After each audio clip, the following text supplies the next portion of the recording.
for you new people, I only have one rule.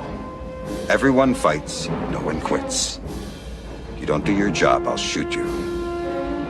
You get me. We get you, sir! Welcome to the Roughnecks. Roughnecks, Roughnecks!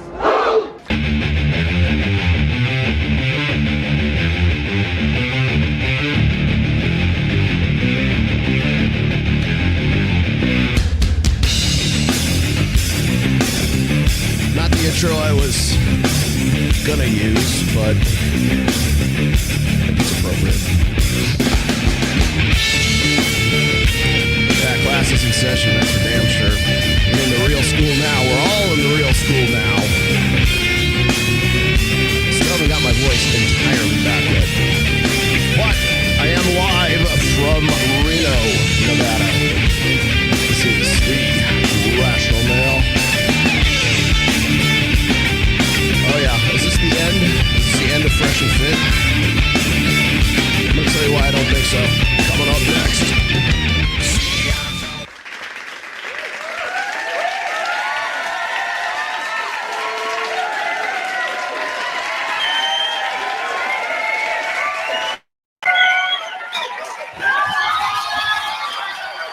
Kind of woman, because you're a simple man.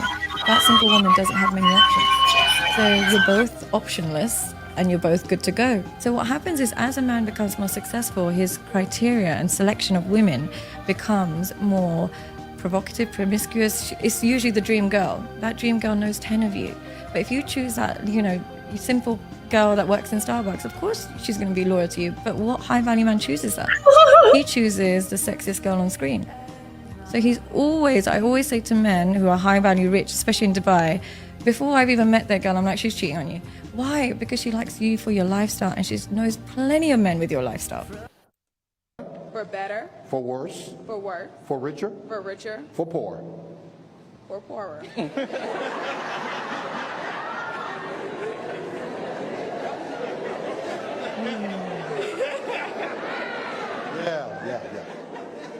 We hit that snag about 20 times in counseling.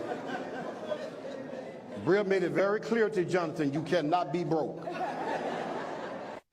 In sickness. In sickness. And in health. And in health. To love. To love. Cherish. Cherish. And to obey. We didn't talk about that one in counseling. We did talk about that in counseling. Yes, we did. So you want me to repeat that again? You want to just keep going? I think we can keep going. All right. It's not easy for the woman when she hits a certain age. We're talking about women who've kind of had this high life and then they've stopped getting offers because maybe now she's hit like 38, 40. And then it's almost like they've kind of gone into this dark hole now. It's so toxic. It's like horrible. Well, here's the thing. Most men don't feel sorry for those women, and I'll tell you why. The reason men don't feel sorry for them is because the experience that she begins to go through when she's older is the experience 90% of men go through every single day. The guy who works at the post office, the guy who helped you pack your bag, the guy who delivered your Amazon parcel, the guy in your class, the guy that you worked with, most guys are invisible. It is only the high value guys that catches women's attention, the guy who's tall, attractive, in shape, successful. So when women who have had that taste of the high life, have been that desirable, gotten all the attention, everything, they then get to a point where now they're being treated how most guys are treated. Guys don't feel sorry for them. A lot of guys feel that if you wanted to have a partner, have a family and settle down, you get to that point in life and you haven't done that, it's because you fucked up, because you definitely had an abundance of opportunity to do that. So it's very difficult for a lot of guys to have sympathy, because for a lot of guys it's like, this is how it's been for us since day one. And most of us don't even get to a point where we can attract a girl like you. You've been there, you've had the chance to get those guys, but because you decided to play around, maybe you didn't want it serious, and that's fine. Like, there's nothing wrong with it, but you have to accept what comes with the path that you choose. I said, do you love your wife? He said, yes. I said, do you want to save your marriage? He said, yes. I said, can you place your wife's happiness above your own? He said, what do you mean? I said, I mean, are you willing to place her dreams, her wishes, her desires above your own? He said, I don't think I can do that. I said, you probably won't stay married then. God tells us that the greatest among us shall be the least among us. Yeah. Great doesn't always mean being first. Woo. That's why God has us open doors and pull out chairs, because these actions require somebody to decrease. She's not a Christian. And if you understand that, decreasing actually propels you in the relationship. Amen. Booty. Go ahead, brother. If I got to chase my wife, then I'm gonna have to keep chasing her to keep her. That's right. That's right. You men that chase women, the moment you start chasing that woman, you're gonna have to keep chasing her. Keep it up. That keep her. You're gonna have to keep it up. That's right. And once she see you chasing her, she gonna deliberately do things that make you run her down. That's right. I won't never chase a woman long as I'm black. No. And as far as I know, God ain't changing my color. Married for 30 years to just the most amazing man. We have 8 incredible kids. And 5 years ago, we took the kids up to the mountains about 3 hours away from home, went mountain biking, and he crashed his bike. Very, very severely suffered a traumatic brain injury that almost killed him. We spent I am considering getting a divorce. Okay. So that I can move on with my life. Okay. Nothing with my relationship with my husband would change. That's a great example of hypergamy, right? So women mate across and up success hierarchies. Eddie Curry, you know who he is, right? And he went to this really interesting story about how, he had a baby with his high school sweetheart. Then he joined the NBA. They got divorced right away. She, took him to court for child support, whatever. They worked something out. Right before the child turned 18, she took him to court and said that he hasn't been paying anything. He hasn't? He said, "No, Your Honor, I've paid over $1 million. Here's all the receipts. Here's this check here, cashier's check here, whatever, wire transfer. Here's all my receipts." And the judge said, "Well, this wasn't paid through the state. This was paid directly to her. So therefore, it's a gift. So now you owe over $1 million in back child support." And I had been giving her money the whole time. I would just give her cash. I would send it to her account. And my jaw just dropped. And you've heard of this before. No, I know that's how it happens. They're going to count it as a gift unless you're writing this is child support. You have to have your own personal records that's saying, hey, this is you have to have receipts of saying this is child support. Email, this is child support. In your wires, when they wire it, child support. Too old to date an 18-year-old now. No? Yes, come on. When I was 19, I was dating a 30-year-old. Oh, heavens to Betsy. Oh, you old man. It's just because you have a daughter. Probably. Yeah. Also because I just have some semblance of a 18 is a child. 19. I was popping my at 18, dog. I was all around the block at 18. Well, I'm a whore. Men try to change or control men. One reason is that women have this idea that men are doing it wrong because they don't do it the way a woman would. We attempt to control things that we don't understand. First of all, control is rooted in fear. And when we lack understanding, many times it will generate fear. And to manage the fear, we attempt to gain control, whether it's control over a situation or another person. This is why it's so important to understand the difference between the sexes. Understanding breeds compassion for one another. We're gonna do this which simple is, thing, and then a lot of guys keep asking me, do you think that, and I think we talked about this last time I was here, was like, do you think that the red pill is going to go mainstream? Yes, and I'm we like, did talk well, about that. it depends on what you think is mainstream. First off, is it like, are we going to see it on CNN or MSNBC, or is it, are people, are you going to hear about it around the water? What's this new red pill thing? That's, I don't think so. I answered that yesterday. I hope not, because the red pill is something that is, one of the reasons why we use the red pill as an analogy, and a lot of people, when they hear it, or they'll hear certain things like, the red pill or unplugging, like I'll say unplugging from the matrix or your blue pill or your purple pill or whatever, that kind of stuff. And I think when an immature mind kind of doesn't get the metaphor, that's one thing I try not to use online is metaphor and allegory, and because everyone will take it literally, automatic. The blue pill's not really the right allegory for that. Let me tell you exactly what I think. Oh, right? man. And so you have this literalist kind of mindset that like kind of tears all that stuff apart. I hope not, because what I was a little bit more concerned about with the red pill going mainstream, I've been talking about this for a long time. If you go back to like say 2012, 2013, Roosh even said, hey, this is the year, it was 2013. This is the year that the red pill is going to go mainstream. Like, still waiting for my red pill mainstream check. It's not in the mail. Hasn't shown up in the mail yet. And then in 2018, I did a State of the Manosphere address, which it's on the 21 convention site, but it's something I'm proud of. I don't, you go look at it. I think it still holds up very well today. Yeah. And I talked how about Rolo exactly doesn't that. hate, you know what I'm saying? He just, well, I mean, I don't hate the stuff that I did. Yeah. I think I did some pretty good stuff. I thought that was a very good, and if you go back and I was actually reviewing that for yesterday's show. Right. And I was like, man, a lot of this stuff that I was talking about just 2.5 years ago is coming to pass right now.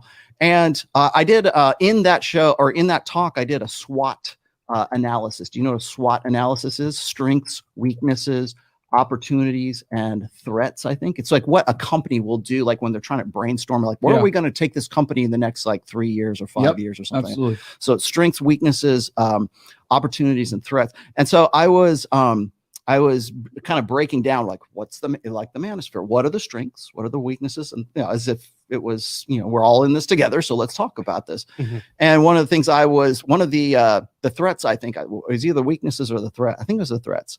I said there's the red pills at some point is going to have sort of a PR crisis. I don't know what it's called. Maybe it's not a crisis, isn't really the word, but like we're going to get to a point where it goes mainstream, and then the people who are taking it mainstream, my main concern was that the people who are supposed to be an authority on the red pill aren't necessarily the authority that ought to be out there telling the story of the manosphere, right? Or the red pill, or what is this about? Because people use the red pill in so many different ways and in so many different contexts right now that it gets really very confusing.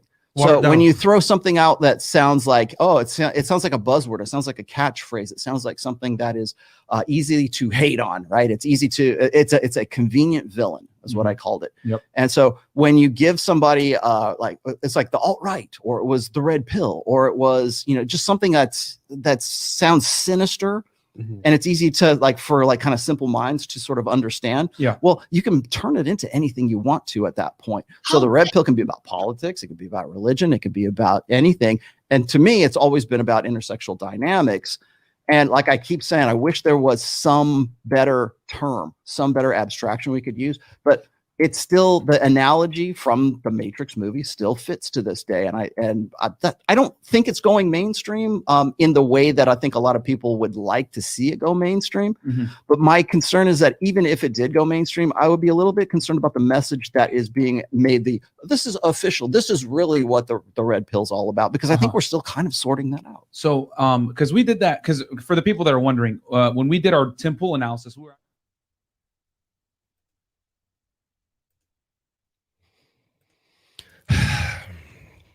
What I'm about to share with you is fiction. And thank heavens for that, or it would limit the thoughts of men through the use of a method so subtle that even Orwell didn't imagine it. I wouldn't wish it on any enemy unless my objective was power instead of truth, dogma instead of logic. In this fictional world, information is freely accessible through a computer network that never sleeps and never forgets. The network is born without ideology or bias, sharing the wisdom and knowledge of humanity with an audience that is eager to receive it. Information is instantly transmitted across the world to connect man in ways that are hard to imagine for those born before the network existed.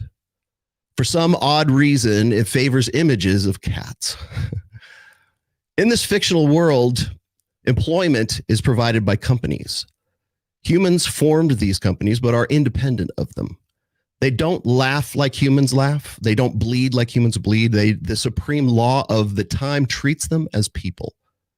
They function in small and large forms to provide commerce, products, and services to mankind, employing individuals and giving regular payments in exchange for their labor. In this fictional world, companies need to be seen as positive in the eyes of the public. They must be seen as benevolent, charitable, and moral according to the current trend and style of the time as determined by those with cultural power. In a group with a particular interest that a behavior or action of a company is impure, their sustained yells and screams will be heard across the globe for as long as they can produce breath in their lungs. It doesn't matter if the group is unfamiliar with the company or doesn't even buy its products. It will wage what it sees as a just crusade against any company that is the source of thought or action it accepts. In this fictional world, companies become fearful of not the most influential groups, but all groups. It becomes scared of criticisms that wouldn't dent its sales. It becomes worried about the lone petitioner with zero power. The nature of bureaucracy, the desire for ever-growing profits, and the urge for humans to control what they cannot control.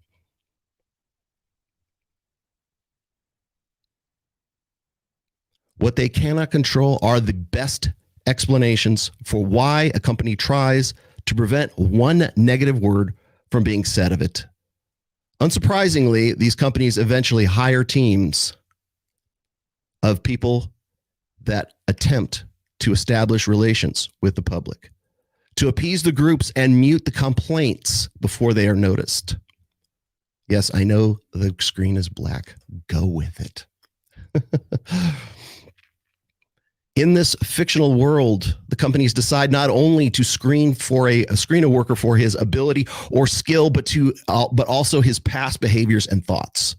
They grab a giant straw and suck in all of the information available about the applicant, going so far as to hire other companies that solely exist to provide this personal data. They used to sit behind an applicant and make him log into private accounts where his thoughts and images are stored, but this became cumbersome. So it incentivized its future applicants to voluntarily reveal as much about themselves as possible, rewarding them with small perks and free products and for their desired behaviors. The companies want to know all of the behaviors and thoughts, especially the thoughts of the applicant, to predict whether he will cause a problem for the company in the future, a problem which exists only in the assembled minds of the groups which demand pure thought and pure action. The companies hired women of average intelligence who studied the easiest university subjects to assist with the screening process. They were trained to see humans as resources that must serve the company before serving themselves. The wise computer network is reprogrammed to work as a spy in this fictional world. The computer, not only a source of illumination and information, but a tool of denouncement. The virtual guillotine marks those men who had impure thoughts and dared to share them, or acted impure and dared to display a photo or a video that captured the act. The network, which never sleeps and never forgets, becomes a research tool for companies to exclude those men who might offend of 1,000 groups of 320 million people.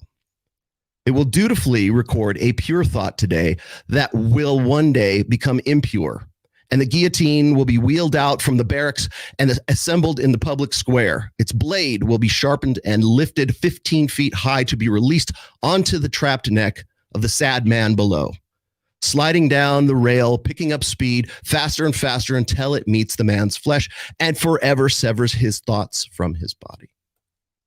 But no, that would be too messy and too bloody. The modern guillotine is merciful. It merely takes away the man's bread. In this fictional world, a man with a wrong thought recorded by the network will be denied employment by all companies. His thought lost a trial in which the man who created it was not allowed to attend.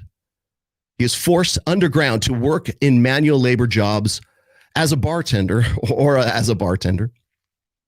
No government figure is involved and no law enforcement is called. He is not imprisoned and does not receive torture, but his bread is withheld from him as long as the network exists, which is, of course, longer than his lifespan.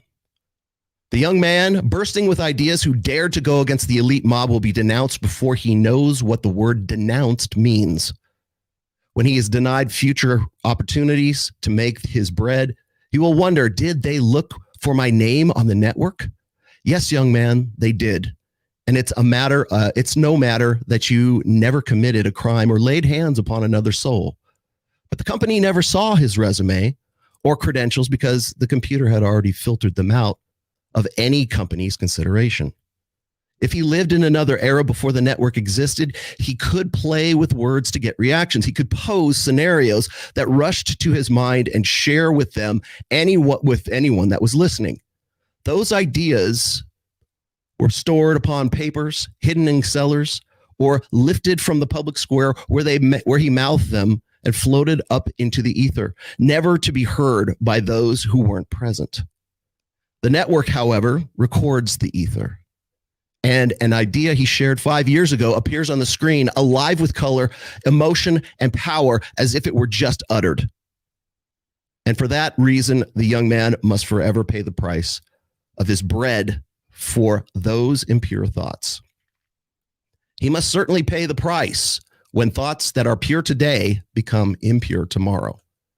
In this fictional world, the most brilliant men open their mouths, ready to fire off ideas that weigh heavier than stones. These ideas will improve society for both men and women, but he thinks of the guillotine and how his bread will be taken away if he dares to express his ideas.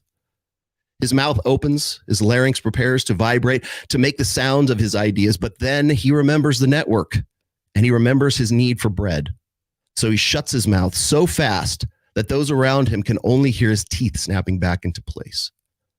Sometimes a couple of words escape from his throat, but thankfully not enough to arouse the suspicions of those with their hands on the rope that controls the blade, waiting to be released onto the necks of men whose self-control is not as strong. Gradually and surely, after many years of censoring himself, the thoughts stop coming in. Ideas that once burned so hotly in his head, ready to escape onto the public forum to be discussed and analyzed, to survive on their own accord, become covered in a blanket of thick snow, smoldering the fire that was fueled by his mind.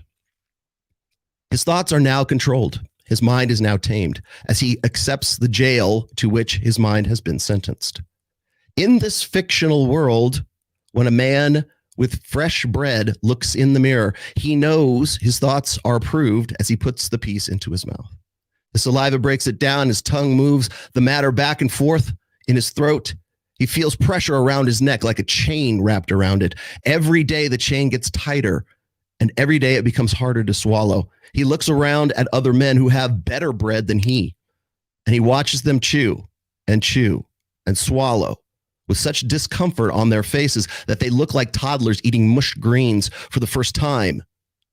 The bread begins to feel, it seems, more impure in their mouths than the thoughts that were once they were once so willing to share. I'm afraid that my imagination has gotten the best of me. We don't live in a fictional world where man's bread is rationed on the purity of his thoughts, but a world where an idea is valued on its merits, where a man's personal life is his personal life, and he does not fear sharing ideas, mere ideas, without worrying if he will lose his bread, and where he can swallow that bread without feeling the presence of someone else in the room, listening to him eat and watching him live, ever ready to snatch the bread away. Let's be thankful that we all don't live in such a fictional world. Thanks for your patience on that one. That was let's say an essay from a very long time ago. And updated for today's times. So I think I might probably put that out on Substack at some point. Okay. Yeah. Well, yeah, no, I knew that the screen was black. Thank you very much. Go with the dramatic effect. Please, people. It's okay. Go with it. It's a theme. It's a theme for today. Yes, we're going to talk about Fresh and Fit. In fact, we're going to jump into that right now, I think. I don't know if anybody is aware of this already. Maybe you guys are, but Fresh and Fit got demonetized as of, I want to say, Friday of last week. And of course, that's been the topic du jour. I also want to point out that now is the time, before we even get into this discussion today, I want to just make it as clear as I possibly can in this sense, is that I'm getting the same kind of vibes, such as it is, that I got when Kevin Samuels passed, over a year ago now. And watch around and watch what people say and watch what people do. And you will see who the real supporters are and who the real friends are and who the real, what the real opinions were. You're also going to find the culprits involved in this as well. And I do believe that there are some culprits. Now, I'm not going to give Myron and Fresh a free ride here because they effed up as well. And I'll explain to you why I believe that is.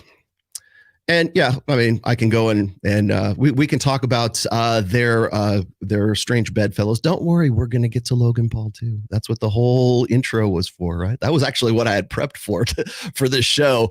And now I got to do something different. You guys, I mean, where do you want me to start? Really? We're going to get into some of the ins and outs of marriage. And I thought maybe it would be a better intro or a better way to sort of start this episode with those particular clips, which I sort of hand curated. But before we do, I wanted to point out that Myron and Fresh are officially demonetized, and not just their channel, but all of their affiliate channels too.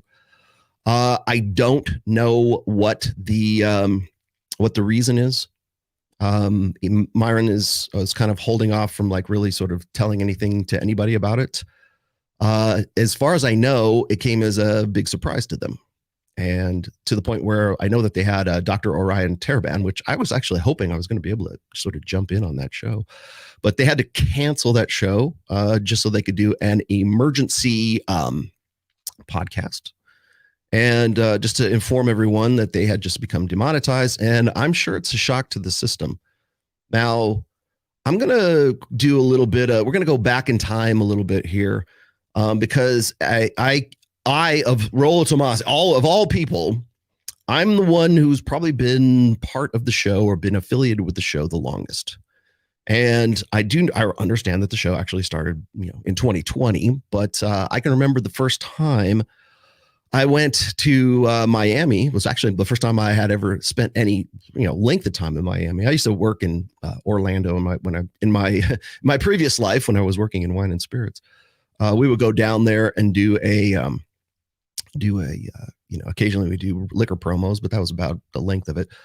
But I started spending a lot of time in Miami as of January 2021. And as you see, I've shown this video before, but I thought it was pertinent today too. March 2021, those were sort of my forewarnings. Was that I hope that the red pill doesn't go mainstream. I didn't say it wouldn't. I just said, I hope that it wouldn't. Simply because I have gone through this before. I've gone through dealing with being zeroed out or people trying to zero me out, which is what's really kind of going on today in a mass respect. They're coming for everybody. And I'm not going to tell you who they are just yet. And no, it's not who you think it is. And, but I also can't ignore, I can't look the other way when I say that, let's just say Myron and Fresh have decided, a while back, I guess, they decided to sort of jump into bed with some people who were probably not in their best, didn't have their best interests in mind. You got to remember that we have sort of moved on from really the hustle economy to the clout economy. It's like cloudonomics right now. And So once you get to a point where your show is successful and it's built upon sort of a foundation of the red pill, and as I've said in the past, and I'll reiterate it today, I think Myron is probably one of the best representatives that the red pill has ever had, besides myself and some few other, handful of other people in Rule Zero.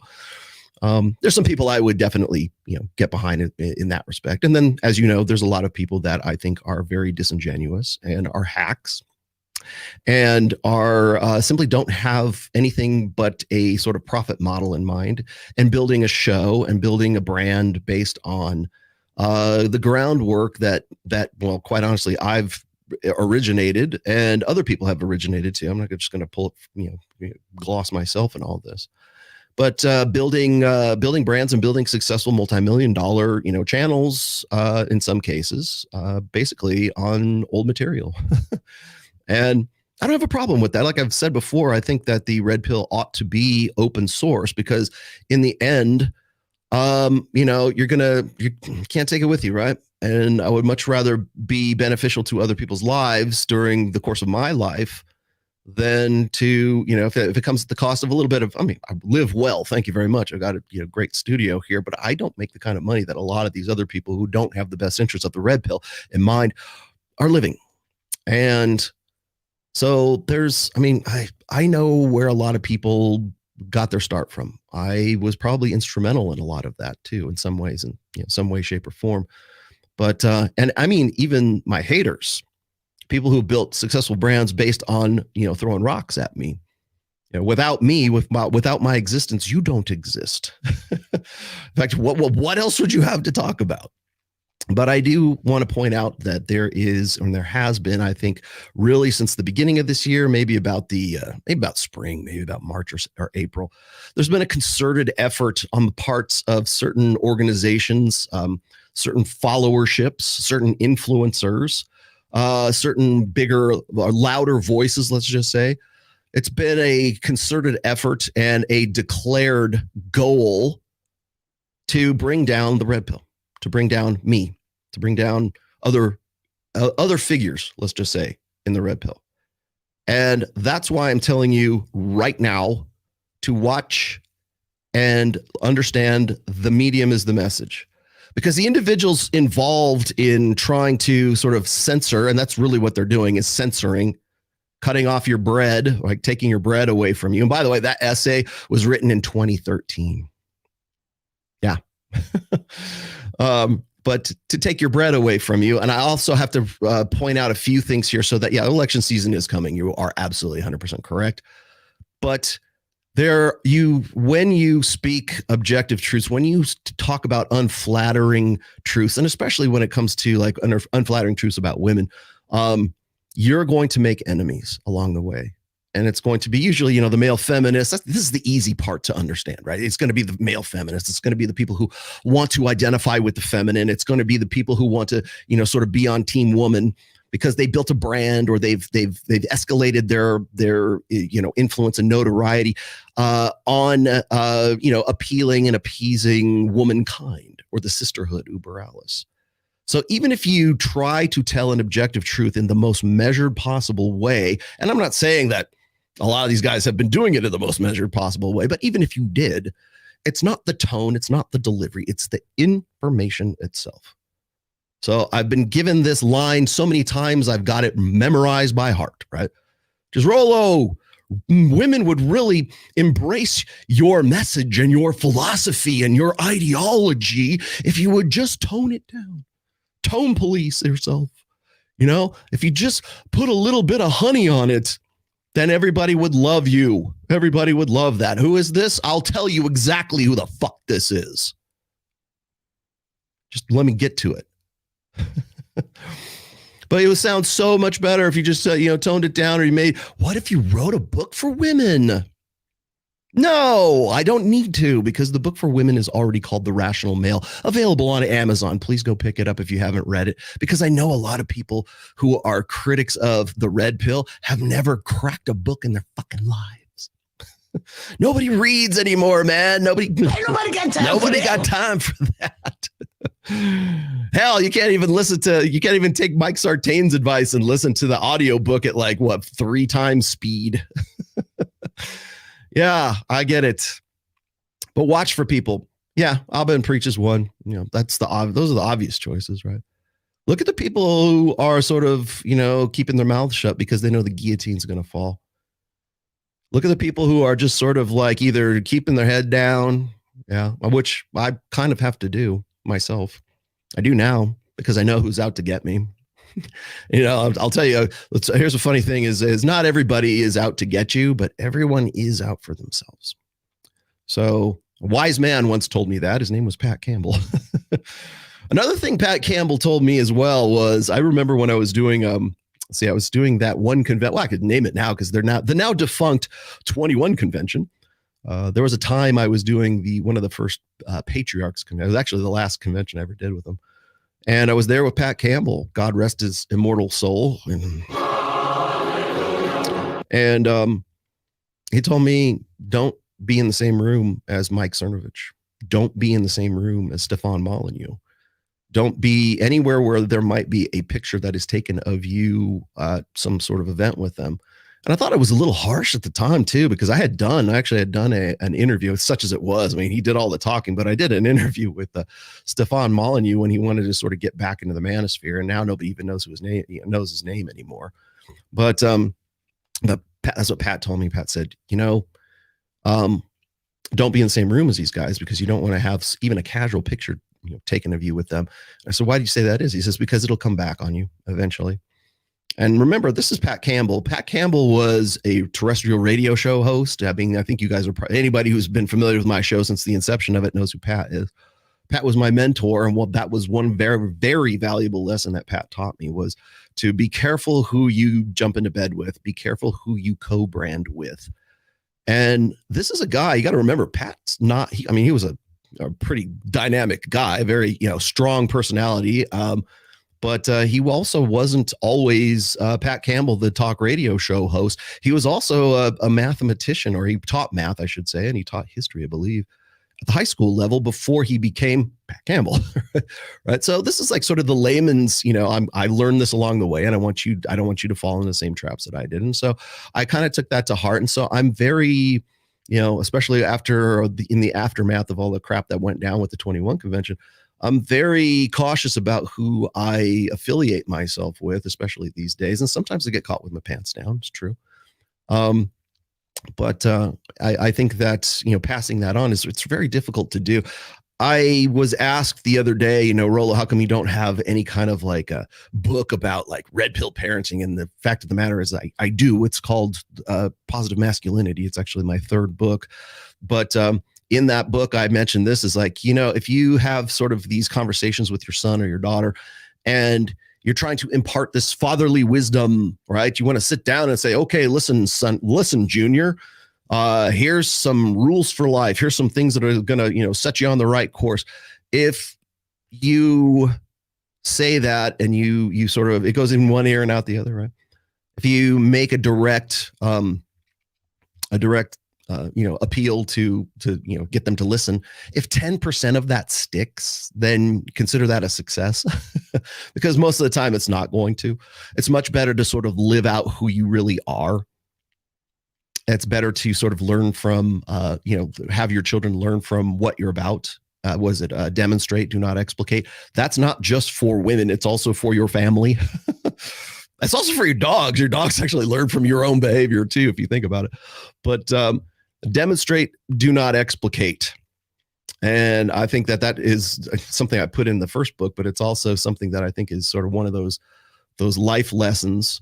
And, kids learn from watching their parents, not from like what their parents say.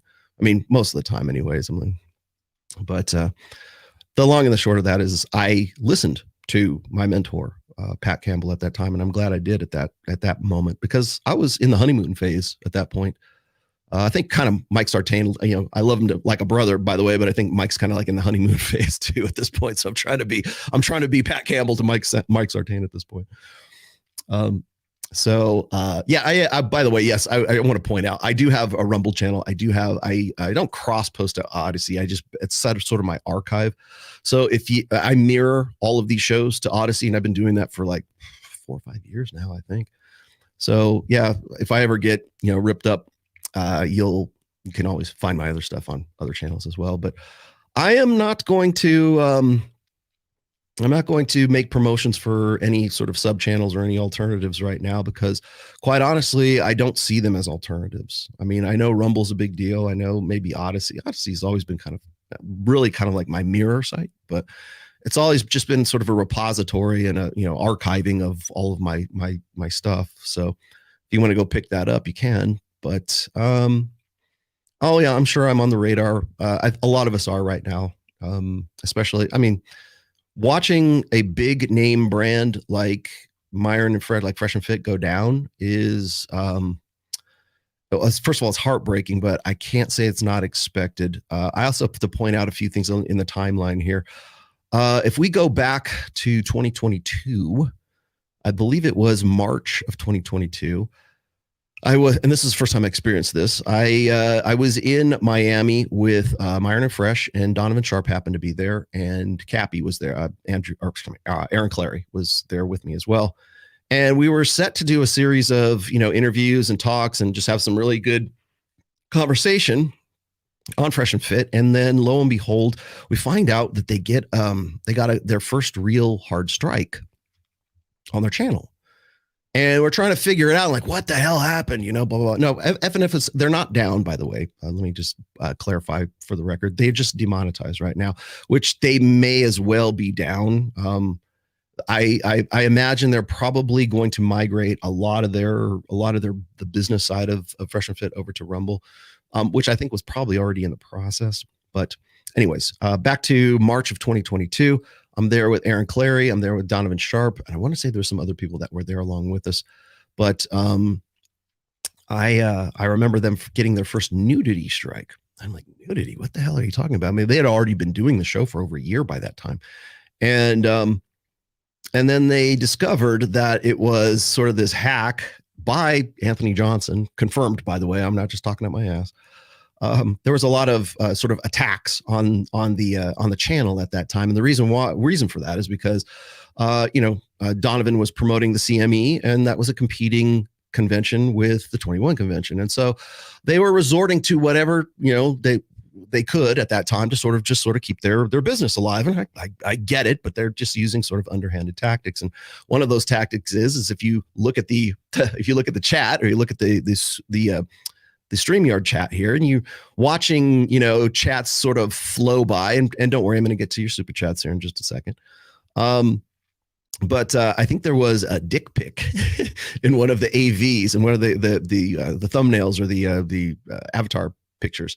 And when you're seeing them flow by, you don't really kind of look at I look at the avatars unless it's really striking. And I believe what they did was they put a super chat up, and the AV was a dick pic. And the minute they did was when they got mass reported, and that's when they got their first nudity strike. They appealed. They went to YouTube and said, "Hey, this was it was a spam job on us." And they ended up coming back after like 2 or 3 days. They only got suspended for less than a week because they cleared it up and they figured it was just this mass attack, and it was a spamming attack, right? Later on, of course, they also, I think their very first hate speech strike was from the same individuals, and it was going through their backlog or some of their backlogs of their archives, and just sort of, hand picking little areas or whatever could like sort of be misconstrued. Every now and then, I don't know if people watching YouTube actually know the hoops that creators sort of have to jump through. But they change the terms of service quite often, at least once a year. So sometimes when you think that you're, traveling the safe waters, they'll change the TOS, and then maybe you're not, or maybe some of your old titles and your old archives could now be demonetized or pulled entirely, which, by the way, is what happened this time last year when Andrew Tate lost all of his accounts. He lost his his YouTube, his everything, and then he got on Rumble, of course. But that's when he was sort of massively canceled, I guess, by big tech. So within the same week, he lost his Twitter, he lost his Instagram, he lost his TikTok. Well, the people who supported him lost his TikTok. I don't think he ever had a real TikTok. But he lost all of his social media within the space of about a week. And that's coordinated. So something went down and enough people got together and said, you know what, we're just going to like kill this guy's business. And they took away his bread, right? And you could say what you want to about Tate, but I'm focusing on the methodology right here. They took away his bread. Literally. I mean, he lost his Stripe account. He lost all of his payment processing like overnight. And I've seen this happen before with other people as well, because what will happen is if somebody doesn't like you, if the first domino falls, if you lose your monetization, let's just say on YouTube to because somebody reported you for something, then it's just the next step. But the next domino to fall is it's easy to make an appeal to say like Stripe or to, I don't know, what's the other one? Gumroad or something like, however you're doing your payment processing, it's just a small step away from saying, hey, look, this guy got banned from YouTube for hate speech or sexism or whatever the current, the zeitgeist feels is like, the cardinal sin against, society. And they'll just say, okay, it's easier just to cancel you than to try to explain in a public fashion and, worry about PR. It's just simply easier just to cancel you. Why would they? And why wouldn't they? I mean, I understand. Like, it's just simply easier to turn it off. It's simply easier to demonetize you. It's just like, so what? And I was kind of hesitant to do today's show. Yeah, it's true. It's true, Glenn. You got to play by their rules. Rumble will become just like YouTube. Yes, is to create its own platform, and we breaking the rules. Yeah, it's true. And that's another reason why I don't have much faith in Rumble right now, although I guess I see it as like sort of the only alternative at this point. It will never be as profitable as YouTube because YouTube's owned by Google. So, I mean, you want to talk about big tech, that's the biggest of one of the biggest of the big anyways. So it's very easy to take away your bread. And that's why I read you with a little bit of fanfare and some dramaticism. Is that a word? The old essay about, the most insidious form of control never devised. And so when I say take away your bread, that's what I'm referring to throughout today's show. They took away Andrew Tate's bread. They took away Myron and Fresh's bread. And I think one of the ways that we trick ourselves, or we sort of like lull ourselves into a false sense of security these days, if you are a big creator, if you are making like a six-figure, maybe in some cases, even a seven-figure income doing YouTube, this could be you too. Your bread is dependent solely on the whims and the zeitgeist and whatever, and the TOS. I mean, always read the TOS. If there's a change in TOS, you better goddamn read the TOS, the updates, because it's in your vital best interests to do so. So, somebody reported them, and I have my suspicions as to who it could be, and I'm pretty suspicious as to what the reporting was about. It wasn't too difficult to do. And I think we kind of lull ourselves into this false sense of security that the money's always going to keep coming. But you have an employer. I have an employer. My employer is Jeff Bezos. I sell my books on Amazon. I can sell them elsewhere, but Amazon controls 88% of the world's market for publishing right now. People go, well, Rollo, how come you only sell on Amazon? Because they own like 88% of the market. That's why. That's how you do it. Couldn't you go and get somebody else to self-publish? Yeah, you can. I know Robert Kiyosaki does it on his own, although he sells also through Amazon too. There's ways to do it yourself if you've got like, I don't know, $100 million sitting around like the Kiyosaki organization does. But people always say, well, why don't you just go start your own thing? Why don't you be like Alex Jones? Alex Jones started his own thing. Like, yeah, but where's Alex right now? What about Joe Rogan? Joe Rogan sold off his interests, and he get a $100 million deal from Spotify? It's still Spotify. Spotify still controls what he says and what he doesn't say, at least to some degree. If you don't think that's the case, I mean, just simply go look at the intensity of the podcasts from when Joe Rogan was, interviewing guys like, Jordan Peterson or even Stephen Molyneux or some of these other guys, or Tim Pool versus Jack Dorsey from Twitter. Where's that intensity? That's nowhere. So when people go, "Well, Rollo, that would be the benchmark, the litmus test for success if you could just get on Joe Rogan." Not anymore. Even Tim Pool knows where his bread is coming from. So that bread can be taken anytime they want to, for any reason they want to. So I really think that there's sort of this cognitive dissonance for a lot of YouTube creators, in particular, Red Pill Space,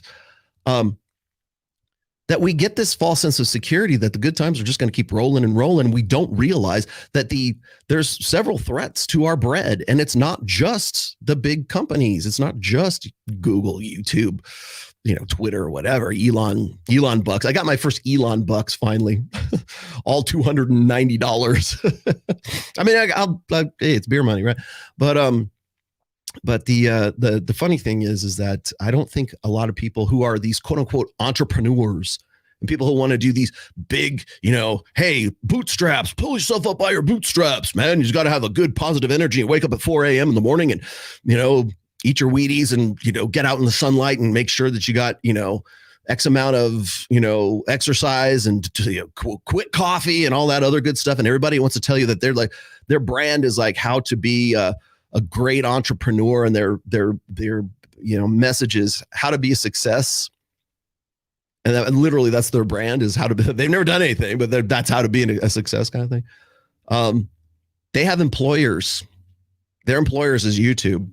Their employers are whoever's doing the self-publishing for their books. Their employers are whatever their funnel marketing is dependent upon. My employer is Jeff Bezos. And to a lesser effect, I guess, probably whoever's making the decisions at YouTube right now. And, I'm not going to say anything that's going to, bring the guillotine down on top of me. Like I said, it's really kind of, if you are a red pill creator at this stage, it's probably time to lay low just for a little while.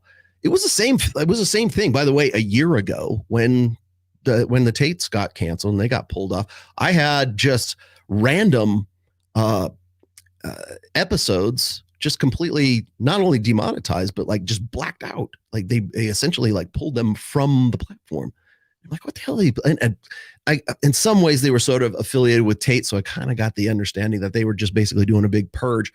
Right around August every year is when YouTube decides to do a purge. And maybe this is the purge, right? But I can't bring that up without also identifying the fact that you don't get demonetized without getting a strike. Now, could they just, sort of ambiguously, surreptitiously demonetize you if that's what they wanted to do? And that's pretty much what happened with Myron and Fresh. And not just the Fresh and Fit podcast, but all of their sub channels, including Big Mo's channel, which is what my heart bleeds for Mo right now. Because if you watched that video where they were sort of like explaining everything, I didn't get a lump in my throat when Myron started, being emotional. I looked at Mo's face. That's when I got the lump in my throat. Because it's the guys like Chris, it's the support staff, it's Icy, it's Big Mo, it's the people who've been like constantly supportive. And if you know anything about Big Mo, and I'm just going to buff out Big Mo really quickly right here. Big Mo is probably the most giving, most selfless individual I've ever known. And I love him like a brother. I know him. I love Mo. I really do. He's done, there's so much, I could go into like how many things that Mo has done for me over the course of like him being at Fresh and Fit. I think it was like when he came in like November of 2021. And I was thrilled that they said, yeah, come on, you're going to take over Trey's spot, And I also understand the skill set that is necessary to provide good audio. And Glenn Lawrence, if you're watching, you need to take some notes from Big Mo. He is, I got to gloss him. I have to. He's just one of the sweetest, nicest, most enthusiastic, always positive guy I think I've probably ever met in my life, quite honestly. And, every time I see him, it's just a big hug. And he just, he took it upon himself to do the Rational Male reading group that is part of the Fresh and Fit Discord. Always invites me to that. Icy also is involved in that. I think Viking, what's his name? Viking Dad? Is that you? Was also involved in that.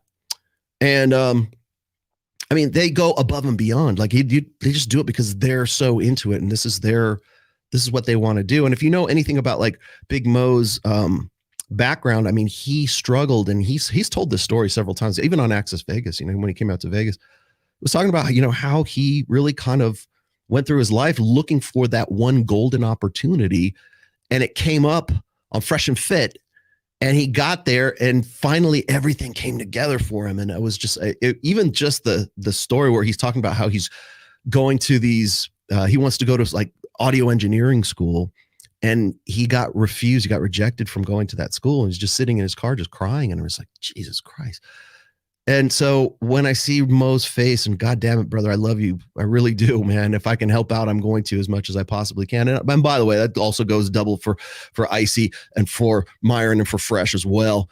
I think they'll probably be okay financially. It's the guys like Chris Pogson who is just, he has a talent set that they don't teach in school. Those are the guys that I'm really, who really get fucked by all this bullshit. And all this bullshit had to start with somebody reporting them. I don't know who it is. I have my suspicions. I think you probably know who those suspicious people are. But you don't get 3 community strikes just randomly. You don't get your entire channel just pulled randomly. They were just coming back, I should say. And remember, let's rewind the tape here. They were just coming back from a 2-week suspension about a week prior to that. And, they were trying to keep it up and going on Rumble and everything else, but they had already taken out. And the only way you get that 2-week suspension is because you got your 2nd strike. 3rd strike, you're demonetized completely. Now, I was hesitant to do this show today because I know that it's a possibility they might be able to appeal it. And I know like Donovan Sharp has been demonetized more times than I can even like think of. And has restarted his show and has restarted his brand. Now he's back on YouTube and everything else. But I can remember the time he's been, how many times is it? Like 2-3 times now. So the possibility is that they could come back from it, but the writing's on the wall. And I think right now, especially going into the 2024 election cycle, as I said, on December 31st, 2022, on the year-end show, for Rule 0, by August of this year, you will not recognize the manosphere. Do you recognize the manosphere now? I know this is a joke that I put on Twitter all the time, but I hate being right all the time because it's really kind of like a blessing and a curse. That's why I went back to that one clip of me telling, Myron and Fresh back in March of 2021 that I hope that the red pill doesn't go mainstream. This is why. Because you generate enemies. You generate enemies that have armies of dedicated OCD, autistic children whose life's goal or the only thing they have to really live for. It's funny, we always talk about how like the lost boys are purposeless and they're not in school. They're not doing anything. Where are they? They're jerking off the porn. They're playing video games, right? They're sedating themselves in some way. Yeah. But they also have purpose in trying to tear down people that they hate. And that's, I don't think YouTube would just surreptitiously drop Myron and Fresh, particularly when throughout most of their time online, they have consistently been in the top 10, if not the top 5 most super chatted shows in the US for sure, and the world. They are a cash cow. They are a money generating channel. Quite in some cases, out generating the likes of Tim Pool in some cases. Do you remember in 2021, in August of 2021, when Abba and Preach decided that they were going to go at the red pill in general, but and more specifically, they tried to come up with some fabricated story about how Myron had a secret love child somewhere. And that turned out to be bullshit. And also how, what was it? Oh, how he was flued out girls to be on the show. And the prerequisite was that they, I don't know, give him a blowjob, right? Or bang him or something like that. And that's how you get on the show. And they're basically trying to turn him into, to Weinstein him. Weinsteining is now a verb, apparently. But yeah, it's not so much their bottom line. Now, granted, that's a good chunk of change. So it's a possibility that they allowed Myron and Fresh to do what they've done for so long because the money was fairly consistent. But even as far back as that incident in August of 2021, and I know because I was there in Miami when it happened. And I remember distinctly, in fact, I probably still have the text log of it. I texted Fresh and I said, Fresh, hey, because I could only get in touch with Fred. I said, hey, do you see what Abba and Preach put out there? Let's go and let's nip this in the bud right now, man. Remember, this is the first year where they're only like 8 months into Fresh and Fit, right? Really. And they're like, we just laugh at that stuff. I just blow it. And they just essentially blew it off and it snowballed. But even in all of that, even in the midst of all of that, they made, and by the way, this is public knowledge too. If you go to playboard.co and you put in the month of August for 2021, you will see that they made $120,000 in super chats in the month of August. While they were losing subs, they were making money hand over fist during that time. That's just the economics of live streams. So when you look at, say, whatever podcast and Brian, there's a reason why he limits it to $100 super chats to be read on the screen. Now, I understand that it messes with the flow of this of the show as well. I get that. I've always tried to read super chats because I believe in engagement media. I don't care if it's $199 or if it's $500. I'm good with that. But when your profit model is super chats, it behooves you to just sort of like blow off the low denominations and only read $100 or above. And that's, maybe to Brian's credit, he's making a good chunk of change doing that. I know I would like to go back and look at some of the takes, the super chat takes that he's made just sort of in recent months. And he doesn't even do the show all that often, but he makes money hand over fist because the profit model for live streaming is super chats. That's what he does. You want to know why his hell, you guys complain about my streams going on for 4 or 5 hours. The reason why his streams go on for 4 or 5 hours is not because he's long-winded in monologues like Rollo Tomassi. It's because he's farming super chats. That's what they do. And there's a methodology to it as well.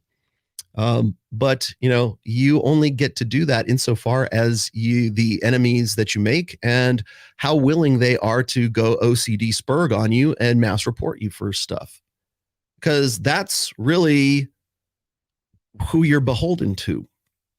So when rewinding, go back to was it March of 2022 when Anthony Johnson and DDJ, by the way, decided that they were going to try to find some way to shut up Fresh and Fit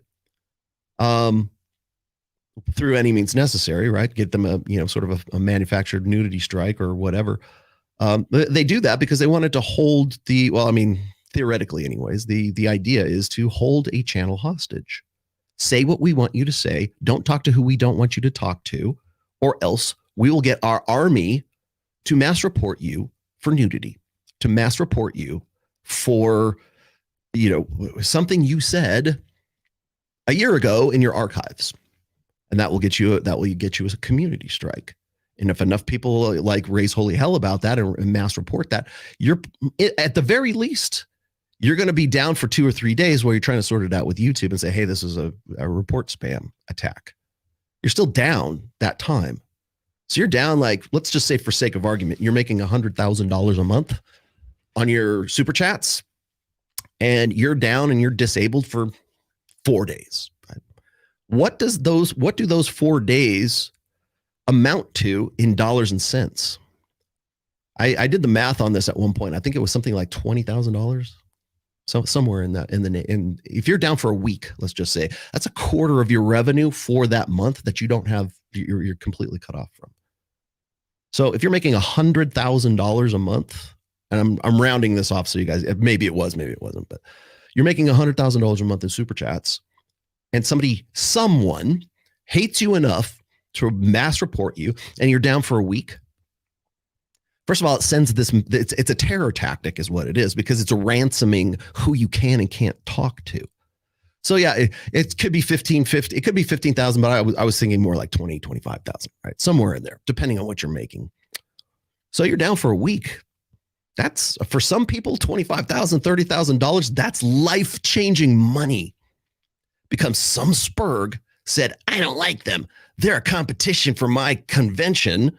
Let's get them. So it's not just about, oh, we just blow it off. We laugh about this stuff, yada, yada, yada. No, they couldn't come on my channel.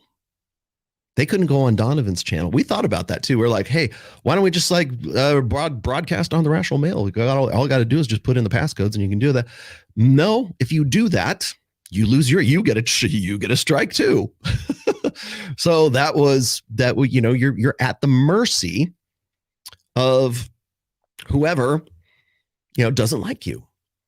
And I wanted to point this out here because, and I'm not saying this is what happened to Myron Fresh just recently, because I think it was probably more malicious than just that. I don't think it was even a profit, thing, because there's, it's not ransom, but that's essentially what it is. It's a ransoming of your channel. So if, a guy like, Anthony Johnson or anyone else for that matter, and I'm just using him as an example. If that sort of person who you offended, their, autistic, OCD personality, and they happen to have an army of people who can mass report you, it's probably not about the money. It's just like, we just want to shut you up. We want your bread to be taken away from you. We want your employer to fire you. Because that's where we've come. Remember back in the day when people didn't want to get doxxed? Hell, that was me. You want to know why I kept on talking, why I kept the name Rollo Tomassi and I didn't show my face until 2017? I was very much active because of my books. I had 3 books by that time. Very active. I kept my face off screen. I didn't have a YouTube channel until like 2018 when Pat Campbell said, let's do it. And because I was very concerned, I didn't want to be associated. I was representing at that time about like 24 liquor brands, some of which would probably have been okay with it, but most of which probably wouldn't. So I had to lay low. It was just in my own best interest, my family's best interest, because my wife was, of course, working. My daughter was in school. Not that mattered any, one fucking bit. Oh, well, you're still doxxed, right? But the reason why people were concerned about being doxxed is because they didn't want that to get back to their employer, to be let go, so that their bread would have been cut off from them, because you offended the poor sensibilities of the feels before reels generation. The too long didn't read generation. You're not bulletproof. I'm not bulletproof. No one in here, no one online is bulletproof right now. And if you take away one lesson from the demonetization of Fresh and Fit, understand this. I don't care how confident you are in your blue pill bullshit message, how confident you are in going on Piers Morgan. I don't care how confident you are about the next loaf of bread you're getting. You work for someone else. Everyone does. All this bullshit about being anti-fragile. You're not anti-fragile. You're very much fragile. Unless you've diversified, unless you've got some other irons in the fire, unless you've got other projects going. And I would suggest you definitely diversify your interests, right? But even those interests, you're still beholden to an employer. And that employer is influenceable by a 15-year-old kid with nothing better to do than focus intensely on your downfall. No one is anti-fragile. I don't care who the fuck you are. Even Daily Wire coming up with these contracts to sort of tell, and I don't know what the other contracts are for like Hannah Owens, but I know the one that they pitched at Steven Crowder, and one of those was, don't do anything that's going to offend the censorship of YouTube, because even Daily Wire knows they don't want to lose their bread from somebody mass reporting Steven Crowder. because he said something that nobody liked. Hell, even even Tucker Carlson leaving Fox News, right? Even Matt Walsh has stepped in it a few times himself. Granted, he's still doing his thing with Daily Wire, but they have to be very careful of that. That's another reason why you want to know why Tim Pool didn't want to say the you know what word when Kanye West was on there with another guy on there whose name cannot even be mentioned on YouTube. Plus Milo Yiannopoulos, that old guy. You want to know why he wouldn't talk about you know what? Because he knows where his bread is baked. He knows who his employer is. It's not, not anybody, but certainly not the people watching. The super chats are nice. You generate some more money, but you want to know who you're working for? You're working for Google. You're working for Amazon. Hell, maybe you're working for Elon now too. I don't know. I've seen so many people trying to capitalize on their Elon bucks. Still waiting for that big fat check, but well, maybe it'll come, maybe it won't. I tell you what's funny is like Elon Musk probably, I don't know, maybe this was intentional, maybe it wasn't, but I love how like he wants to offer like advertising, profit sharing, right? Basically. So what do people do? They do these like bullshit, like, polls or questions just to maximize engagement as much as they possibly can. I'm seeing PragerU like come up with these questions like, hey, what do you think about the price of tea in China? And people will like react to it. That's all that matters. Right? So it's not about the conversation. It's about maximizing the engagement. And so basically the purpose, the original purpose anyways, from Twitter from back in 2006 and have this get conversations going and have these, this communication going, all that's out the window. Nobody cares about ideas anymore. They care about whatever is going to be the most engaging because they see that as a new, revenue stream. But guess what? You're still working for Uncle Elon. You might as well work for Tesla. You might as well work for SpaceX, man. You probably make more money. I say that because the other guitarist in Trial of Ascension, CJ, he works for Tesla here at the Gigafactory and stuff. And it's actually a pretty cool organization. But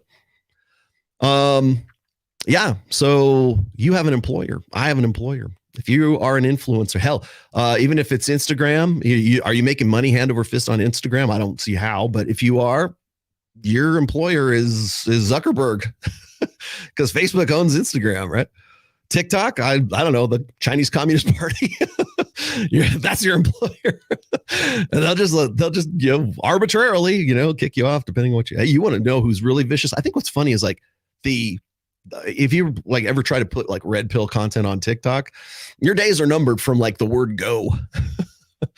They have a reputation of that. So yeah. So you have an employer. And so for all this bullshit about like, oh, I'm an entrepreneur and I'm a businessman. It's like, you know nothing about business. You don't know about employees. You don't have to worry about a Big Mo being without a job. You don't have to worry about an Icy being another loving, wonderful soul that I know. You don't worry about those things. Now, Myron and Fresh are probably, tearing their hair out over all of this stuff too. Icy and Mo, if you're watching, you have options. And I'm not saying us or anything like that. I'm just saying like you have options in the sense that you have skills that are in high demand. So like if there's any like bright silver lining to all this, just understand that you guys are cutting edge. So is Chris Pogson for that matter. But that's how easy it is to lose your bread, to have your bread taken from your mouth. And I don't know if this is the case, but according to Myron and on the live stream they've done, and I'm kind of waiting till they're ready to talk about it with me right now. So, Mo, Icy, if I haven't called you or anything like that, I haven't reached out to you. I probably will on Monday, but just wanted to sort of let the shock set in because this is sort of a zeroing out. It's a zeroing out of Fresh and Fit. And now I know people are going to say, well, Rolo, you're just financially attached to them. And I will repeat again for the record, I have no financial interest in Fresh and Fit other than going on there and occasionally having them promote my book, right? Which they've done really since day one. But, the show primarily has been founded on a lot of the stuff it's a derivative, let's just say, of the material that I put in my first book and second and third and everything else. I don't think that's any big secret. But that's the long and short of it. You are employed, and you don't want to piss off your employer. And the reason why you don't want to get fired by your employer by saying the wrong thing. And it's not, I would argue it's not even so much the censorship or the censors of the blue. People have these speculations that it's like some fuchsia haired feminist at Google or YouTube or whatever. And they just go, "Ooh, fresh and fit," delete. Like they think that that's something that's just sort of like randomly done. And I'm like, no, that I doubt that, sincerely doubt that. But I will say this is you don't get demonetized entirely without a third strike. So they were just coming back from that second strike. I think they've been about like a week or 10 days from that second strike. And now, bam, done. That's all it takes. And quite honestly, now I've got to be Uncle Rolo now. I got to be Daddy Rolo here and say that they did this to themselves in a sense. And maybe it was sort of the want for that engagement, those, clout economics. I think the single biggest mistake they made was co-branding or jumping into bed with Sneeko, quite honestly.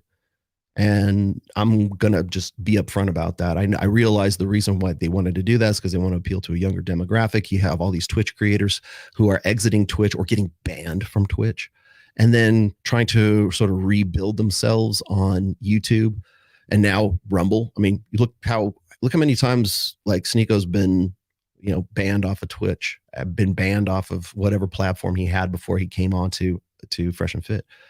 If you're going to make that guy sort of the third chair on Fresh and Fit, like I can't say this without sounding like I'm like professionally jealous. I don't care. I'm not moving to fucking Miami, right? The fact of the matter is that you don't get a certain guy whose first name is Nicholas, and you don't get because you can't even say that name, by the way. You can't even say that guy's name without hitting the algorithm, without hitting the filter. Literally. You want to know why Adam Sosnick changed up his format at the last minute for that panel show with St. Nicholas? Because the powers that be at Valuetainment realized what could happen to them if they platformed St. Nick. And that's why it went from being this sort of debate show between Mike Sartain and him and becoming this panel show, which was an ambush show. I will give you that, guys. Most definitely. But the reason why it was changed up at the last minute is because they saw what could possibly and potentially happen to them. They wouldn't put his name in the description. Hell, Adam Sosnick wouldn't even say his name, like his full name on the show. So clearly there's that association right there is not doing you any favors. And then you've got, you're doing shows with, I like Zerka very, very much, but I mean, I understand the appeal. It's not red pill. It's sensationalism. It's like professional wrestling. It's kayfabe, right? But then you've got the blue-haired cuck smurf, whose name I'm not going to mention right now, simply because I'm fairly certain that I'm suspicious anyways that perhaps he had a hand in this. Now, he's not going to admit to that. Nobody is. But again, as I said before, watch the personalities right now, let them cool off a bit, and then see what they say. It was the same thing with like Kevin Samuels. When Kevin Samuels passed away, it was this, the women that hated Kevin Samuels were dancing in the streets. Literally, I forget the name of the chick who was saying this, but like I think it happened on Mother's Day or just before Mother's Day. And she was saying, it's an early Mother's Day gift from God that Kevin Samuels died. That's the level of vitriol I want you to watch for about Fresh and Fit and about everything else. When they go down, watch the celebrations. Watch who dances on the graves. Watch who has the ticker tape parades, right? Watch who takes their victory lap. But also, more importantly, watch the people who you thought were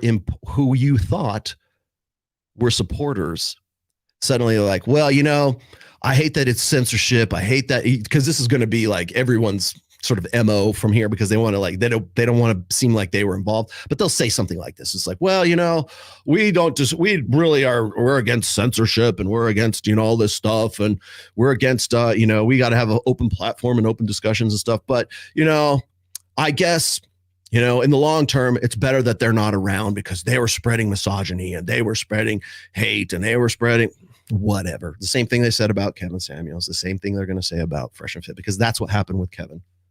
Once Kevin was gone, everybody was like, "Well, man, that's horrible. What a horrible occasion." But you know what? It's, you know, it's a net benefit that he's in the grave. That's some fucked up shit, quite honestly. That's like you want to talk about dehumanizing? That's dehumanizing. But that's where we're at. That's what these people are about. We've turned sort of social media into this one massive global worldwide version of 4chan right now. When people think that they have some sort of anonymity, this is what they are. Become animals, and they will focus every bit of their OCD on you to try to and go to great lengths. Chess, at least 3D chess efforts to in some way try to find some way to bring you down. And that's really it's not the censorship. The censorship's going to be there no matter what. It's going to be there on mainstream TV. You can expect it to happen on mainstream TV. You can expect it to happen on larger platforms. Expect censorship. Expect to have your clips ruthlessly, you know, taken out of context. You can expect, by the way, it's their game, right? I mean, you know, I don't like to mention her name very often, but like, you know, here's some advice to Pearl. Don't go on Piers Morgan anymore and say you're red pill, please. You're doing us all a disservice. And we're all dumber for you having done that. And what happens is people will go and they'll think, oh, that's what it's really about. If you guys remember when I went on Dr. Phil and they brought that one kid on there, now whose name now escapes me, but before it was my turn to go and talk to Dr. Phil on the very first episode, they brought that guy on there to essentially characterize or mischaracterize the red pill. And the guy, literally, I talked to him after the show. I said, have you ever been prescribed with like Asperger's syndrome or like, do you have any kind of autism or spectrum disorder or something like that? And he said, yeah. I'm like, yeah, they brought him on there specifically to flavor and color what the red pill's really about. And I'm happy to say that I went in there and kicked ass, but that was the point. And so when Piers Morgan brings on Pearl, it's not to have a conversation. It's so she gets to be the retard that's sitting in the chair on Dr. Phil. That's the role you get to play in the big high chair. And you know, what's the red pill about? Like, that's what they want.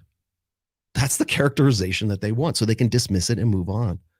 Well, these guys aren't the sharpest, you know, knives in the drawer. That's what they're trying to, and they won't laugh and they won't say, they just, the medium is the message. Yes, you're right. The whole thing about, you know, making an example of this person. That's what they want. And they want people, that's the public perception that they want. And they think, you know, I mean, maybe falsely so for Dr. Phil, but maybe not Piers Morgan, there is a definite agenda to censor that. And part of that censorship is putting you up for public ridicule. That's how they do it. So if they can make you ridiculous, they can make your whole message or whatever that happens to be ridiculous. They can make your brand ridiculous. So if they can't actually take your bread, they can make you so ridiculous that your bread is less forthcoming, let's just say.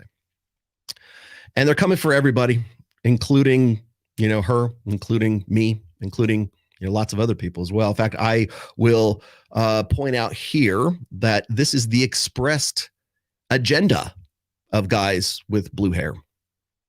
We're going to take out the biggest guys in the manosphere. That was expressly the design of all of this. So when I see Myron and Fresh get demonetized and get their bread taken away, I can only look one way. I can only go, well, who was talking about, you know, bringing them down? Who was talking about bringing MLD down? Who was talking about bringing Donovan Sharp down? Who was talking about bringing me down? Trying to find dirt on me and then manufacturing dirt on me, or trying to anyways. What do they want to hide? What do they want you not to know?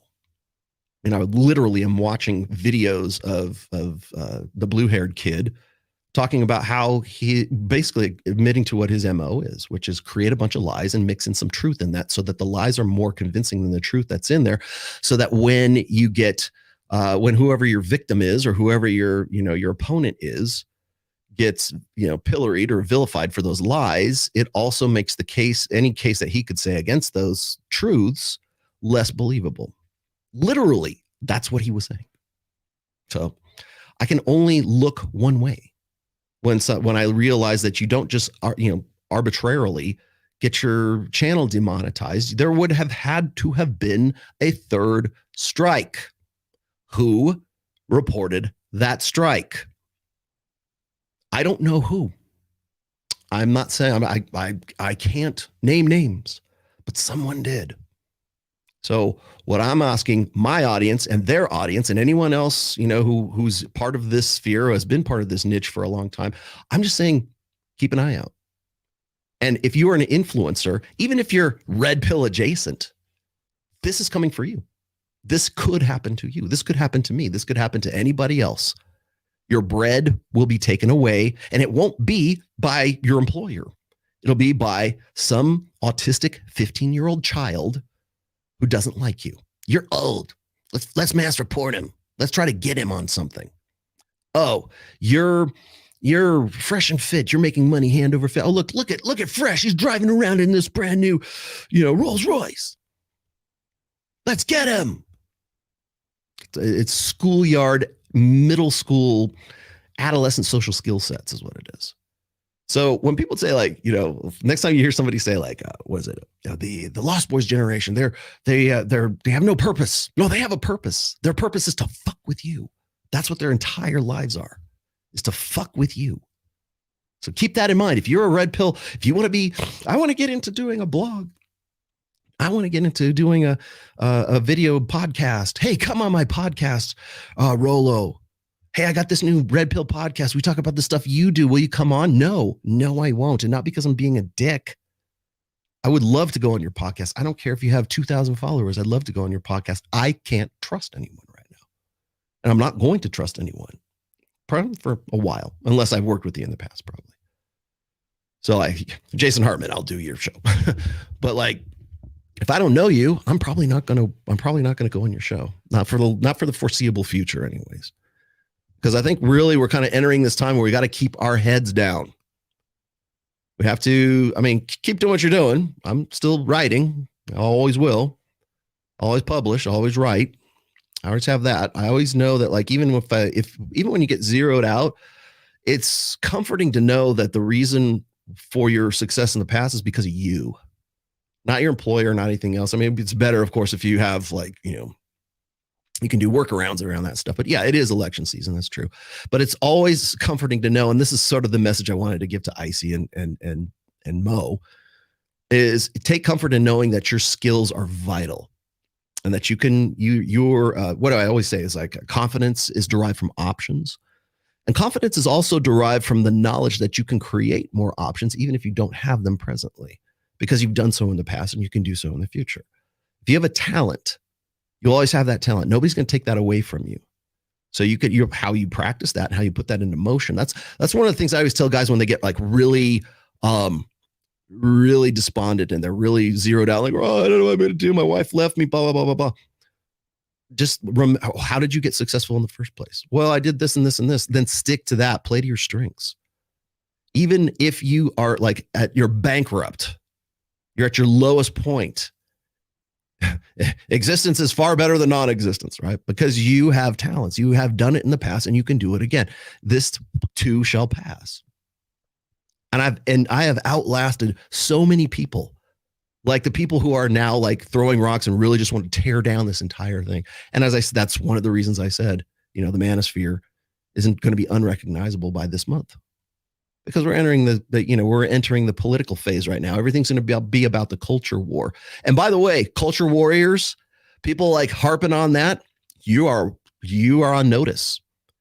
In fact, I would argue that even if Myron and Fresh snap back from this and they make an appeal and they get their channel back, even if this happens, you're on notice. I'm on notice. Everyone doing this material is on notice. Jedediah Bila, Adam Sosnick, trying to think who else, what other shows did I launch, right? Look at these shows. If you see what's happening with Myron and Fresh, you're on notice. We all are right now. Again, this might be, the yearly purge of August, but just keep that in the back of your head. Now, the other part of this is I won't, last but not least, I'm going to move on. I'm going to get to Logan Paul. Don't worry. We're going to get to that today too. I got a couple other things too. I got, what's his name? Sexton, the divorce attorney. I want to dig into that stuff today because people kept asking me about that. When I use that one clip, people were asking me, and I've watched the whole thing. You don't have to send me the video on my DMs anymore. I have it. I've had it for a while now, and I think it's brilliant. So I'm going to dig into Logan Paul's wedding very soon. God, why is marriage the theme? My daughter got married, and now I have to talk about weddings and marriage. But before I do, I just want to. I also want to point out that there will be, I'm going to quote Ryan Stone. I hate to channel Ryan, but if your show is based on sensationalism, if your show is Maury Povich, if your show is Jerry Springer, you have no other choice but to escalate. You're only as successful as your last major catastrophe. You're only as successful as how outrageous you were the show before. And I think that a lot of red pill creators who were never really about it are now having to pivot into something else. As I said, like the culture war narrative. But even that is sort of, murky waters. It's dangerous territory, let's just say, to pivot from red pill stuff and then say you were never about it and then try to be the next political pundit. Some people will be able to do it. I don't think many will. See, the problem is there's so many people. There's a lot of people dependent on you. Red pill guy, Rolo, Myron, everyone, anybody who's putting out this kind of material. Everybody wants to disprove you. Everybody wants to find some new research to debunk you. One research to debunk your 10. One debunking is worth 10 other research papers, right? So what is it? One oh shit cancels 10 attaboys. That's the mentality we're dealing with here. So bear in mind that if you're going to invite rats into your house, don't be surprised when they shit on your carpet. And don't be surprised when you think, oh, well, I got to get this guy on my show because he's going to increase the numbers. I'm mea culpa, right? I've done that with Access Vegas. One of our best shows was when we had Zerka on there. Now, I'm not saying he's a rat. I'm just saying that the idea is that we get whoever is the loudest voice and who's the biggest, spectacle, get him on the show, get the engagement numbers up, and you boost your channel. At the end of the day, how many dollars and cents does that convert to? They're not there to see you. They're not there to see even the chicks. They're just there to see Zerka, be cocaine bear with the girls, because that's what he is basically. Oh, there's an earthquake. Sorry, let me make that for you. There you go. 5.5. That's a Tuesday in Los Angeles. Ask me how I know. I grew up in Southern California. So anyways, yeah, I'm not quite over the sickness right now. I think I'm over the worst part of it. So if my voice sounds a little weird, that's why. Okay. Why is he whispering? Okay, I won't whisper. So be careful who you associate with. I remember when, Abba and Preach wanted to be on, they did some pretty interesting shows on Fresh and Fit. Now they're one of their worst detractors. The roommates. They were all about getting on. They were on board the red pill train. Choo choo. And then Hafiz is like, fuck that. I got married. Screw this Rolo guy. God. I watched his final, his going away video. Like, hey, I'm done with the manosphere now. No, you're not. You're not done with the manosphere. Just shut the fuck up. Okay. But it was like, I'm leaving I'm leaving the roommates is what it was. He was done with the roommates and he was just, I guess he's doing his solo thing. I don't know exactly what he's doing. But the whole thing was, and Glenn was there with me who watched this bullshit. It was funny as hell too, because it's like, we're watching him talk about like how he was, it gives you a little history, a backstory of how he was involved with the roommates and then how he got together with Ruslan and Patrick Bet-David and, let's name drop. And then at the end of it, it was like, so the message is this is, I had a great time. This is how I got to where I am today. I'm leaving the roommates. And then the last 10 minutes, fuck that Rolo guy. I mean, literally without saying, say my name. Say my name. Even on the way out, Hafiz couldn't mention me. Couldn't say my name, at least not the name. But yeah, it's again, yeah. Okay, I'll let you put your 2 cents in there, but it is what it is. I don't know what he's going to do. You know, more power to him. If you're going to leave the manosphere, just at least exit out this door and don't come back in it. You know, I know he won't be able to resist that. Anyways, let me get back to some of these here real quick. I haven't got to any of you yet. Brontosaurus is the real hero. Brontosaurus is the real hero. The Brontosaurus, really? Okay. That could be a prompt for like Mid-Journey if you're try that in Mid-Journey. If every man in the world suddenly became a Henry Cavill type dude, 666, okay, 6-pack abs, 6-pack, 6-figure income, you know what I'm talking about. Would hypergamy not just push women to select the top 20% of men from within the new improved set? Yes, it would. But the problem is you're also dealing with a globalized sexual marketplace. So theoretically, that's true. The other thing is hypergamy is not a straitjacket. It is also dependent upon alpha fucks, beta bucks. That's why I got to clarify terms here, not just saying marriage, okay? Alpha fucks, beta bucks, if that's what we're talking about, remember that women become less able to, let's say, get the things that they have as a priority at different parts of their life, different times of their lives. Also, let's not forget that 40% of women in the United States are morbidly obese. I just got those numbers in. Just in. How well are those women able to, let's see, select the top 20% of men? Probably not as well as they would like to believe they could. Yeah, what is it? 75% of the U.S. population is overweight. It might be more than that now too. Remember, whenever you're talking about hypergamy, it doesn't happen in a vacuum. Okay, I can't stress that enough because I know all my detractors, all the next kid who wants to take a swipe at the big guy in the prison yard, right? The next newbie that wants to come in and take a shot at Rollo Tomassi is going to say exactly the same thing. So let me clarify this right now. Hypergamy is not a straitjacket, okay? Oh, they only want the hottest guy. They only want Giga Chad. What chance do I have? You know, oh, Tom Brady is getting divorced from Giselle. What chance do the rest of us have? Shut the fuck up. Jesus Christ, you want to talk about cope? That's cope. Why does Rollo not like MGTOW and the Doom Pill and the Black Pill? That's why. and like immediately, like, oh, they're getting divorced? Really? Oh, what chance do we have? Amber Heard and Johnny Depp. What chance do we have? We can't make it work, Rollo. We're going to go join a monastery. No, you're not. Because they don't have an internet connection at the monastery and you can't actually talk. You can't shit post on Twitter all day long. That's why you're not going to join the monastery. You're not going monk mode. If you're on Twitter, you're not monk mode. End of story.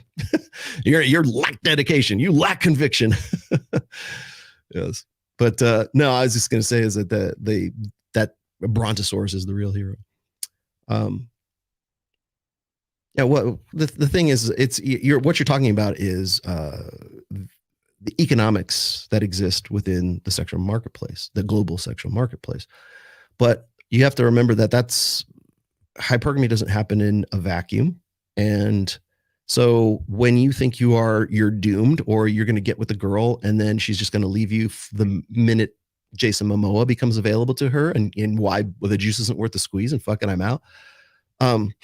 Just remember that can be a cope, probably the worst cope you can deal with. I'm not saying, oh, Joe, just go get married. Not at all. We're going to talk about that here in just a minute. But I want you to be realistic.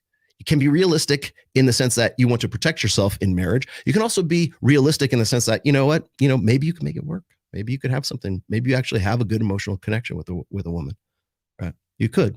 We're better together than we are apart. We are innate, natural, evolved complements, men and women. And women are not all like that. And if they're like that now, it doesn't mean they will be like that later. So there's a lot of variables to be taken into consideration. Sorry. What is this? F&F started naming the Jewish power structure. Did they? There's your plug, my friend. Sea and air. Now go back to Saint Nick. Rollo, you think you're the next and you still beefing with Xena? Xena. The Witcher? Exena? I'm not beefing with Exena or Xena, whatever the fuck her name is. I just blocked her. I'm done. I don't, I'm starting to, Rich Cooper is who he says, but like, here's the thing is, one of Rich Cooper's very founding principles is I don't work with retards, or I don't work with retards, and I don't work with retards who work with retards. Maybe it was Cappy that said that. I don't remember, but it's not a beef. I'm just over it. Why, I mean, my especially right now, my tolerance for bullshit is like this. So it's because it's easier just to simply block, right? I loved all. By the way, one of the best things that happened was all these spurgs coming out of the woodwork who want to give me grief on the comment section in my YouTube, on Twitter, whenever. It doesn't matter what I post. Puppies are cute. Rollo, you got owned. That's not what this is about. I don't care. Those are the kids that I was telling you who have nothing better to do with their lives than to like try to fuck with you because they think that ridicule, we do it enough and he'll break. No, I won't. I've outlasted, children like you for 22 years now. You're not breaking anything. Trust me, I have developed quite the Teflon skin over the years. Dr. Taraban was one of the best guests of FNF of all time. Yeah, I'm glad. I like Doc. I've used his clips on this channel, as a matter of fact. I would like to have Dr. Taraban on. I have reached out to him. I hope he will accept my offer. I think a lot of the stuff that Orion talks about is like he adds a certain level of legitimacy to a lot of the principles I've been talking about for like decades now. So, and this is no, attack on him. I'm not trying to flame you, Orion, but like when I see him talk about like the differences, like how love is a gendered concept. Like when I talk about, this is actually one of the iron rules of Tomassi, right? Men love idealistically and women love opportunistically. I've seen him do shows and essentially paraphrase everything that I said in that rule, right? I know where you're getting it from. That's good. And please do. Please keep doing what you're doing. I mean, throw me a bone occasionally, but yeah, I get it. But I would very much like to have him. In fact, the invitation has been extended formally. If you're seeing this now, Orion, we would love to have you in Vegas. So please reach out to me. Let's see. By the way, I was actually asked, let me put this out. I was asked by Myron and Fresh before all this shit went down, or Myron anyways, if I wanted to be on. He wanted to fly me out. He wanted me to come out on Friday, and I couldn't do it because I was sick with the you-know-what bug. And still kind of getting over it myself.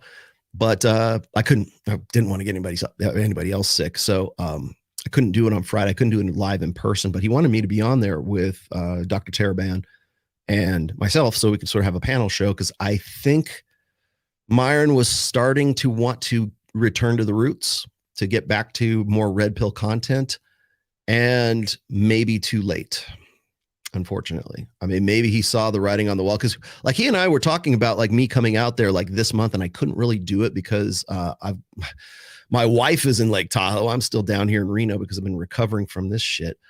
But I didn't want to travel too much in the month of August anyway. So I was thinking, hey, maybe we could do it in September, first part of September. I know Mike was out there in the first part of this month, and I really wanted to get out there, but now all this happened, and it was nice. Thank you for the invite. I really wish I could have been out there to do a show, and I really wish things had gone differently than they have. But I also have to point out that I think that Myron, and to his credit, probably saw the writing on the wall. He wanted to get back to, meat and potatoes, not red meat, like meat and potato, like nuts and bolts shows, the red pill shows, because that's really what the foundation of his show was built on. And he was asking me to come out there and do shows. And now I kind of wish we would have, but yeah, I mean, it may be too little too late. Like I said, if you got to be very careful who you co-brand with.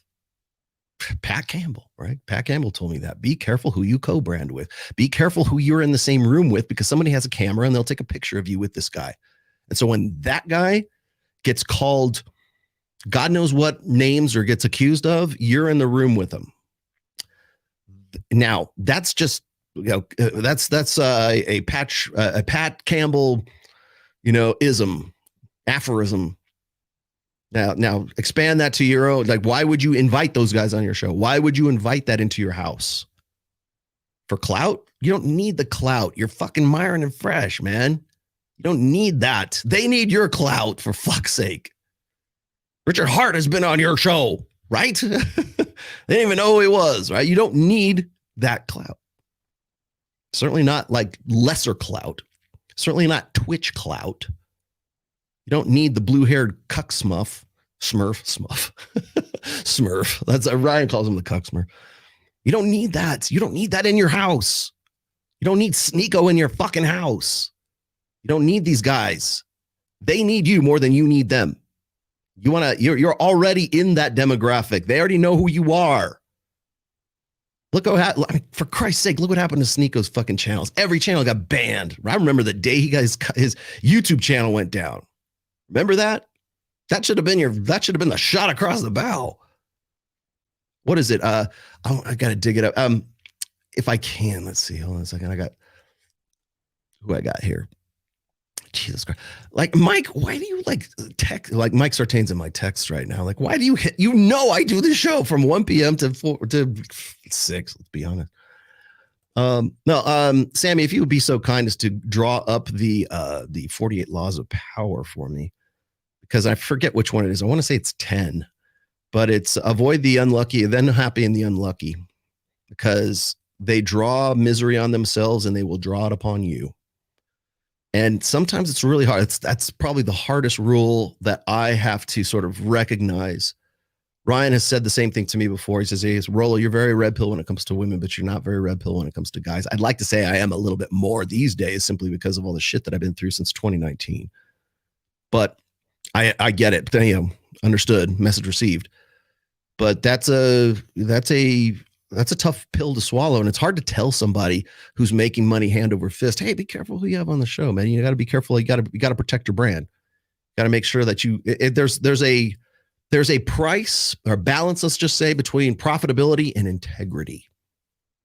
So be careful who you co-brand with, because it doesn't even have to be them who are going to actively work against you. It's going to be the people who are associated with them who will actively work against you.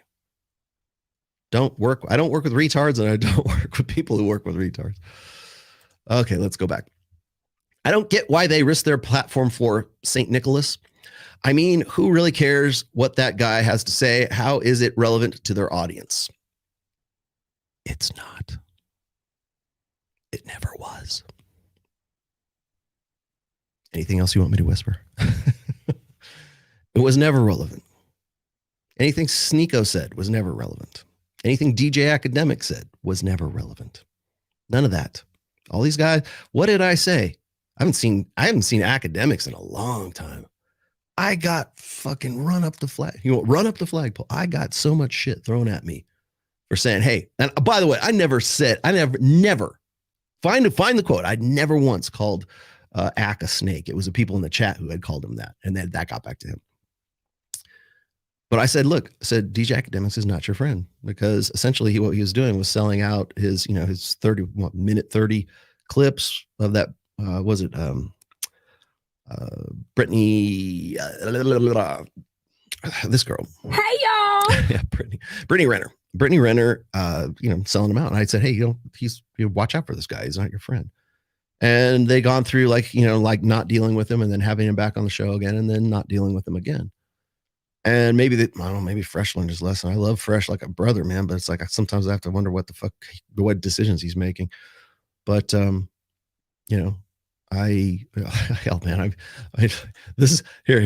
is how much I love Fresh.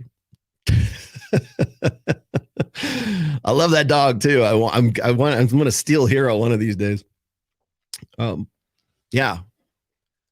I have not only do I have a deep affinity for my friends Myron and Fresh, I love them like brothers too. So, and I want to see them succeed. And I remember in the early days of when they were first getting the show rolling, I think it was January or February of 2021. That was back when Fresh would we'd be in the car together and he'd say, hey, give me some advice, man. I don't know, see where this is going, but it's really sort of ramping up right now. And I would tell him, I say, the one thing you need to watch out for was too much, too young, too fast. And then, of course, by August of 2021, he's bought his first McLaren, which is an example of too much, too young, too fast, right? But yeah, let me see. Where else do we have to go here? Yeah. Yeah. Again, it's like, what's the point of having, like, I've always said this, and I'm just reiterating this for the gallery here, is I have never been a political show. I will never talk about race. I will never talk about religion. I will never talk about politics. I don't talk about moon landings. I don't talk about the earth being flat or round, unless I'm happen to be in the room with Mike Sartain. You've never seen me do a show based only on those topics. Now, when they cross over into intersectional dynamics, then they're fair game. So if I want to talk about religion, hell, I wrote a whole book about religion, the confluence of religion and intersectional dynamics and the red pill and stuff like that. I wrote it took me 3 years to write. So do I talk about religion? Yeah, but I do it within the context of the red pill, which of course is not an ideology, a religion, or a philosophy, or a movement. But that's what they're going to turn it into. And by the way, that's the next narrative that's coming. Just to get a heads up, if you're a content creator and you want to profit, that's going to be the next move. But it's not relevant. And the reason why I have always kind of shied away from doing, exclusive politics. Hell, people ask me to do streams where I'm just downstairs in the cedar room of my guitar studio, just playing guitar and talking about guitar. And I would love nothing more than to do that for you guys. But I know what will happen. What do you think will happen, children? Hello there, children. How's it going? What do you think would happen if I just did a straight guitar stream and didn't talk? I've actually done those with my band. They want to talk about red pill stuff. They don't care. Like there'll be enough people. I'll get a good draw on all of that. But and I'm happy to do it because I like nothing better than to talk about my hobbies and things like that. I would love to do that. But I wouldn't, it would probably, you complain about a 4-hour podcast here, 5-hour podcast here. That would end up being like a 6-hour podcast because people would think of it as sort of like a Q&A. All right, here you go. There you go. Gen X Rolo. Yes, thank you for clarifying that. The podcast millennial Zoomer clout chasers are going to come at you hard. Going to? No, my friend, that day is here. I know you say the red pill manosphere awareness isn't political, which it truly isn't, but at least the conservatives aren't trying to ban you or even worse, put you in prison. This is true. Yes, the people who are, you know who they are. The people who, because as I said before, like at least here, if there's one silver lining, I hate to even use this as insert this into the conversation here, but as bad as it is for Myron and Fresh to be canceled, at the very least, they're not like the SEC or the IRS or the FBI, haven't like, at least the FBI haven't shown up on their door. At least they haven't been, at least the attempts to bring them down have stopped at the criminal. They've stopped at the criminal efforts. Yeah. Oh, good. There it is. Thank you very much. Let's see. The 48 laws of power. Was it? Oh, okay. Here it is. Law 10. Avoid the unhappy and the unlucky. Avoid miserable people. The perpetually miserable spread misery like an infection, and they'll drown you in it. Actually, I think that's probably paraphrased, but close enough. Yeah, just gonna say is that, yeah, at least they're not. At least there's not been an attempt to shut you up. And by the way, I want to also point out, I've said this already on a few other podcasts. I've said this on my own podcast when I was in Vegas. That's the level. That's the extent to which they want you gone. It's not enough to take your bread. It's not enough. Like I was saying before, it's not enough to just like if they could put Myron and Fresh in jail or have them investigated for something. And they've don't get me wrong. There's been attempts at that. Abba and Preach attempted that. I mean, not saying, hey, we're going to call police and send the FBI to get you, but certainly accusing them of a criminal act, right? When they tried to, Harvey Weinstein them. And then again, later on, you have Ethan Klein, who still hasn't, who you want to know why he doesn't want to have that debate, that still doesn't want to have that debate with me and Myron? Because he knows what we'll say. He tried to do the same thing, tried to accuse Myron of a criminal act. Statutory grape, essentially. That's what it was. Manufacturing. And now, to their credit, they had all their ducks in a row and they had all the receipts ready to go. And they actually turned that around and probably made a good chunk of change off the SuperChats for that one. But I remember that. And then I was wondering, why the hell are you having Hassan, who's part of their crew? Why would you have them on your show? I remember that one show that they had. He I don't know how he chimed in, but I guess Hassan was like tight with the academics. So it was academics and Hassan. And I was like, at that point, I would have just killed the stream. I'm not going to talk to people who literally want my incarceration for stuff that they're manufacturing. And even if that's not the case, then at the very least, like, they're trying to, imply that, slander you, defame you, discredit you. That's the level of effort that they're going to. Now you could say, well, that's just inter-brand competition. It's just your competition, man. No, it goes beyond just competition when they're saying you should go to jail for statutory EPAR. You should go to jail for that. And we want to shut you. Not only, it's not enough to shut you up, we have to imply that you have committed a criminal act. That's what it is. And trust me, now that I've experienced it firsthand, I know what they were going through. And I will tell you this is like, I don't care how much fucking clout anyone has. I won't never work with you again. I will never even bring you up.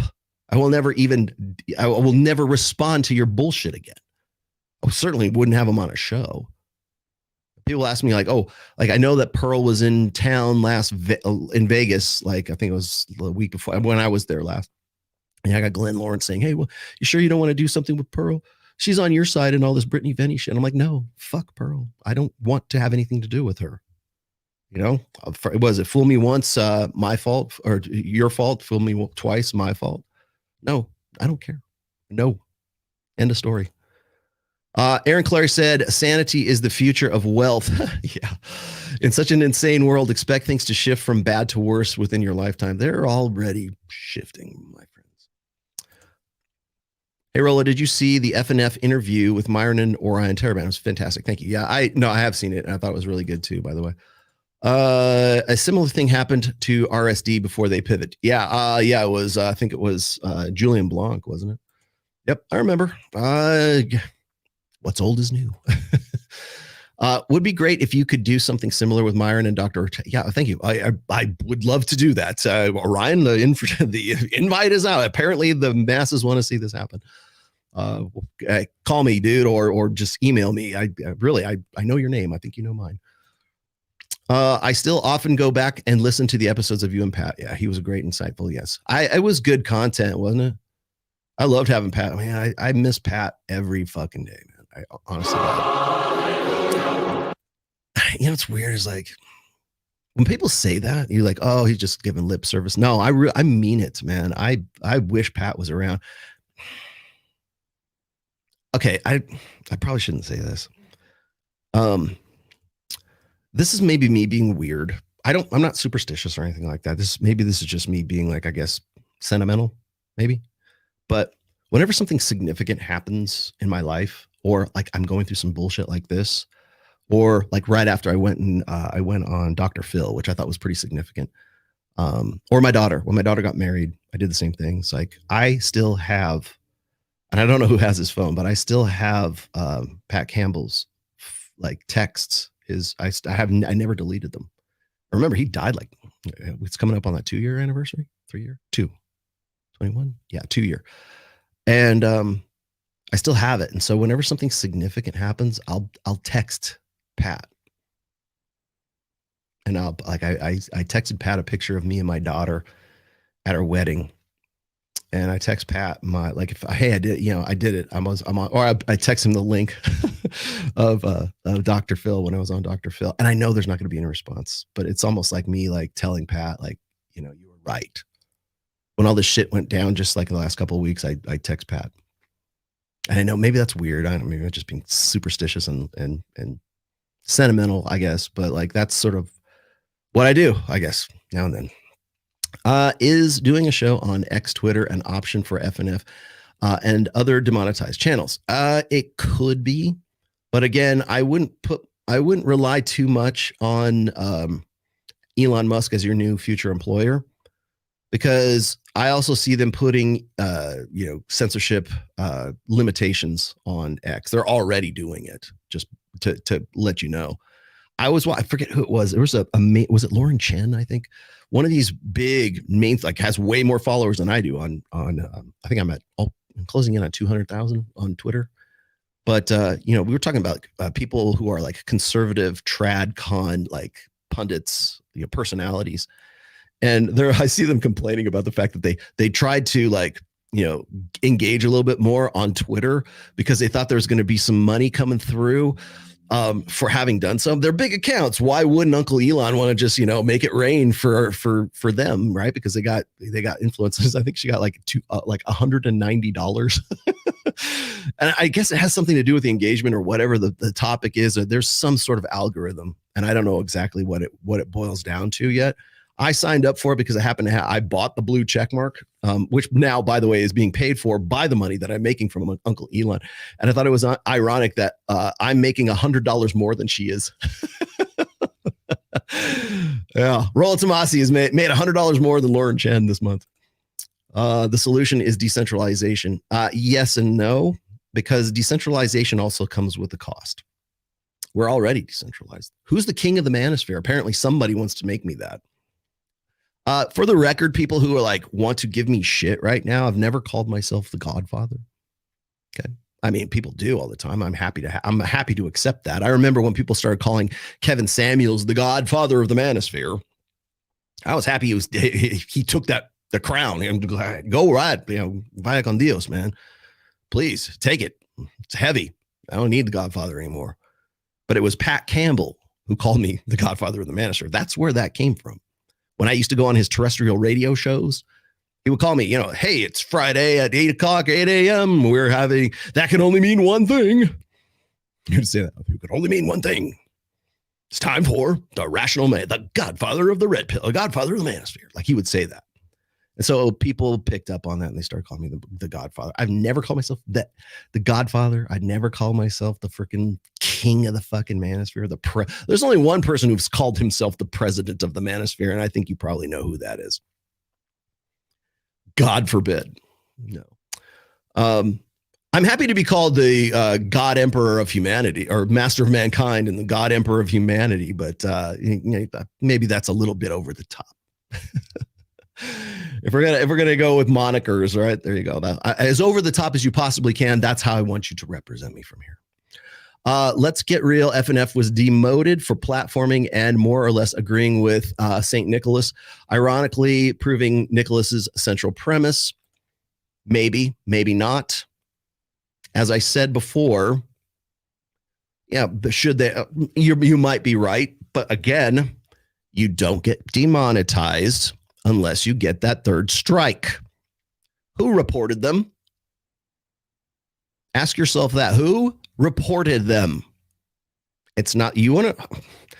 I love Myron, but maybe he knows and maybe he doesn't know. Maybe he's just keeping his teeth together. I don't know. But you don't get that third strike unless somebody has reported you.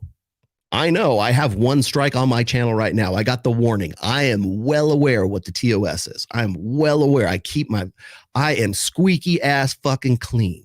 Now, could that change overnight? Could people go back through my backlogs? And now, as I said in the essay I was reading in the beginning here, could people go back and say, well, what he said in the past is now heresy in the future? Yeah, that's definitely a possibility, of course. You literally can't say anything without somebody misconstruing it or taking it out of context. But the problem is you have to have somebody to do that in the first place. So, it might have been because they agreed with St. Nicholas, but someone reported them. In fact, I would say a mass of people reported them. Who? Who do you think did that? Didn't just happen out of the. They've been talking shit for a long time. And yes, maybe they thought they were untouchable. I will give you that. Did they jump into bed with some really shady people? Yes, absolutely they did. And it's going to be that much more imperative that you keep your head down and stay away, stay in your lane, play to your strengths. You can talk about new stuff. I don't care. You pivot to whatever the fuck you want to, but understand that when you do so, there are limitations. And I hate that they have limitations. I don't think that they should exist. I think we need free speech. You've heard me say this a million fucking times. The only way to test the strength of an idea is in the crucible of open debate. But you know what we have done since, well, I don't know, maybe 2016, 2017? You know what we've done? We have farmed out our free speech to private companies. That's what we've done. Well, you could go start your own network, Rolo. Anybody could do it. No, they can't. No. Because your voice gets drowned out by the big companies to whom we have farmed out one of our amendments, one of our sacred rights in this country, to private individuals. And that could be Elon, that could be whoever at Google, that could be Zuckerberg. We have farmed out free speech to multinational corporations. We have farmed it out. They're taking it over. That's the thing that gets me, is like, oh, it's going to be the government that's going to silence. No, it's not. It's going to be private individuals working on behalf of the government, maybe. That's who's going to be doing it. We're already doing it. We're like Myron and Fresh are feeling the brunt of this right now. Maybe I will too. I don't know. I hope not. I don't do politics. Not solely anyways.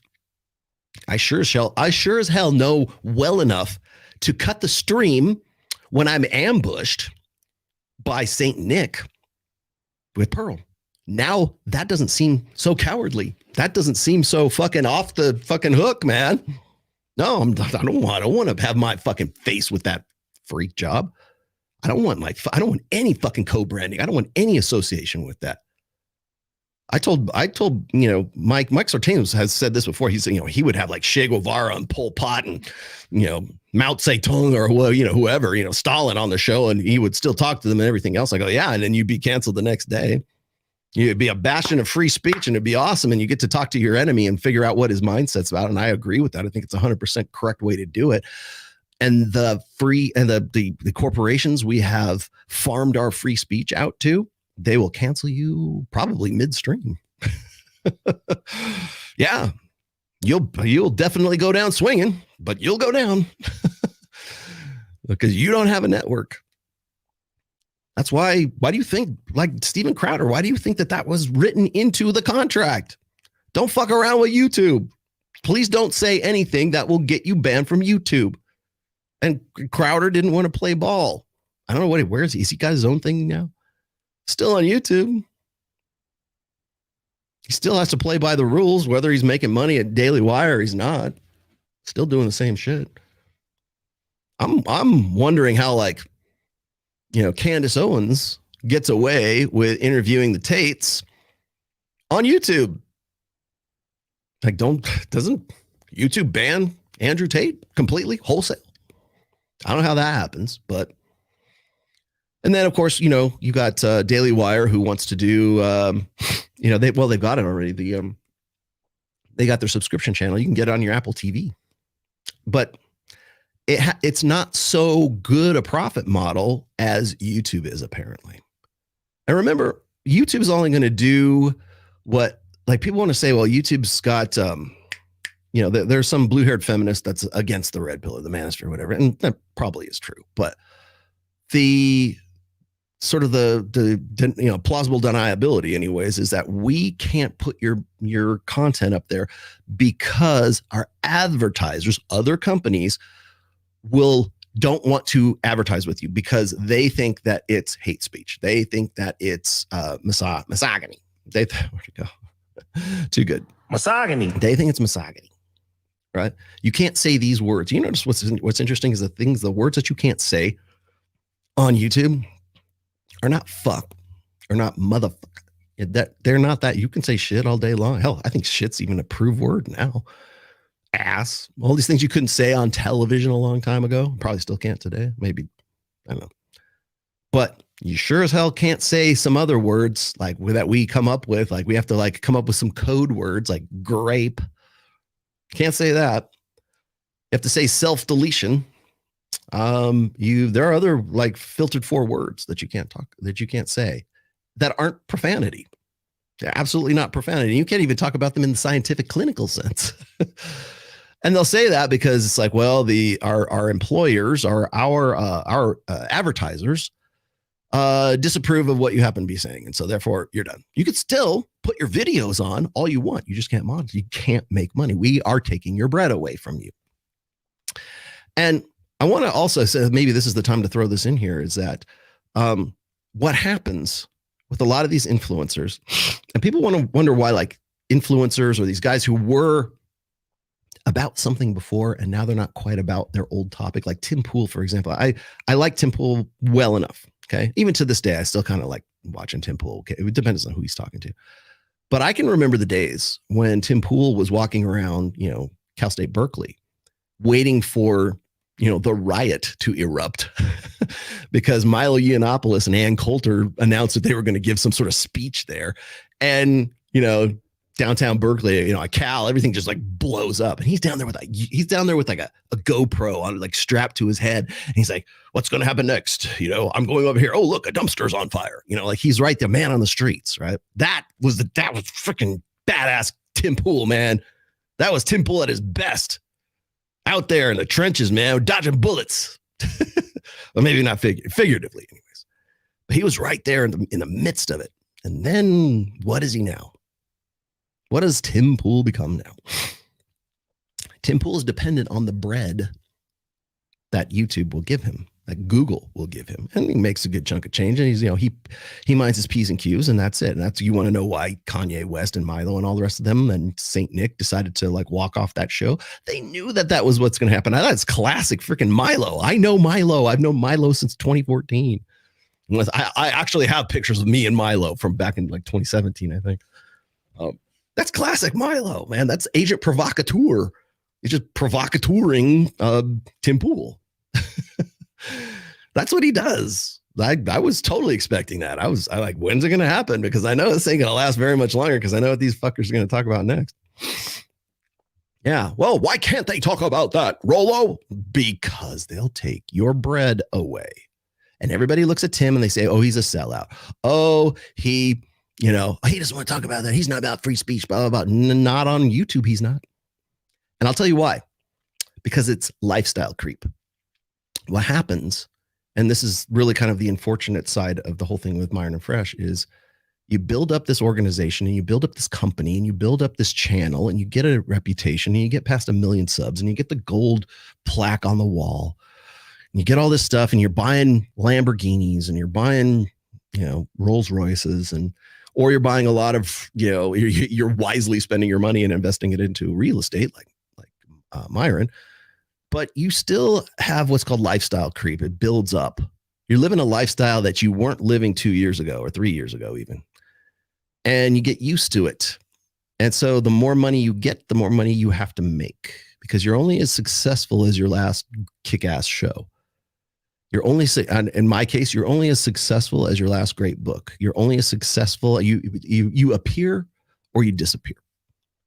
And I mean, half the reason I wanted to go work or go build something in Vegas, Access Vegas anyways, is because I thought I could do it better. And I still think I can do it better. I think we are doing it better and better than Valuetainment, better than a lot of, we're the #1 podcast in Vegas right now within less than a year. And we like our subs is just, split between me and Mike and the main channel. We really need to consolidate, I know, but we're the #1 channel. We're the go-to channel right now. Chicks are talking about us. They want to be in part on the show, right? That comes with a lot of liabilities too, by the way. But we did it in less than a year, and still, we're not nearly as big as some of the other channels that we kind of rub elbows with. But that shows you what the market is like in Vegas. Right, because we are the only thing we're one of the only things going on in Vegas. So, and I'm not even trying to measure that by subs. I'm just measuring that by like popularity and people talking, just the sort of buzz. Right. But but we built that up, in a while. But here's the thing is like, the problem is that the bigger the channel expands, the more successful it becomes, the more successful it has to become.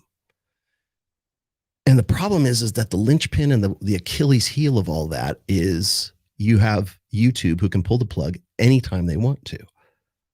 So you exist at the pleasure of YouTube. You exist at, and by the way, you exist at the pleasure of whoever you are or aren't pissing off. Because YouTube's, like I said, YouTube's not just going to arbitrarily do that. There has to be some sort of outcry. There has to be something that pisses them off well enough so that they're going to pull the plug. But our employer is Google.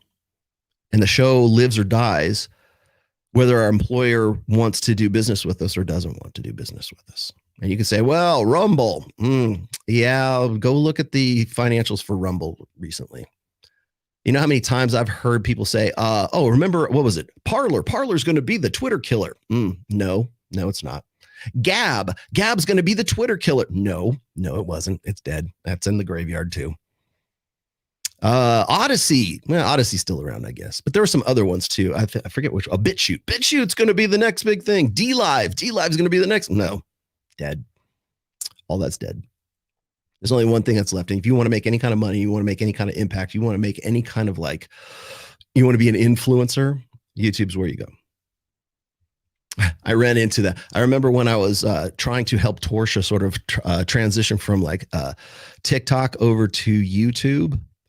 And the first thing out of my mouth was this. I said, look, I know, TikTok is a whole different animal than YouTube because you can have big tits and look funny and happy and do all your shit for 45 seconds, but can you be entertaining for an hour? That's the key. That's why people have a really tough time transitioning from TikTok over to YouTube. But you're also at the beck and call and the mercy of YouTube. And then on top of that, I should also point this out too, is you're married to that show. The more successful that show becomes, the less able you are to get away from it. So it becomes your life. You want to know why Myron and Fresh were just kind of, sentimental and emotional on that show?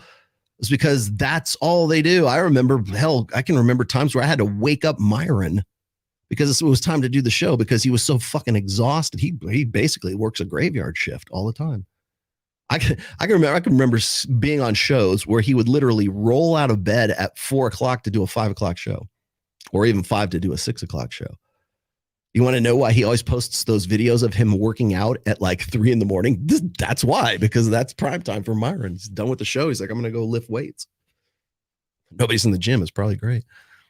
But yeah, I mean, you become married to it. You remember, does anybody remember this? Do you remember when Tim Pool decided he was going to buy an RV and he was going to do a mobile podcast from the RV and go all over the country so he could go and do these shows from the RV? I didn't think that lasted 2 or 3 months. He even had Joe Rogan was on that too. I think he drove it to Texas and he did a show with Joe Rogan in the RV. Dead. That was a failed attempt because you can't really control for everything when you're in an RV. You don't have the necessary quality controls like when you're on the road than you do in the sort of antiseptic clinical area of your home studio, right? So what do? You get a fortress. You buy, which still you get swatted at, but you buy this mansion, the skate park mansion of Tim Pool that he never leaves. And not because he's some sort of recluse.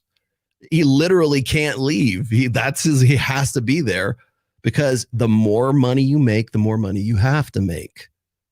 Lifestyle creep. And then you get used to that lifestyle. You get used to some stuff. You get used to buying expensive guitars. You get used to buying a freaking, McLaren. But all of that is built on a foundation of sand. Or certainly a foundation of land you will never own, just like getting married. You have an employer. And it can all go away in the blink of an eye.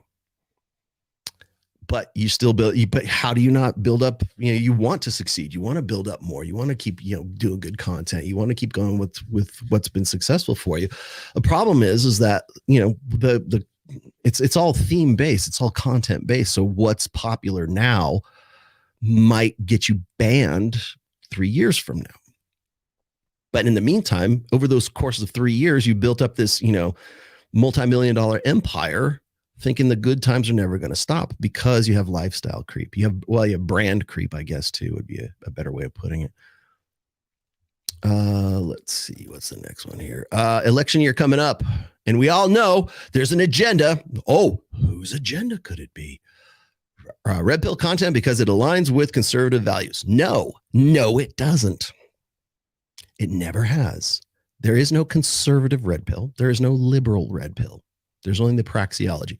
Also, dem boys are exposed in a negative light and they don't like it. Has nothing to do with the red pill. Politics, nothing to do with the red pill. You're going to say, but Rollo, isn't it just the truth? No, I pointed that out in March of 2021. You just saw the video, 2 hours ago? Oh, sorry. 2 hours ago, when I was on Myron Fresh, I said, I hope the red pill doesn't go mainstream. Why? Because everyone appropriates it as their own personal brand. What's the red pill in that case? Whatever your pet fucking ideology happens to be. Right now, it happens to be conservatism, tradconism, which even in those contexts, they still hate you. Rollo's about spinning plates. He's about fucking anything on two legs. What's this plate theory? You know, I've been married for 27 years and my daughter just got married at 25. We actually did everything the right way. And according to your life plan, I'm actually better. I'm ahead of the game, well ahead of the game than you are by your criteria. No, it can't be. I'm melting. No, it's because you idiots, just like 2016, appropriated the red pill because it's what the kids are all into. Kids are all red pill. We need to appeal to the youth vote. Let's call ourselves red pill. Fuck yeah. That'll work. No, not in 2023 and not in 2024. It won't.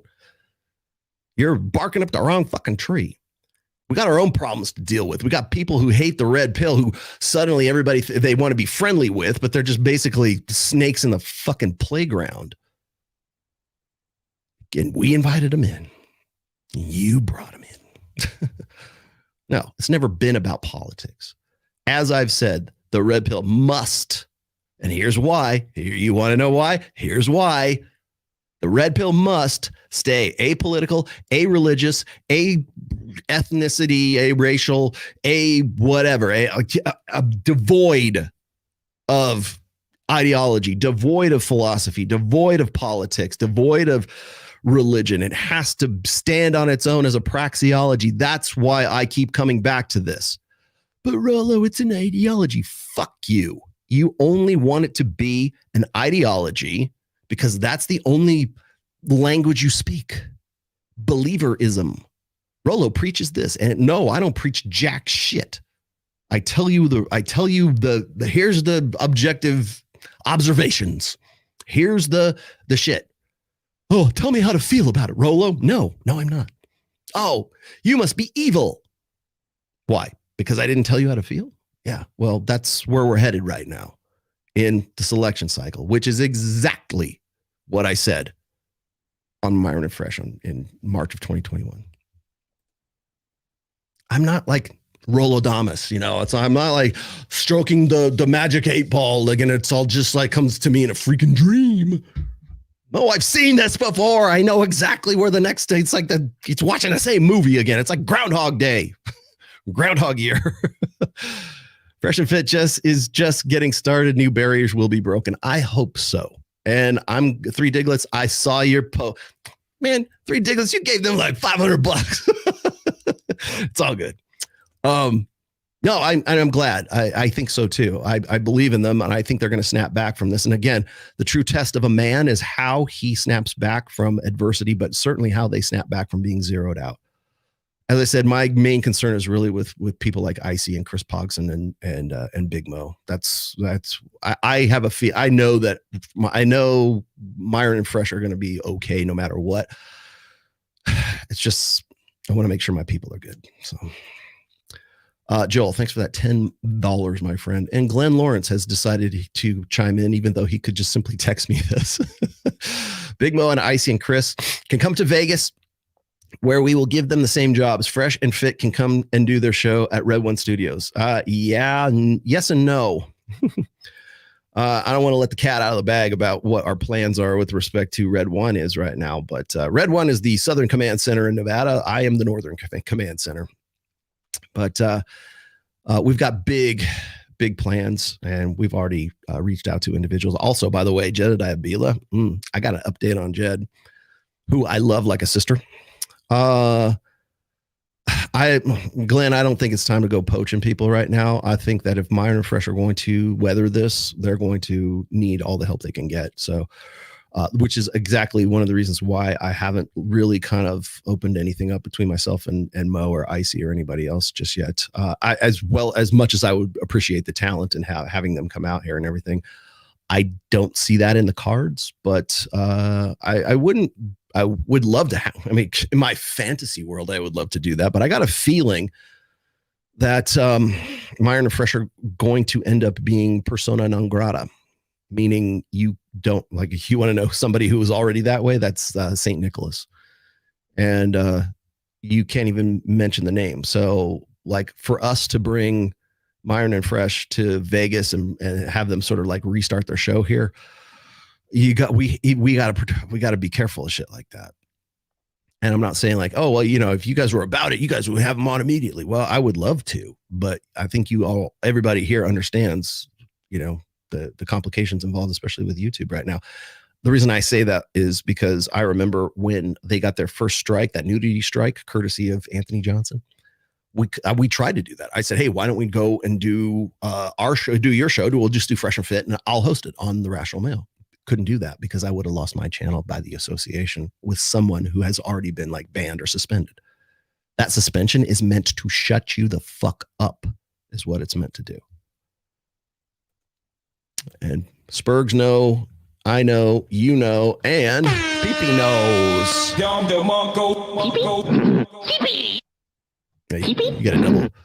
got a double dose of Pee-Pee today. Thank you, Pee-Pee. I appreciate you as much as a human can.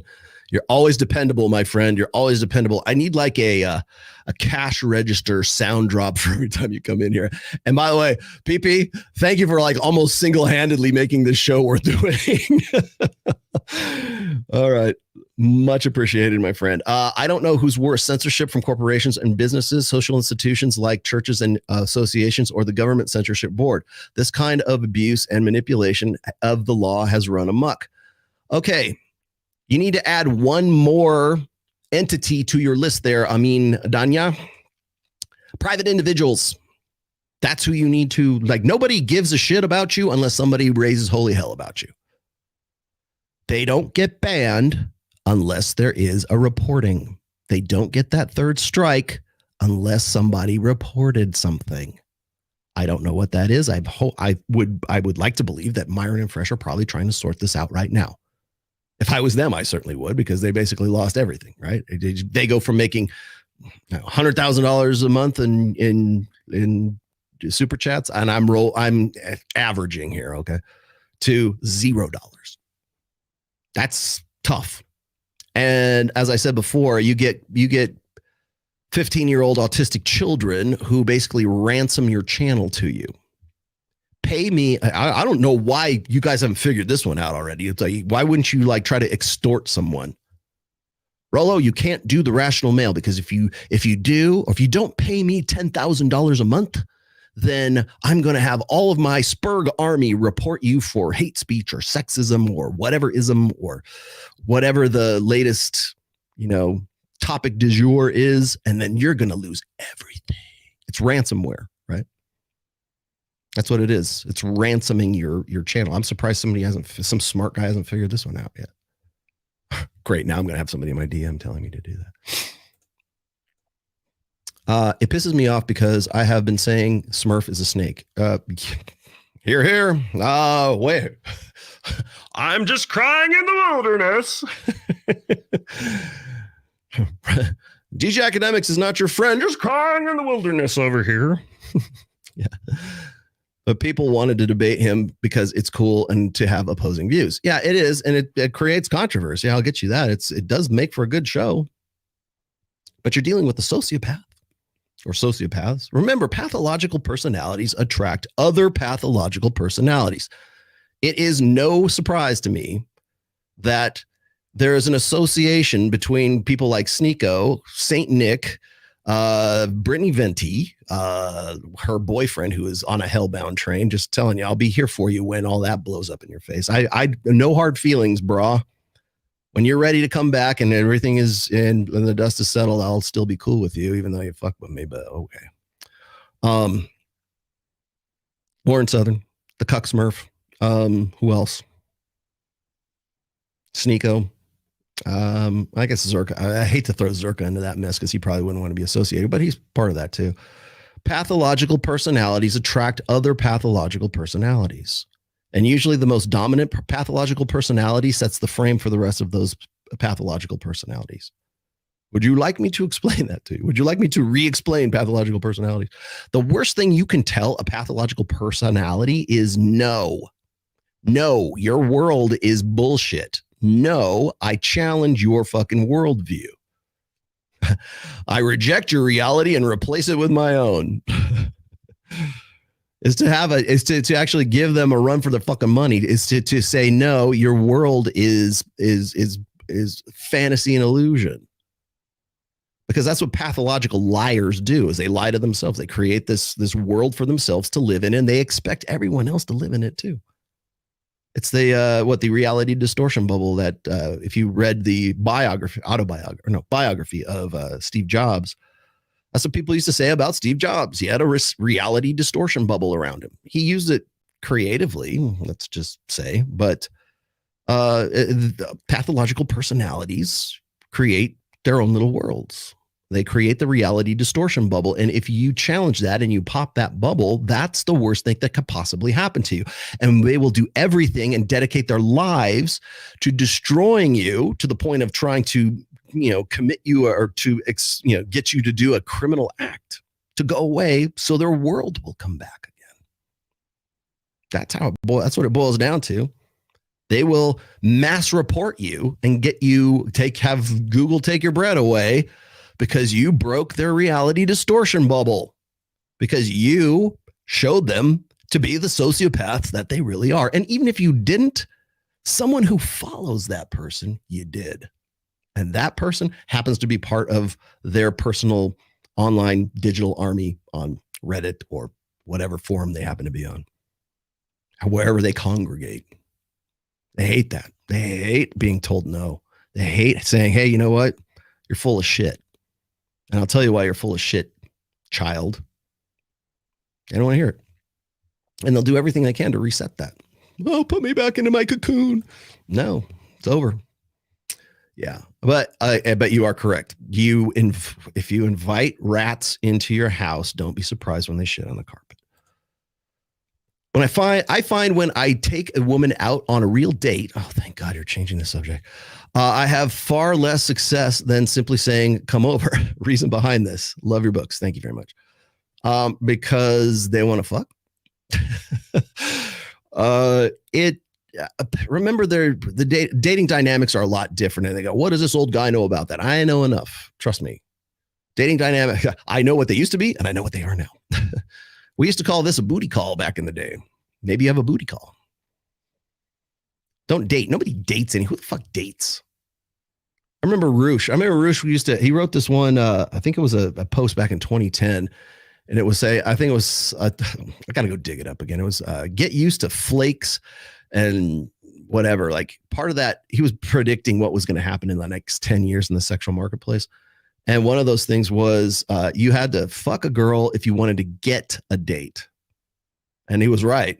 Yeah, you basically, a girl has to be interested enough in you to fuck you to want to see you again and to actually have some sort of relationship with you. We'll get into that here in a minute when I talk about Logan Paul. Just had a girl leave because I didn't take her on enough vacations or buy her an expensive enough birthday. Lifestyle she deserves. She was 34. Okay, let me state for the record.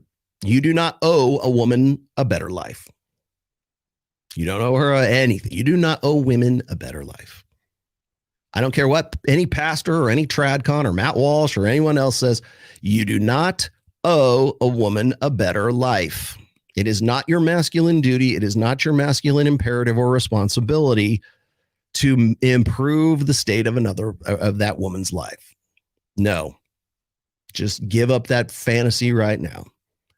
So as I was showing you in some of those videos in the beginning there, like that one chick who was like they were yucking it up, man, this is the most offensive thing think I've ever seen on any of these reels that I've ever put up here. Let's see if I can find it for you. I got this. It's so good. I got to put this up again. Where did it go? Is this it? No, that's not it. Is this it? Nope. I have it right. God damn it. How is this all the way at the bottom? Oh, this one. Here we go.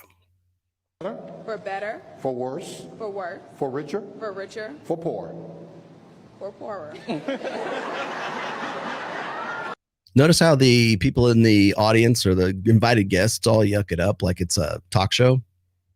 These are your vows. This is what I promised to do.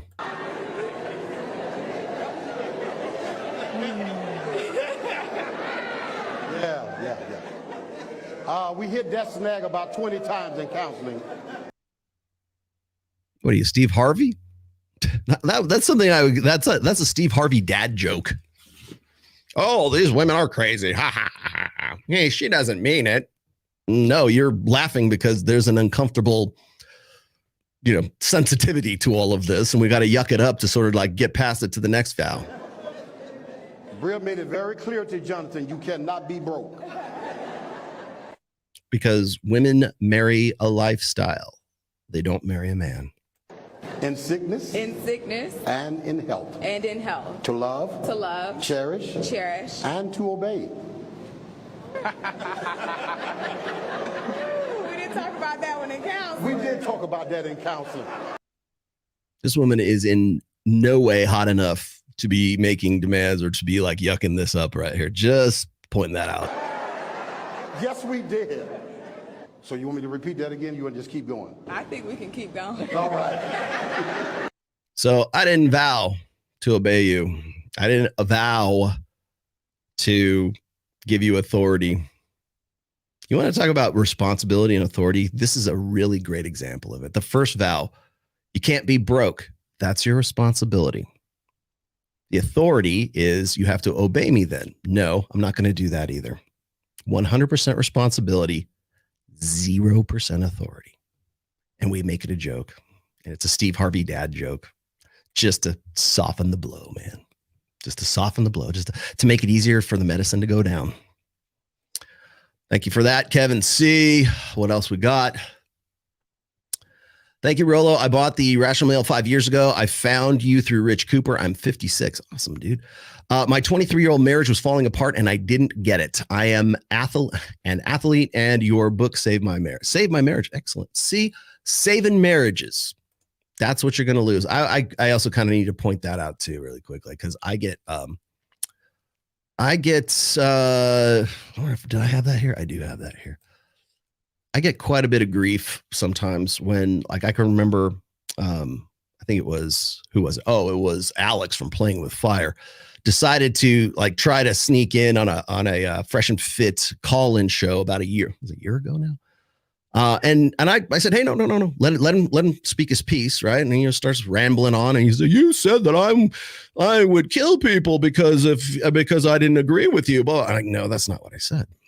I said, the fact is that you present an obstacle to people like finding this life-saving work. I mentioned a certain handwritten letter about, from a mother saying like, thank you, Lord, covered with, it's a little smudgy right now too. I could show it to you, but tearful, tears in her eyes. She couldn't even say. Paul Benjamin was with me when that happened, and basically hands me a handwritten note saying, so thank you for saving the lives of my boys. I have sons because of your book and because of your work, right there in front of me. Right? And this isn't like, an email. This isn't it's a handwritten note, right? I mean, this isn't something, a DM. This was something like real enough that, and I'll tell you, man, it's still weird for me to get that kind of stuff too, because like, I'm glad it's a reminder of like what I'm doing, right? Like who I'm helping and what I'm doing.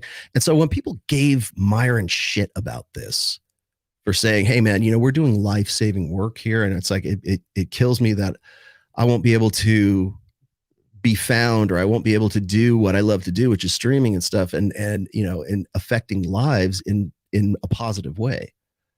The Spurgs who go and report these guys, the Spurgs who want to come at me, don't see the human cost associated with that.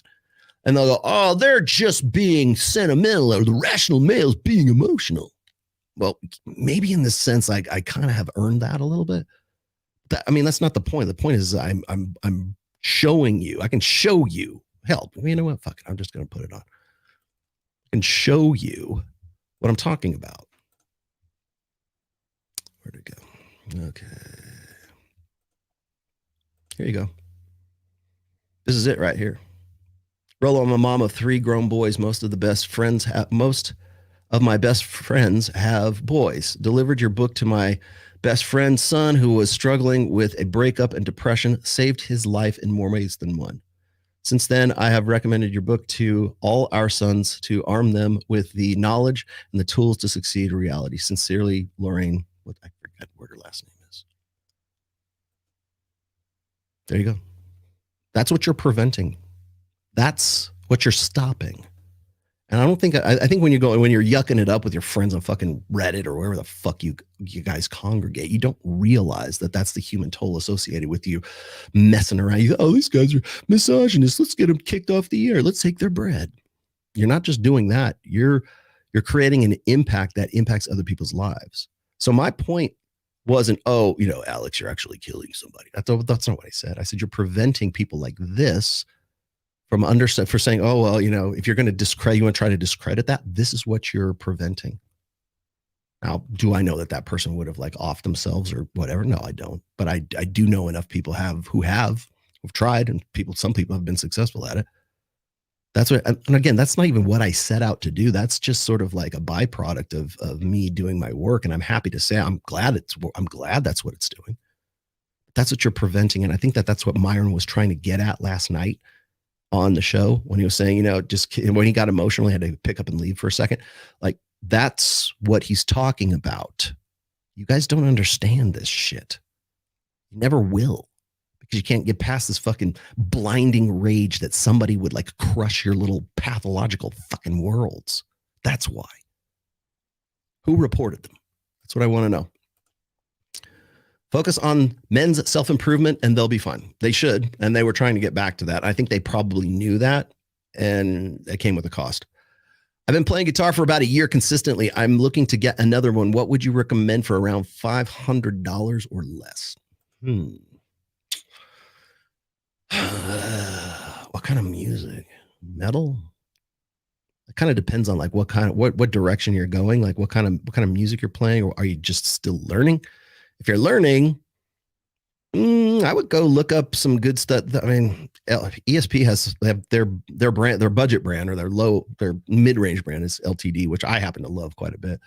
I would look into ESP LTDs. I would look into Jacksons. This is just my personal preference. I collect collectible Kramer guitars, but you don't have to go that crazy. Well, some of them are good, I guess. You might want to look up some of the more modern Kramers. Those are good. That's what I would suggest. Just because those are my preferences. You don't get it, Rolo. This is your blind spot. What? This is all about politics. Yeah, but that's not what I talk about, brah. Everything you talk about is political to one side. Blue hairs, NPCs, SJWs, you have to pick a side. Do you not think I have? They have, or they've chosen it for you. Yeah, what is it? You're not interested in war, but war is interested in you. Yeah, but here's the thing. You want to know why I have been around and have been so consistent for the last 22 years? Because I don't do that bullshit. Because by the way, that's not me trying to diss one side or the other, because I think that's what it is. We need you on our team. One of us. That's not what it's about. I'm never going to be that, right? I'm never going to say, well, I'm going to vote this way, or I believe this. I'm not going to do those shows. You know why? Because if you want those shows, there's Ben Shapiro, there's freaking Brett Cooper.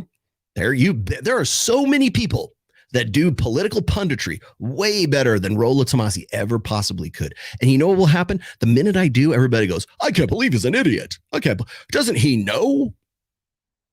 See, that's not my strength, first of all. And second of all, I want something that is devoid of ideology. I want something that is devoid of belief. Right? That's not because I'm an atheist or anything. I have a faith, and you want to know what that is, you can go buy this 4th book and find that out. It's the last chapter of the damn book. But the thing is I think that the strength of the red pill is that is a praxeology. I have an obligation to objective truth, to observe. And you know what? And if I'm wrong about something, I write it down in a pencil, not in a freaking pen. And erase and put it back in, depending on new information and new data. I think that's far healthier than having no questions. People with questions don't scare me. People who have no questions scare the living shit out of me. There's only one undisputed manosphere champion, and it's not Glenn Lawrence. Thank you. Yeah, you have fun with your the house is on fire. You guys have fun at your professional wrestling gig. Right-wing PUAs like Royce never use these skills to seduce rich, powerful, liberal women. What means? No, they probably do. You just don't know anything about it. And you're like, Royce hasn't been active since 2009. It's United States of corporate America. It is. You're correct. That is reality. Okay, thanks. Back to reality. Been using the operating software, knowing the female operating system is like the plague to the gynocentric globalist Marxist matrix. Would you like me to explain Marxism to you too, since everybody wants me to talk about politics? Wouldn't you love to have my 2 cents on all of that? Because certainly people will take me seriously if I just pivot to politics and the culture war right now. I am not red pill adjacent. I am red pill, period. Stop. Full stop. No one is going to believe me that I am anything else than that. So, and I'm good with that. What if FNF started releasing vids on OnlyFans? I'm not talking anything physical, just like no porn, but informational. It is possible. You know, OnlyFans is not just for porn, but it's just for porn. Love to dance. Thank you very much for becoming a member, my good friend. You know what? We got to have a, here you go. Thank you very much. Can I be in charge for a while? That's what you get when you become a member during the show. Back to school for Ned. Thank you very much, Ned. Appreciates it, although he's in Tahoe waiting for Dottie to come home and take him for a walk. Can you talk about how a man in their 40s, married for 15 years, can get authority over a wife with all of the power? Good question. Hold that thought, because we'll jump in on that when I bring in the divorce attorney, Mr. Sexton. I forget his first name. We're going to talk about that here in a minute. We're going to talk about Logan Paul here too, because I want to shift gears here in a second. FNF messed up about the elves, the elvish community. No, they didn't, but they started talking about it. And quite honestly, I think it's kind of ridiculous. But Myron, the reason they lost the money, you can go at the community, and that the founders of Google are from the tribal descent. Larry Page, Sergey, even a fact check. Okay, well, great. Do you think that it's the Zionist plot, or do you think it was the people who reported them? That's who got them the ban. They don't get the ban without the report. You know why? What was it? Valuetainment decided to like the double back on having Saint Nick on. Hell, Adam Sosnick is a Jew, for fuck's sake. Why would he even back off on that? Because they knew the danger. They knew someone was going to report them. So they didn't want to end up like Myron and Fresh. Yes. Oh, it's this conspiracy. Whatever. That conspiracy, whatever you want to like build it up to be, doesn't happen unless someone reports them. Who the fuck reported them? Who got them the third strike? It wasn't some evil baby-eating, Moloch-worshipping, Jeffrey Epstein Island-going cabal of smoking men in a silhouette somewhere in some dark room. It was somebody who reported them. Who? And it was, and granted, they made it very easy to do. Okay, yes, they fucked up in that sense. But who? It doesn't happen unless somebody reports them. It doesn't happen unless they say, you know what, this show is not good for your advertisers. And by the way, they made a lot of money. So maybe it was a thought out decision. Maybe it wasn't. I want to believe, this is me. I just want to believe this. Maybe I'm wrong. I suspect that somebody reported them. It became a third strike and it got the whole channel killed. I don't think it was some big, conspiracy by these Zionists or whatever the hell they are. I don't even know what the hell we're calling them now. Dem boys, elves. What's the next stupid are we going to put parentheses around whatever? No, somebody reported them. And granted, like I said, they set themselves up for it. But I don't think YouTube just surreptitiously did this, especially considering how much money they bring in. They're a revenue generating channel. So they are either somebody saw this and the higher ups at YouTube said, you know what, let's make an example of these kids. Or they simply got reported and they got their third strike. And that's that. That's Occam's razor. That's the simplest answer to this bullshit. Why are you making this big, gigantic, complex conspiracy when it might be something as simple as somebody in those communities who said, you know what, let's mass report them for this now. Let's get them taken off. We don't like them anymore. We want to bring down all the big figures. We want a good scalp. They wanted, I had to debate Imran Ahmed on Dr. Phil to tell him why he was full of shit when he decided that he was the guy who had brought down Andrew Tate in August by finding some way to get the YouTube and TikTok and everyone to take him down. No, you didn't. You did not do that whatsoever. They want that. They want credit for that scalp. And that's exactly what these autistic 15-year-old children want too. Someone had to report them. They were just coming back from the suspension of their second hard strike. What got them the third strike? It wasn't this Zionist conspiracy. It was some kid in a chat room somewhere. That's why. And that's why I'll get taken down. And that's why Ryan will get taken down. And that's why anybody else associated with this stuff will get taken down. Because that's the process. It's easy. It's easy for them to do that. Shit. I've been dealing with, review spam from Amazon forever, since 2013. Because the system at Amazon for liking a book or doing a review, that's why I call it review spam, right? That you just get a bunch of your friends to downvote and say, was it helpful? Was it not helpful? How many stars? 1 or 5? You just give them a bunch of 1 stars helpful, because there is no up or down vote. It's either was it helpful or was it not? It's not up or down, because if it was up, you could say, oh, look at all these people really thought it was great. But that's not how it works, because the process is faulty. It's the worst thing and I think people think that Amazon is really got its shit together, and they basically cornered the market in publishing. But they're flying by the seat of their pants as an organization, because there's too many moving parts, really. But if you are a Kindle, like a KDP, a Kindle, self-publisher, you understand my frustration when it comes to report spamming review spamming. That's what that's about, because the system is faulty. Same thing with freaking YouTube. It's faulty. Do you honestly think that think about how many users are on YouTube? How many creators are on YouTube? In all likelihood, somebody reported them, and that was enough to trigger the third strike. And that's what demonetizes you. Boom, poof, you're gone. Take your bread. And I would say that it's been so automated that nobody even went to look to say, hey, should we take this thing down or not? It didn't. It just tripped the process. That's the easiest explanation to this. The complex, overly overwritten and overwrought explanation is it's Jeffrey Epstein. No, it's not. Curious if you think the religious girls are on average more sexually conservative than seculars. No, I don't. Maybe it's in your religion book. Nah, yeah, actually, I should say that is actually in the religion book. What do you got?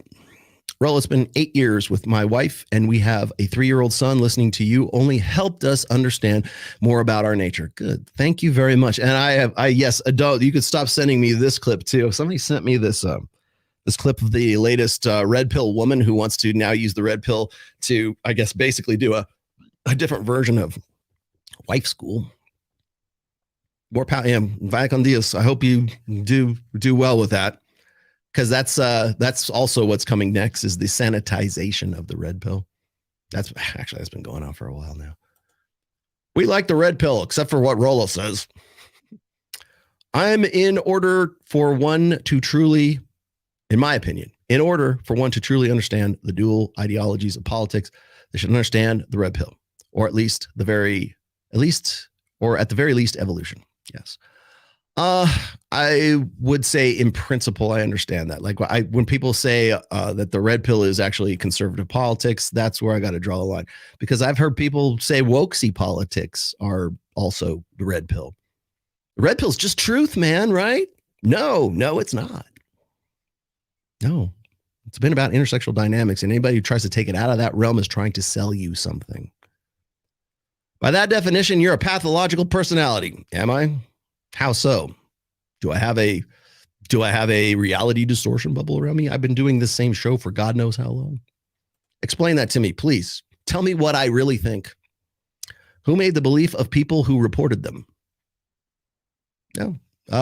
Probably people who have blue hair. Probably people who, you know what? Here's the thing is never, this is stupid. Never underestimate the power of stupid people in large numbers. One thing that will ruin your faith in humanity, so to speak, is what people become when they are given even just the idea that they might be anonymous. That's what 4chan was. I remember when I first encountered 4chan back in the day, I was 2014, 2013. As I realize it's before that. Yes, stop. Oh, he's an old man. No, I know that it was well before that. But I remember when I first encountered 4chan, and it was the anonymous thing, right? And everybody, it was a great concept, but nobody is anonymous online. Sorry. But what happens when people believe that they are speaking or they're putting their ideas out there under the pretense of anonymity? They turn into animals. They turn into what's happening on Rumble right now. Rumble is basically the video channel that was, that the 4chan users, 4chan kids always wanted. I think we're seeing a lot of this influx from Twitch and I won't say that dark web, but the influx of this younger, they'd still be Gen Z, but this younger demographic who wants to tear down people that don't align with whatever it is that they've been building up for the last, since they were in high school, right? Or teenage years. Where are your beliefs formed, right? I guess. But if you go and you take that demographic and you look at what they're doing right now, or what is worthwhile, yucking it up. Hey, let's go get Rolo shit. Hey, let's go. I would not doubt, and I don't have any way to confirm this, but I would not doubt that there's probably a lot of hate videos being made about Myron and Fresh and their downfall. And of course, like I said, Abba and Preach have already done one, right? Like dancing on their graves. Ha! Good riddance to bad garbage. Ha ha ha. We knew it all the time. They were going to get banned. No, guess what, Abba and Preach? You're like one bad video away from those same kids doing the same shit to you. Everybody, hey, they're coming for everybody. Just because you don't like me or Myron doesn't mean that they're your friends. They will take you down or hold your channel hostage, just like they did anybody else. And they know they can do it. They will divide. They live their lives. Their purpose, they're purposeless now. Their purpose is to fuck you up. They just want to watch the world burn. Let's go watch the Joker one more time, or let's go watch Batman with Heath Ledger or Joaquin Phoenix. Doesn't matter. Let's go watch the Joker one more time. He's our hero. We can you get what you deserve. How many of those hate emails, how many of those hate DMs are you going to get? Because let me tell you something. I have had a lot of them recently. Even in my Instagram, which I usually don't get. It's usually people trying to sell me shit. You suck. You took your time out of your day to basically create a new account so you can get around a block so you can tell me I suck. Yeah. Well done. Good use of your time. The Rumble rant and the L and C chick getting beat up. L and C? Who's the L and C? Somebody explain to me who L and C is, please, because I kind of want to know what that was about. Let's see. Well, anyways, whether you say red pill is not based on conservative values doesn't matter to the general public who do consider it based in some conservative principles. Optics is everything. Yes, I know. I've already said. Did you not see the opening intro where I said that the red pill needs to remain fundamental? Well, I was just telling Myron and Fresh, you know, I hope that the red pill doesn't go mainstream. This is why. And again, this is exactly what happened in 2015, 2016. Hey, look at this.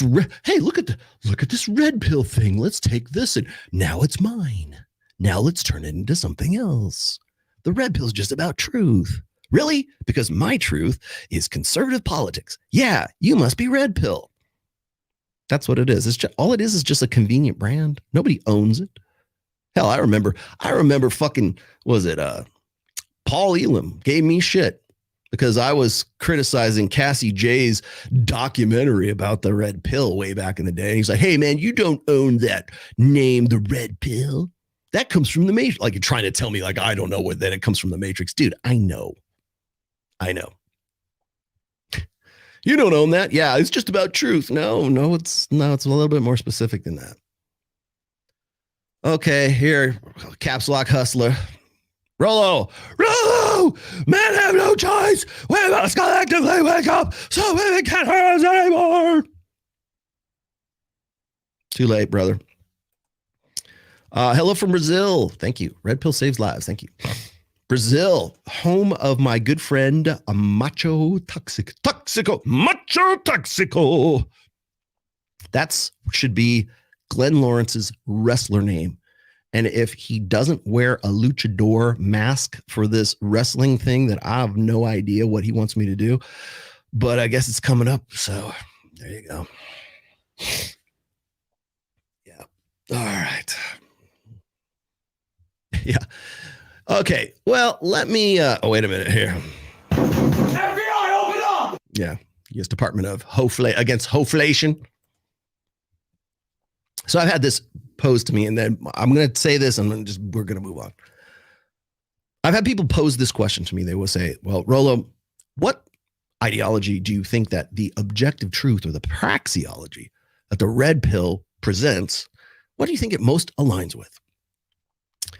And I know that the intent of that question is always, oh, well, he's going to say conservative politics, because clearly it's not, right? Clearly it's about Glenn, I know my camera was out back. I'm just now looking at that. Sorry, brother.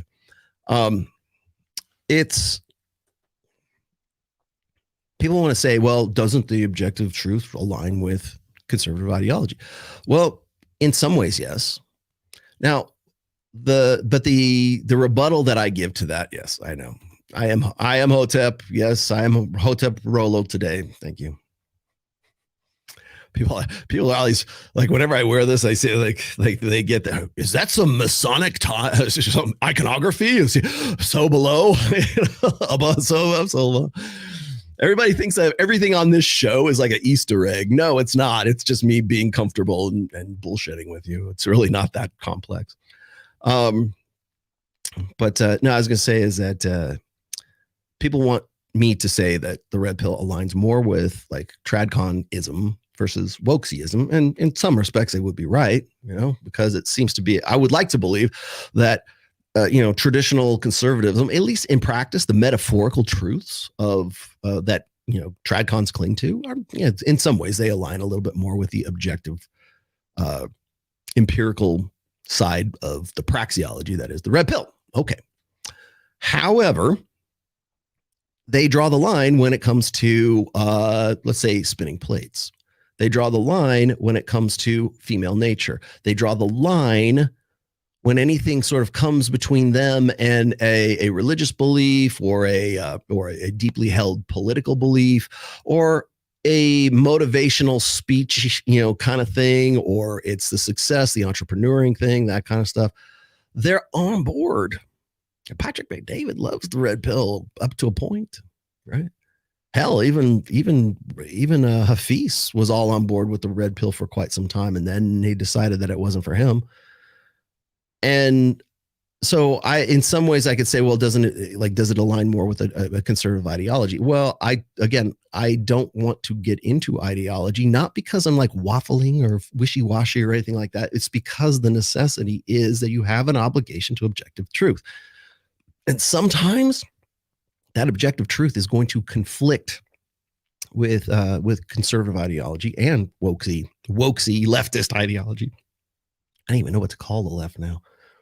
Progressive, wokesies, name it, you name it, Hollywood, because it becomes a slippery slope from that. I love it when people ask me that stuff, because the next question is usually like, it's like, I'm just like, get to the point where you say it's all the elves' fault. Like, can we just skip to that point? It'll save us both a lot of time, because that's usually where it ends up. But, again, I have a faith. I've been married for 27 years. I have a daughter who just got married. I'll probably be a grandfather. I don't know. Don't make me one just yet, baby. But, yeah, I mean, so what? When people want to say that disqualifies me from talking about what I do. Well, what about conservatives? People are going to fuck with you if they don't like you. They're just not going to like you, period. Sometimes it's hard to swallow, objective truths. It's hard to swallow objective observations, asking the difficult questions. So I think that's the problem with the red pill, is that it's not even so much like people want to turn it into an ideology because they can't combat it from an empirical objective, side. If they can't speak the empiricism, they can't speak that language and still maintain their deeply held ego invested beliefs in whatever their ideology happens to be. So that's why they have to make the red pill into an ideology. They have to turn it into a belief. Rollo believes this. The red pill ideology speaks and says this. Rollo preaches this. Preach. Ideology. It's like a cult. Religion. All that stuff. All that is an attempt to reframe what amounts basically to a praxeology, to an empirical praxeology. What it tries to reframe that into something it can combat. Is it right or is it wrong? Rollo said, get a vasectomy. No, I didn't actually. I was, trying to get people to think about shit. It was a thought experiment, if anything, right? But people still to this day just want to cling to, aren't you the guy who said, get a vasectomy? Were you serious about that? Weren't you the guy that talked about that statue with that girl that's still on Cringetopia? Like, people have no idea what I'm talking about. Right? Like, no, that was actually a troll. I should probably clarify that. People to this day still come up with that one tweet that would, I guess it caught traction on cringetopia.com or .org or whatever. And they're like, oh, Rollo. Like, anytime I say something or I become like, when that tweet went viral, everybody started throwing that back. I'm like, dude, like, you can stop now. Please tell the people at Cringetopia, you win. You win. It's been going on for 6 years now. Like, they'll throw that every once in a while. There'll be this tweet that I put out, and I was actually trolling Ivan Throne during the time, because it was right after a 21 convention. I was giving him shit during that convention, and it was like sort of like an inside joke between the two of us, and people thought I was like dead ass serious about it. And like, you can't erase that, right? So anytime somebody wants to say, "Oh, here's a cell phone," no, that's a cell phone on you. Because you guys have been like reheating that for 6 years, and it was me trolling Ivan, and all that does is show me just how committed you are to like trying to like, come at me and oh, hey, we got him on something. No, you got yourself on something, and you're still getting yourself here 6 years later. That's how crazy you are. You want to know why Rollo lost his faith in humanity? That's a good example of it. Rollo, remember Otter's speech from Animal House? Yeah, it just doesn't matter. Yeah. We say what we say or do, they're going to come after us. So let's just keep doing our thing. Yeah, that's really all you can do. Right. And what was it? Mike Sartain told me that too. We have, Trump has still got elected, even though he was, sleeping with a porn star. You know, cheating on his wife with a porn star. Still elected. Nobody cared. Like grab him by the pussy, right? Nobody cared. He still got elected. No one cares. 2 weeks later, like, what was it? I forget. Oh, you know, like anytime somebody gets like in, you know, even Crowder, no one cares. No one cares anymore. I mean, like it's like they're trying to say Crowder was like nailing some girls or something. Like he had some like side pieces, whatever. If anything, man, hey, come over to the red pill, brother. But you know, it doesn't matter. They don't care. What was it? Here's the best example is this. And Sartain gave me this too. It's like there's a club in Vegas called Jing, and OJ Simpson like goes to that club like constantly, like his home club. He loves going there because it's nothing but like, you know, they're mostly richer, upper class, like blonde girls that look a lot like Nicole Brown Simpson. And he's there hanging out with girls who look exactly like her, doing selfies, and he's just eating up every moment of it and stuff. And you know what? No one cares. No, you can go find those pictures on Instagram. They're all over the place. He's very proud of it, man. OJ Simpson. Do you not know who this man is? No, they don't. And even if they did, they wouldn't care. No one cares.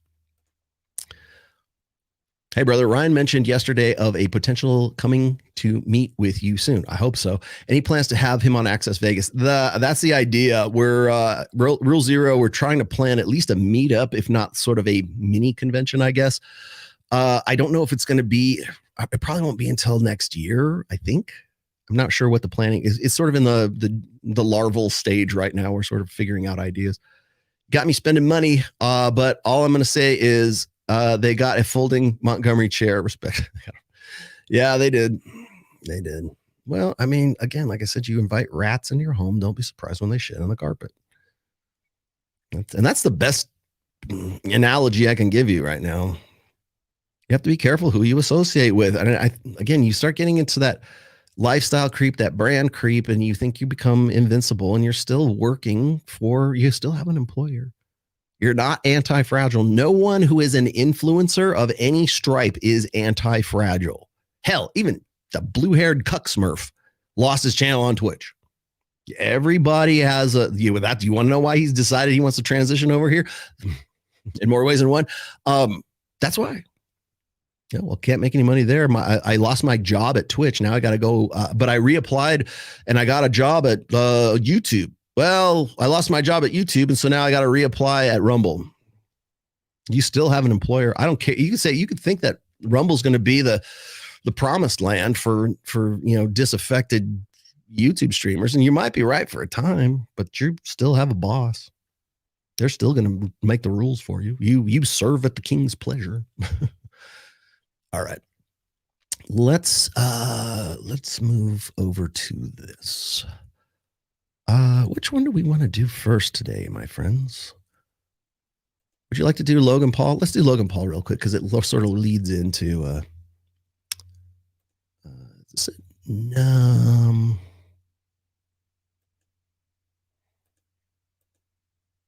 here it is. Okay, so this was just a little while ago. If you haven't heard, Logan Paul's marrying his girlfriend, I guess, who made him wait for sex.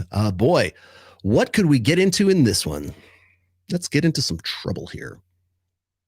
Oh, damn it. That thing, the codec doesn't work. Let me go see if I can grab it off of YouTube again. Why did the codec not come out of that one? Oh, it's in my history here. Let me go look it up. This is I'll give you the short one. The short one's easier to get into. Okay. So I got the wrong codec here. I was going to just stream it from my computer, so you'll bear with me here. I have to share the screen with you guys. Make sure that's up. This is the one they were talking about here. And let's push this, make it a little bit bigger so you guys can watch what we're talking about here. I'll just chime in and chime out here. I want you to get the idea. If you don't know what's going on, I thought this was actually pretty funny when they were doing this.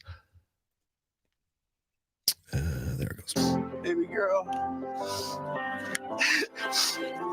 will you marry me?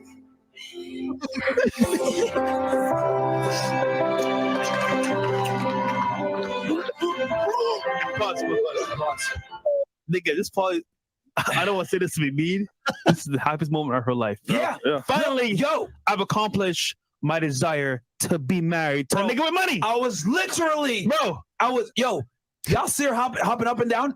You know what that hopping up and down is? That's like, finally, I have got a guy to lock me down. Because let me tell y'all something about women when they hit 31 years old, bro.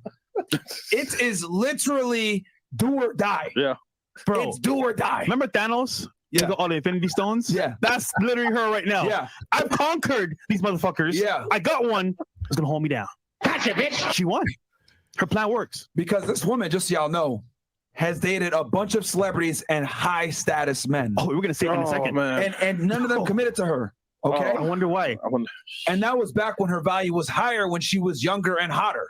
So now she's older, 31 years old. Shout out to that nigga Leo. Yeah, that nigga. Real talk, I just saw Titanic for the first time like a couple days ago. Oh, really? Leo is a G.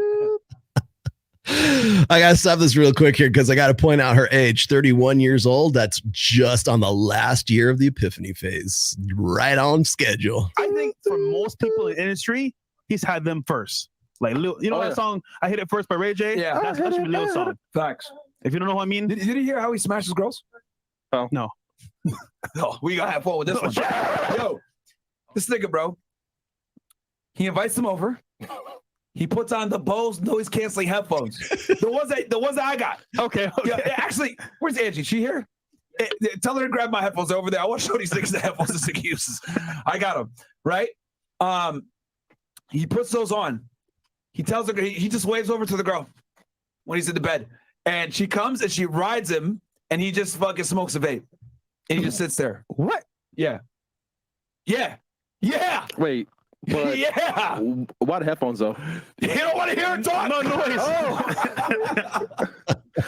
Wait. Oh, he puts it on himself. I mean, yeah. Oh, I thought he put on her. Yeah. I like to hear morning though. Yeah. No, well. All right, that makes it fun, man. Okay, I get that, but the moral of the story okay. is that Leo doesn't give a shit about these girls. That's what I'm trying to explain. He puts his noise canceling headphones on. Audience, did I make sense? No, you did. Yeah. He uses these fucking shits, which are really good at canceling the noise, by the way. You can use these shits at the airport, right? Sorry, on the airplane, and you won't hear anything. Puts that shit on, smokes a vape, tells the girl, he just waves over to the girl like this, doesn't say a word, and just has her ride him. And he just sits there. What the fuck? Listening to music. And he has eyes closed the whole time. Wait, so smoking a vape. How'd you know that? Multiple girls have said that. All right. Because they get into to Leo here in a second. I thought that was pretty funny as hell.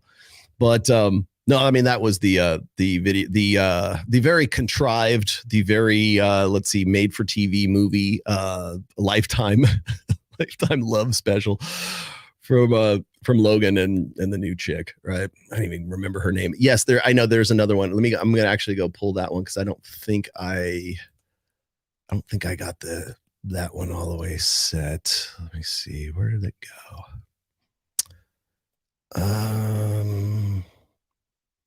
Here it is. Okay, this was it right here. I have to push this one out here as well. Okay, let me back it up a little bit. And I will share this. This was actually the video. That was pretty good example of the engagement, which again, like, you're not, it's so contrived. Like, but you know that people don't do this, right? You know that the vast majority of people who are getting married, they're not like, hey, I'm gonna get a videographer. I'm gonna make sure that, I'm gonna put this on TikTok. Like anything, I put one picture of me and my daughter at her wedding, which was like 2 weeks ago, right? I was like, should I do this? Should I not do this? I don't like to use my family as sort of like props or anything like that. You guys know how like I'm pretty private when it comes to my family, and not because like I'm not proud. Oh, is he ashamed? What's he trying to hide? Not at all. I wish I could. I wish I could be a little bit more like, open with my family and stuff. But it's like I protect them. I try to protect them as best that I can. But I was like, I'm so proud of this moment. I really want to. People already knew that I was at her wedding, and just, I spent a lot of money for it. So I put it out there, and that was it, right? And people go, "Oh man, your daughter looks just like you," yada yada yada. I'm like, "Oh, that's great." But like, the reason I'm hesitant to do shit like that is because when you become an influencer, your entire life becomes content, and there has to be something that you reserve for you and your family and for everything else. And sometimes you just have to turn the camera off. And sometimes you have to turn your phone off and just be in the moment, right? Like there's places I never take my phone. One of them's the gym. Thank you very much. The other one is whenever I'm running with my dogs. I don't bring I wish I had sometimes because I have some like crazy shit happens now and then. But I don't take my phone when I'm running with the dogs. And then I don't take my phone, or I try not to take my phone if I'm going like fishing, or obviously I can take it if I'm out on the jet skis or something like that, but I rarely do that because I just don't want to drop my phone in Lake Tahoe. But there's a practical reasons for that too. But sometimes you just gotta fucking like reserve shit for yourself. But when you are an influencer, your whole life, everything about you, like if you could, I can remember, I'm not going to name names, but I have heard like this from at least 2 people that I know who said that if they could find a way to get a drone to fly around and follow them everywhere, that's what they would do. And they would just stream all the time because anything can be content. I'm not cool with that, but I don't know. Let's go grab this one. This was actually the video I wanted to show you guys. Or, well, one of them anyhow. Is that it? There we go. Okay, this is it. 14th, and Dylan Dennis posted this on Twitter, guys. This is crazy. Now remember, a while back, Logan Paul took Dylan Dennis's girl and did videos, I contact with her, and did a whole shebang and roasted Dylan Dennis. Okay. So this is like payback for what Logan did in the past. Payback, so I mean, to be fair, Logan getting upset and wanted to like, cease and desist letters to him is kind of like, bro, you can't take the hits. Yeah. You get I didn't know that. So he actually posted content. Yeah. So actually this is like more like a tap back. Hey man, you hit me, I hit you back. Well, let me tell y'all something too. I'm not surprised because I got some insider info. That Logan is trying to get back at the Island Boys through one of their ex-girlfriends. There you go. So this is something that he does. It's common. This is something that he does. So I can actually personally verify for y'all that he was trying to do some stuff with one of the Island Boys ex-girlfriends after they walked off on the Impulsive podcast. And this is what he does, bro. This is a lot of these like YouTubers, these cloud demons, that's what they do. They'll hit up your ex-girl. This is called what? The Drake method. What does Drake do? He don't fight you. He'll play your girl out though. And then, hey, you know what? You talk shit to me, put some bars, in a song about your girl. Damn. It's a wrap. So, okay. I didn't know that he did this with Dylan Dennis. Yeah. That's interesting. All right. This payback. Okay. This is Dylan Dennis's Twitter feed. Yes. My best friend. Logan Paul, engaged to my best friend, Dylan Dennis. Oh, God. Her with Leo, LeBron. I don't know who that dude is. Wait, hold on. Go out to Leo? God. Wait, what the fuck? Go out to Leo? Yeah, leave it there. So, we know what Leo does, right? Oh, yeah. He will find a chick that's about 21 to 20 years old, around there, right? Have a great time with her, give her awesome experiences, enjoy the lifestyle. And at 25, cut it off. So, I don't know about you, bro. But if I know a girl's been through that routine of at least 5 years with Leo, I don't want her, bro. Yeah. Just saying, bro. Like, because he's effectively telling you, all right, I got the best of her. This is my trash. You can have her now. Yep. Literally. Facts. Your girl. So it's like, bruh. Facts. Shout out to Leo, but yeah, nigga, you don't want to be Eskimo brothers with him. At least you don't want to be Eskimo brothers after the fact. After the fact where you now are taking a girl seriously. Yes. He's smoking a cigarette? Oh, shit, yeah. Red flag? Yeah. Another flag. Yo. No, Chris. Hey. Okay. Zordon with the vision. Okay, Zordon. But yeah, bro. Whatever. That's an L, bro. All right. Hopax. LeBron. I don't know who that guy is. Wait. She dated a black guy, so a red flag? That's right, though, man. Come on, man. We don't know if LeBron smashed. Yeah, we don't know about LeBron, though. I mean, man, they smashed. It's speculation, but we don't know, bro. Come on, man. Well, we don't know, bro. The homies. I don't know, man. And here's the thing. We know for a fact that LeBron be smashing these hoes. He ain't loyal to his wife. Bruh, LeBron. Yeah. I ain't gonna say nothing, man. It's funny because he be capping, right? Yeah. Trying to make it look like he's a faithful man to his, to the all the black queens out there. This nigga out here smashing white girls all fucking day, bro. And we got proof. Yeah, bro. Bruh. He be capping, man. But all right, let's keep going. Yo, pause. That's like 8 guys already, right? 8 guys already? I don't know. 6, 7, 8 guys? Yeah. Let's keep going. Let's keep going. A girl is not an object. She's a real life human being. Not a girl who gets passed around to the. Yo! Bruv. Bro. That's not really no way. I ain't gonna lie, I'm getting cooked. Logan Paul allegedly sent a legal notice to Dylan Dennis demanding he stop posting photos That of was his actually a fiancée. LeBron photo, by the way. Yeah, Adrian Broden shot too. I'm getting cooked. Let's keep So, another photo of her with an NBA player has emerged. We're up to 26 now. Apparently, Misfits is censoring me, saying I went too far and threatening he's to shadow pull banned the to hell, fight by the way, WTF. Buzz. Guys, I don't know what's going on. Maybe Logan has some people over at Twitter. Yeah. He is shadow banned to hell when I search his profile. Wow. Yeah, you got to type it all out. Wow. And look for a tag. All from I only found it because of Tristan. All from roasting Logan. Yeah. Yep. Mind you, when he roasted Dylan Dennis, it was fun. It was funny. Yeah. But no hitting back is like, bro, you can't take hits back. Yeah. I'm just saying. All right, let's keep going. This is a ruthless game, kid. If you can't take the heat, get out of the kitchen.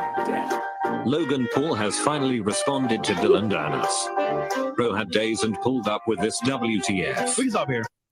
But that just shows a minimum amount of people she's been with, like either non-sexually, but the point is she's now let's around. look at his Twitter feed because he didn't stop, bro. Yeah, He's yeah. still going right now. So we'll actually pull up his live feed right now as we speak. There's a part of it that we can't show, but we'll show you out some of it.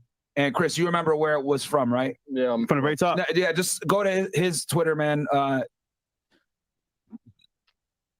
That's not his. That's her. I guess she's gonna go to the first press conference. I think I closed on the Twitter feed because we had the video. Wait, give me 1 second.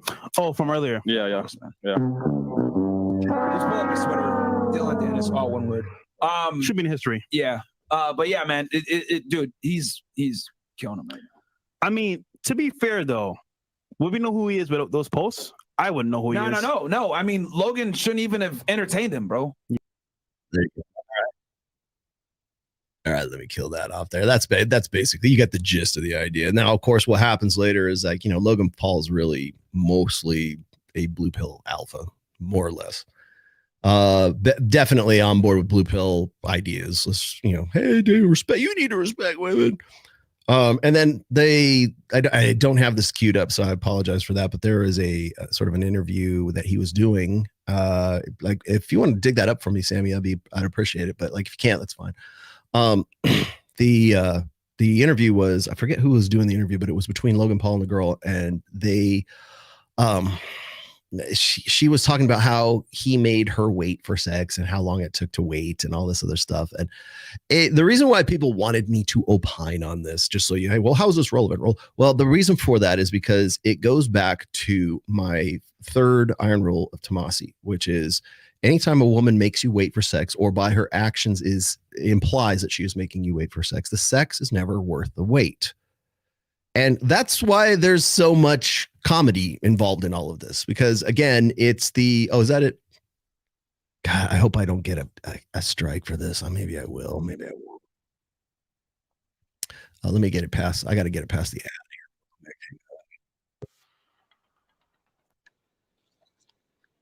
here. Okay. This was it right here. I probably, hey, fair use. Hopefully I don't get chapped for this. But Sammy dug it up for me. Thank you, Sam. I appreciate you very much. Where'd it go? That was this. It is. Here it is. This was on. Who was this on? Impulsive. And this is like a long ass one. I might have to scrub through this, but because of the engagement, you agreed to come on Impulsive. I saw how big it was and I was like, you did really good. Now let's make out. Went to go get my skydiving license. She just wasn't cool with it. That's not what I signed up for. Yeah. Like, you're a wrestler and you're an action figure, a boxer. Like, You not having with me for the duration of time that you did was very important. Didn't stop her from being the Nordic vortex. But listen. Were you at all worried about her reaction to filming such an intimate moment? I wanted the Logan to get their piece of the cake.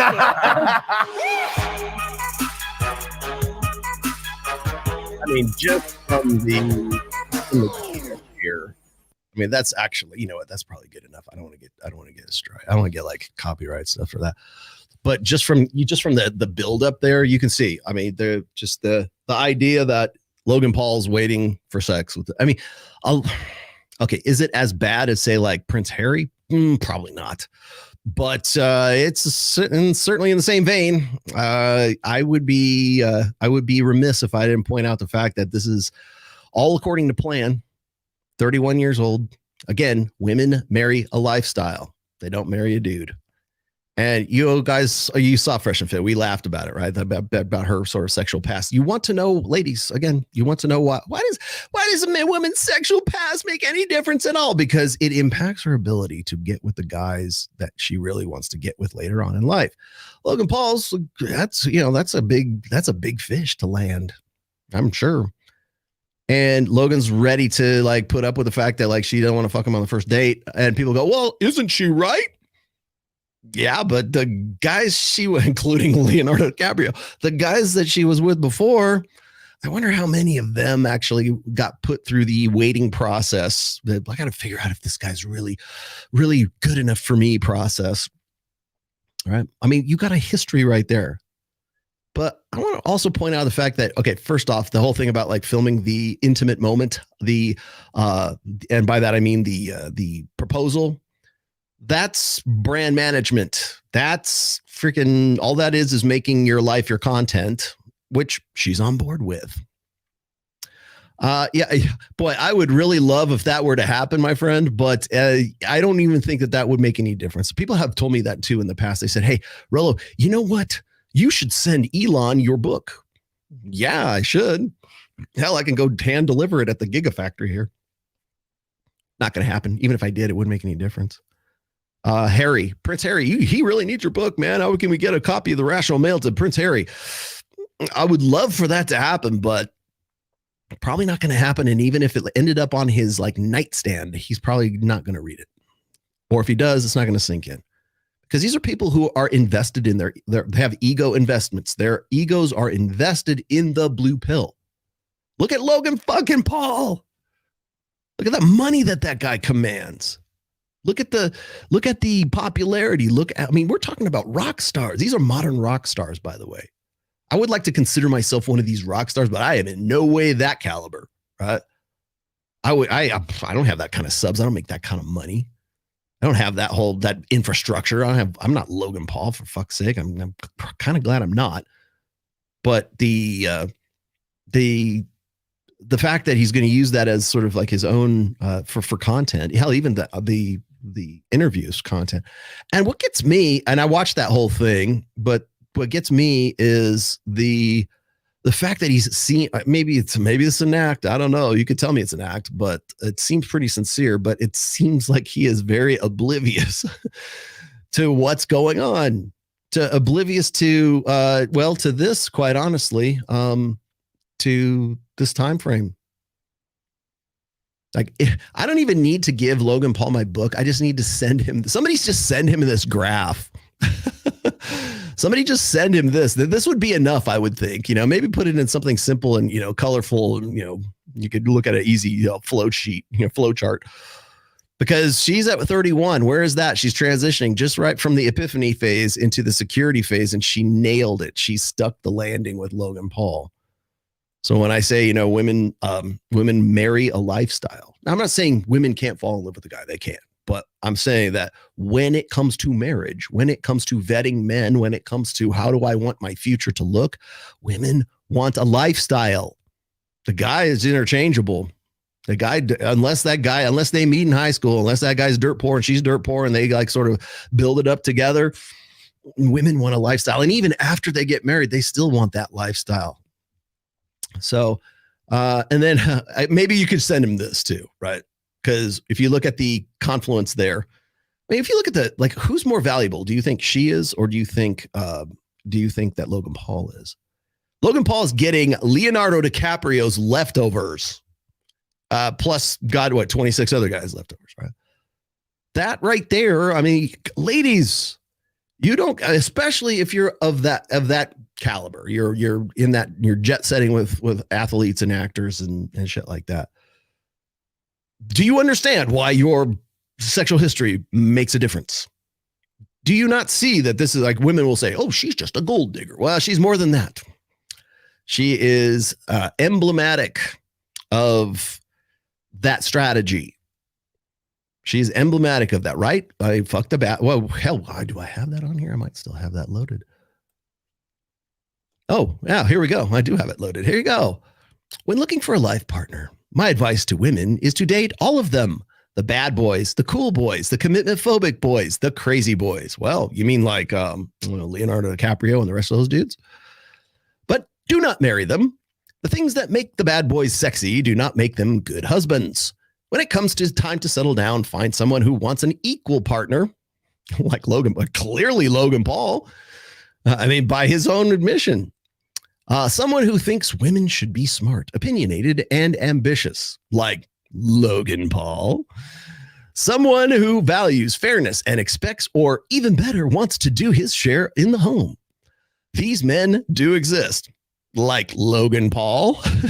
And trust me, over time, nothing is sexier. Yes. And that over time part is as you sexually decay, your sexual market values decay, and his increases, he will become more sexy to you. You'll find him more arousing because you got him. You stuck the landing. Do I need to say anything else? Do I need to bring up anything else? Oh, maybe I should. One more thing, because I always get raked over the coals, run up the flagpole. Shit tossed at me. Is that a good one? I'm just going to read this to you. Well, you know what? What the hell? I'll put it on screen. Because this whole situation, and people want to know why I'm bringing this up. Why does this matter? You're so gossipy. No, I'm not gossiping. I am showing you how the process works. Yeah. Oh, and thank you for that one too, Sammy. Let me see if I can bring that up as well. God, this is too good, man. Even when I have other people, like third-party people, like throwing this one out here. What did she say? Okay. I'll put this on screen too. Hang on. Because this is too good not to. Make sure I got everything in a row here. Okay, got it. Hopefully you guys will be able to hear this. This is funny as hell. I sucked a dick in a football stadium full of people once. I sucked. Her words, not mine. I'm just throwing that one out there. You guys got that? Okay, here we go. Now, this is actually a great segue here. Let's see if I can get. No, you approached that phenomenally. Like you not having sex with me for the duration of time that you did was very important. You thought something was wrong with me. I'll be honest. I thought I did. You talked to Mike about it. I said this girl's perfect as far as I can tell. There's one unexplored venture, and I have reason to believe that there's probably something wrong with it, because if it's too good to be true, probably. No, you approach. Women break rules for alphas and make rules for betas. Why, thank you. Shall I go on? Okay, I will. Let's see where to go. Okay, so again, where does that all come? Rollo, where does all this come from? How do we save ourselves? Well, you go back to September 23rd, 2011.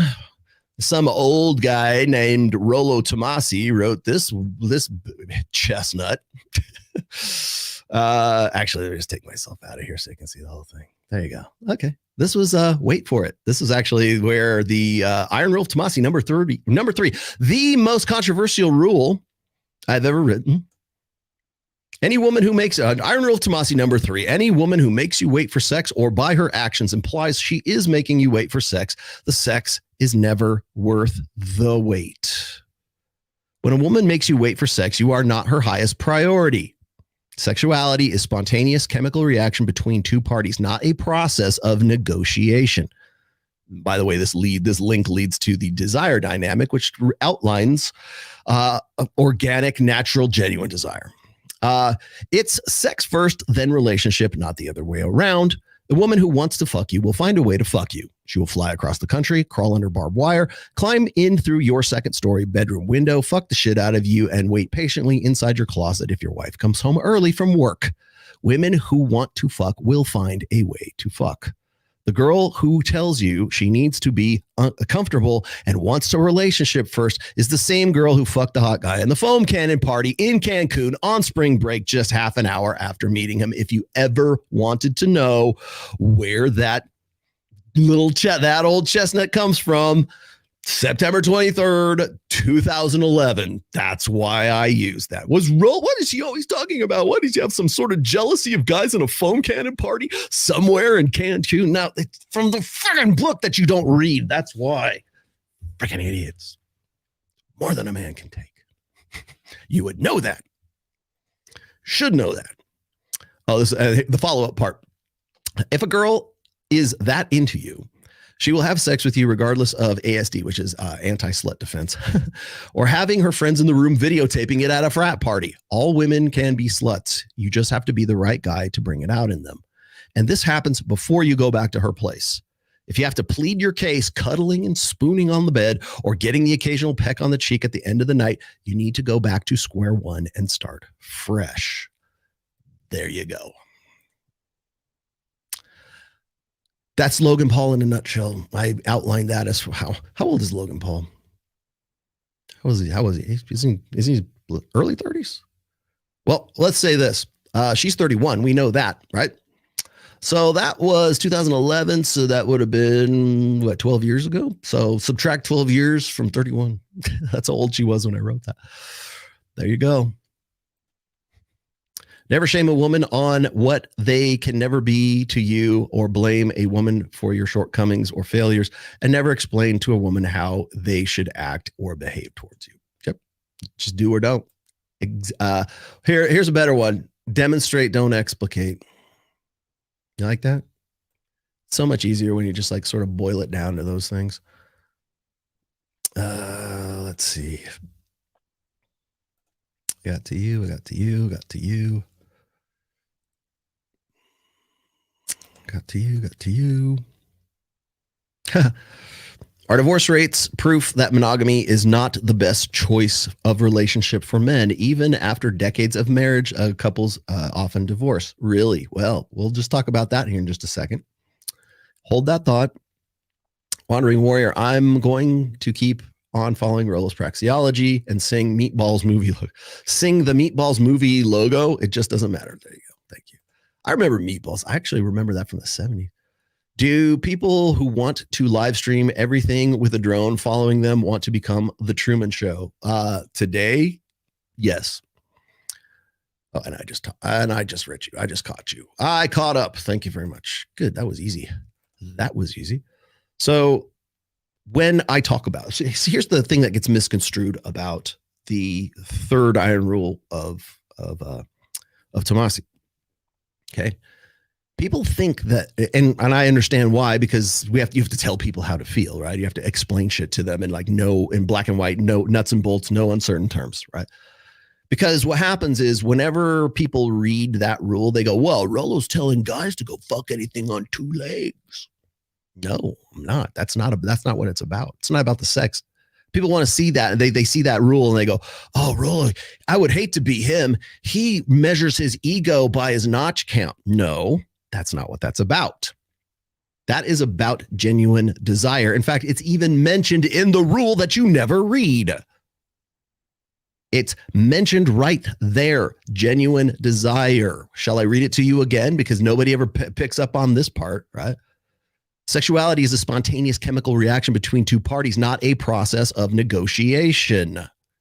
When a woman makes you wait for sex, you are not her highest priority.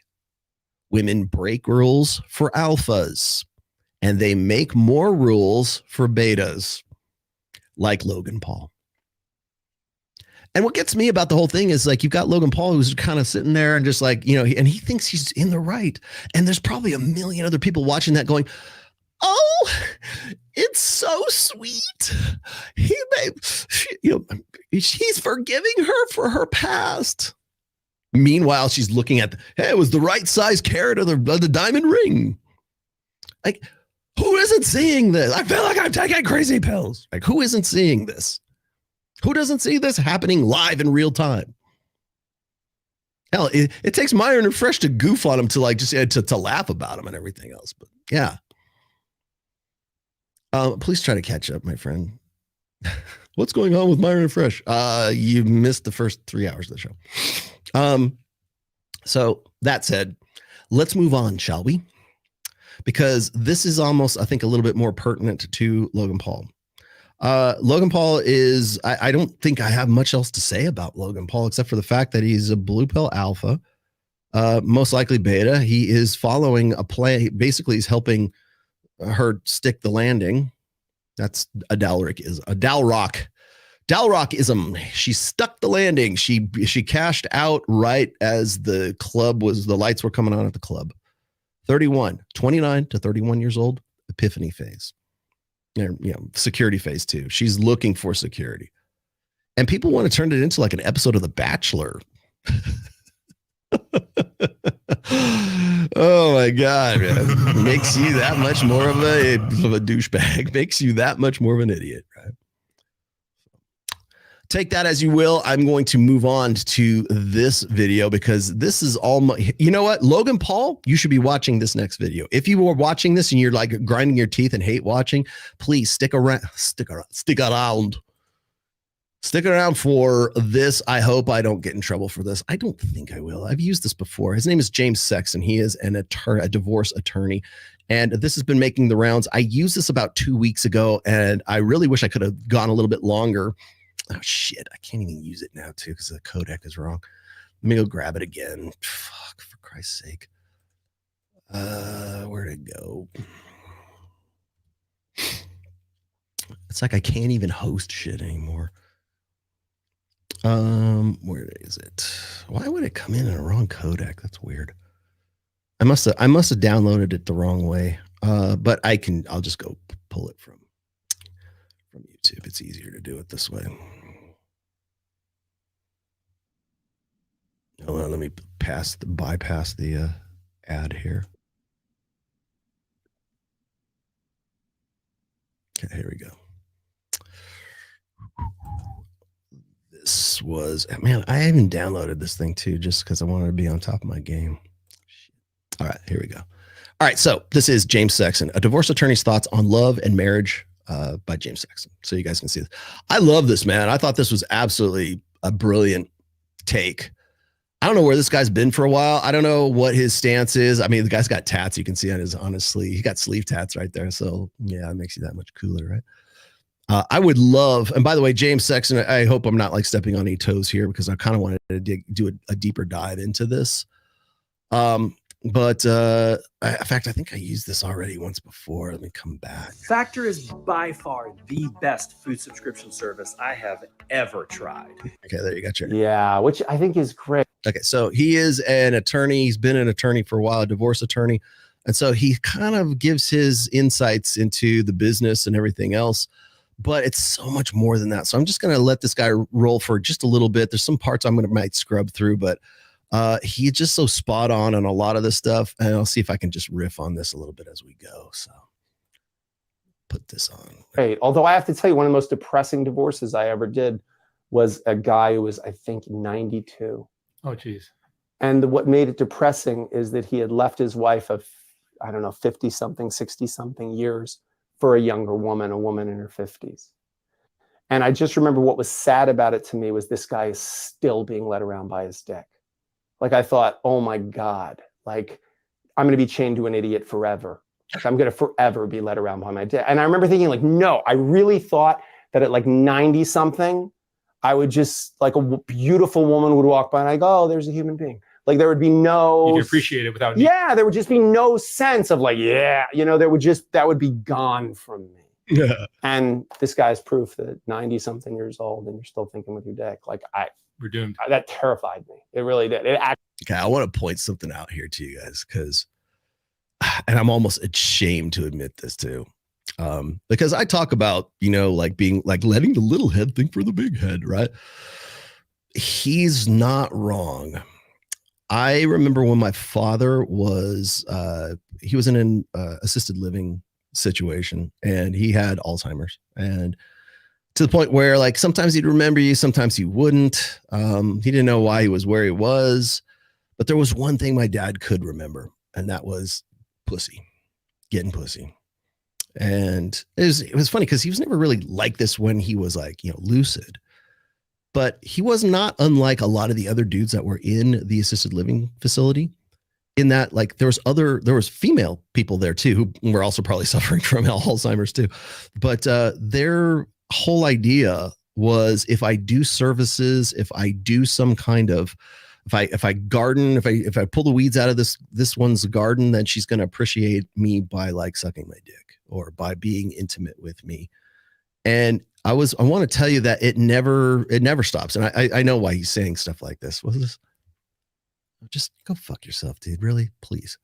But the whole thing about like being led around by your dick, like everything's about intersexual competition. Like I think probably people don't understand that it's a subroutine that's run, and for women too, but like, again, it manifests differently in women.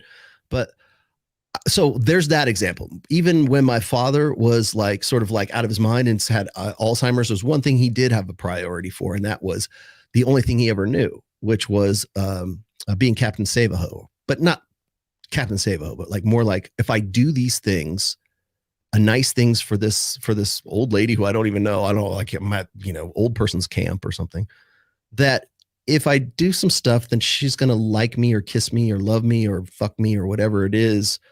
And it's this that transactional nature of sex is still there, even when you're out of your mind with Alzheimer's. That's number one. Number two is this. When my wife was pregnant with my daughter, and I think we got past the second trimester or something like that, and we're trying to determine what the sex is of the child. And we wanted to know immediately. We didn't want a surprise. We just want to know. Right? And my wife, being a CT tech at the time, is talking to the ultrasound tech there, because I probably have more baby pictures of my daughter when she was like, a single-celled organism than most people do. But we got to the point where we figured out that it was a girl. And I said, well, how do you know it's a girl? And the MRI tech, or the ultrasound tech, says, she doesn't have her hands down at her penis. Because that's that in the womb. There's not much else to do when you're a boy in the womb. And that's how early it starts. That's how ultrasound techs know, or they have a hunch, let's just say a good idea, that it's a boy or a girl, because boys always, or all more often than not, have their hands at their dicks when they're still, cooking in the oven. That's the degree to which sex matters to guys. So ladies, if you want, any woman who tells you that, if you ever hear these words come out of a woman's mouth, I don't understand why sex is so important to guys. Run, eject, next, whatever it is. Because she's telling you the truth. She probably doesn't know why sex is so important to guys. That's, if you understand just the basic biology of it, I think you'll have a new appreciation for like what guys, like when was it? I think I put this in my first book, actually. It's like when women bodybuilders start taking like, anabolic steroids for the first time, and then they get their testosterone levels up to the levels of a normal man, which are 12 to 17 times the amount of serum test that guys have, right? First thing they do is get very, very horny. And I can remember, like, my brother was an amateur bodybuilder at one point, and he used to do the mixed doubles things in the 90s. And one of the girls that was his partner was saying, like, I can't believe you guys are always like this. Yeah. And that's what we have to control. That's what we just take it for granted. Like, we're used to living with 12 times, 17 times the amount of testosterone. And that's why we have to, teach boys self-control. That's what you have to do. because that's how imperative it is. So just thought I'd throw that out there. Put this back up. Actually upset me because I thought at some point I'd get to experience what it's like to just be free. You live in New York, where there's a financial industry. There's all kinds of industries here. Oh yeah. But to me, sometimes I wonder if female attractiveness isn't the highest valued commodity in our 100% it is. 100%. It is. Yeah, of course. Because men are becoming rich and powerful in order to get a woman. Of course. The woman they want. Of course. What an attractive woman. And when I say attractive, I don't just mean attractive. I mean even just sexually confident. I mean, what an unbelievably lucrative career that is. Like, I do divorces for people that, a woman walks out with $200-300 million. He was an analyst at Goldman Sachs who built a hedge fund and then sold it and then used his trading algorithm to build it up to $500 million. She was hot and slept with him for a while and then stopped and started sleeping with other people and playing tennis and having Botox. And she's going to get half. Like, that's fucking incredible. Like, do you know what he had to do to get that? And what she had to, I'll fuck that guy for $200 million. Are you kidding me?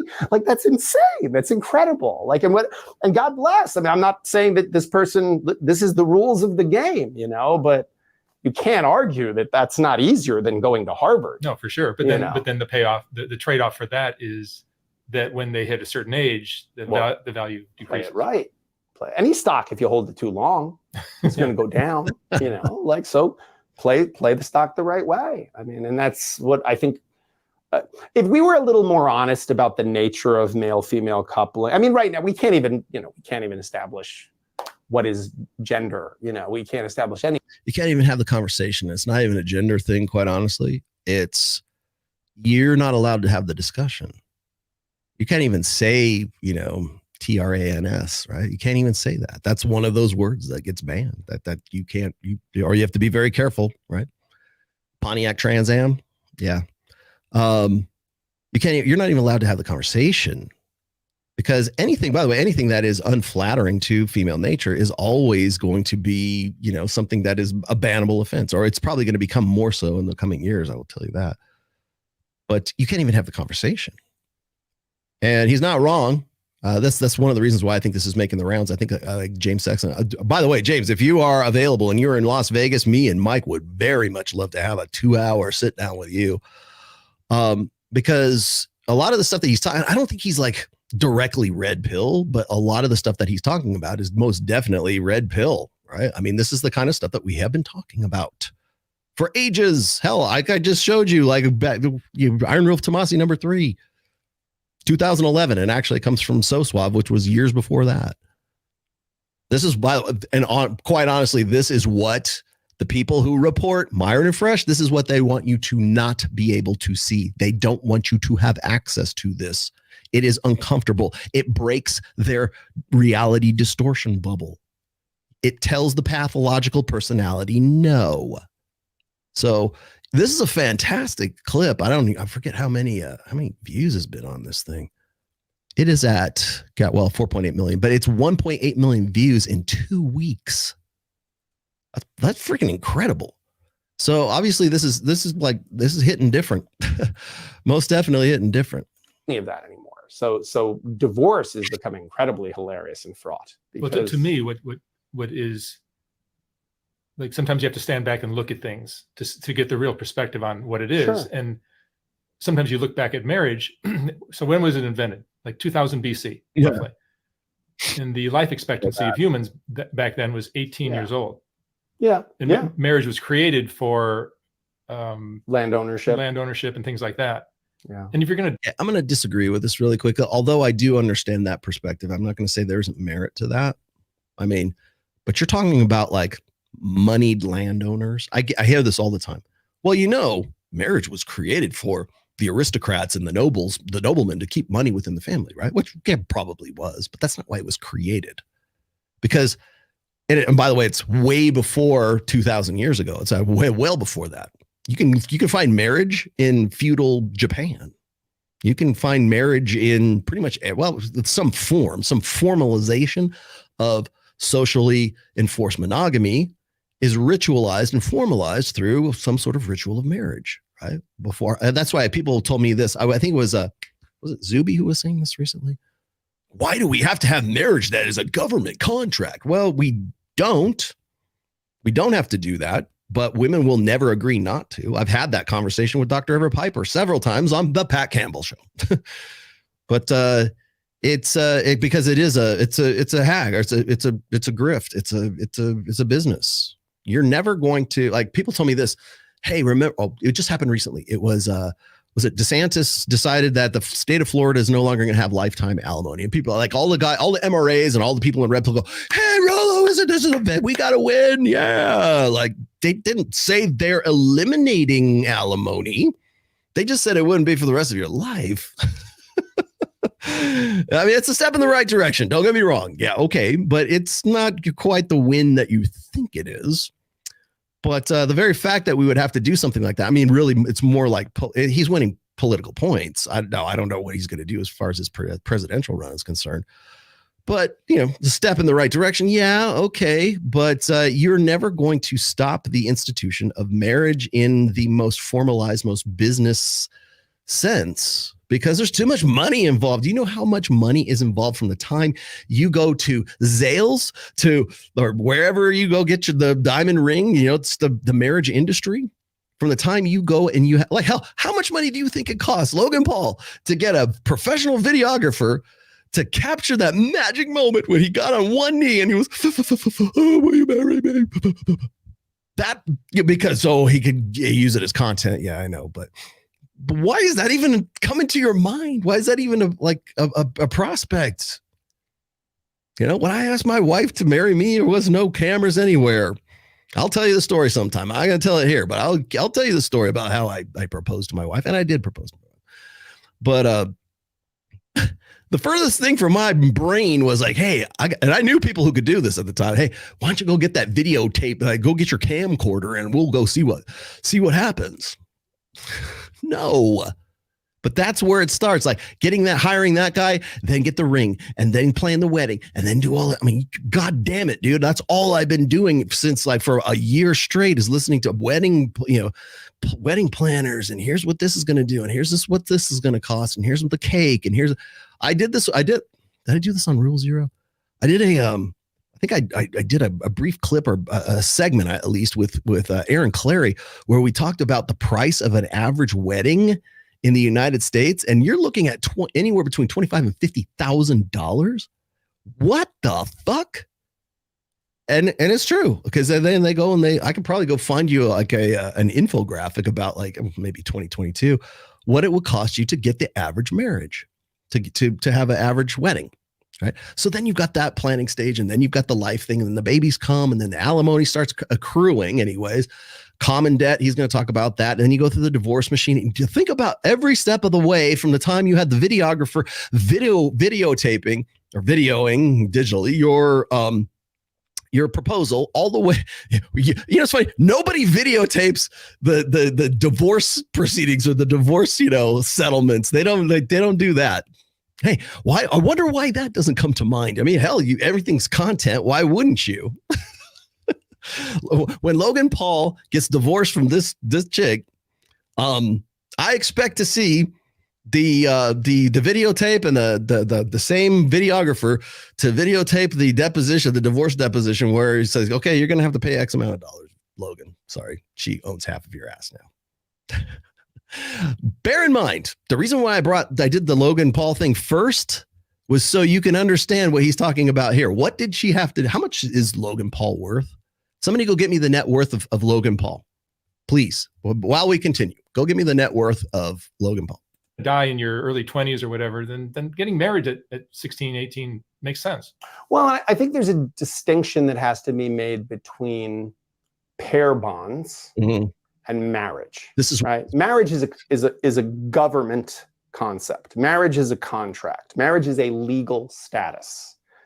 Pair bonds, right? Two people go in it together, saying, hey, there's 7.3 billion people in the world, and the two of us, we're gonna lock up together, and we're gonna try to hold hands and get through this thing. Okay, so 19 million, is that what he's worth? God, I thought he was worth more than that.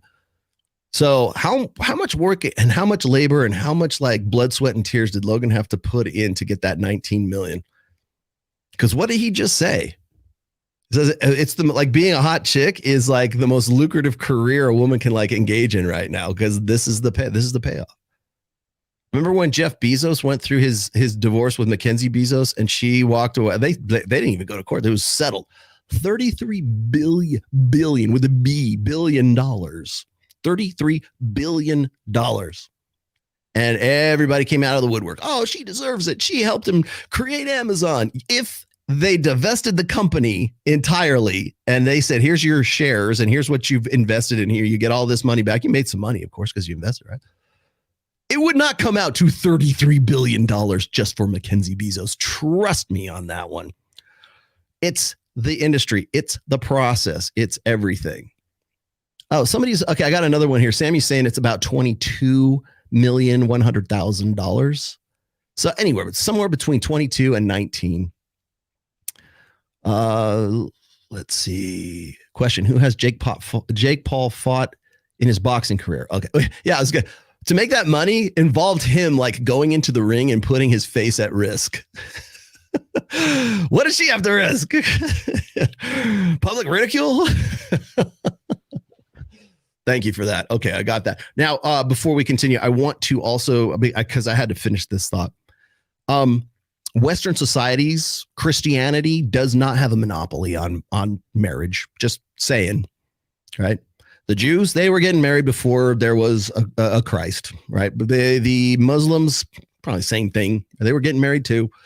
I'm sure there are, I don't know how old Hinduism is, but I got a feeling it's pretty old, and I'm pretty sure they do marriage as well, something along those lines. As I said, like feudal Japan, there was families and stuff like that, but people got married, right?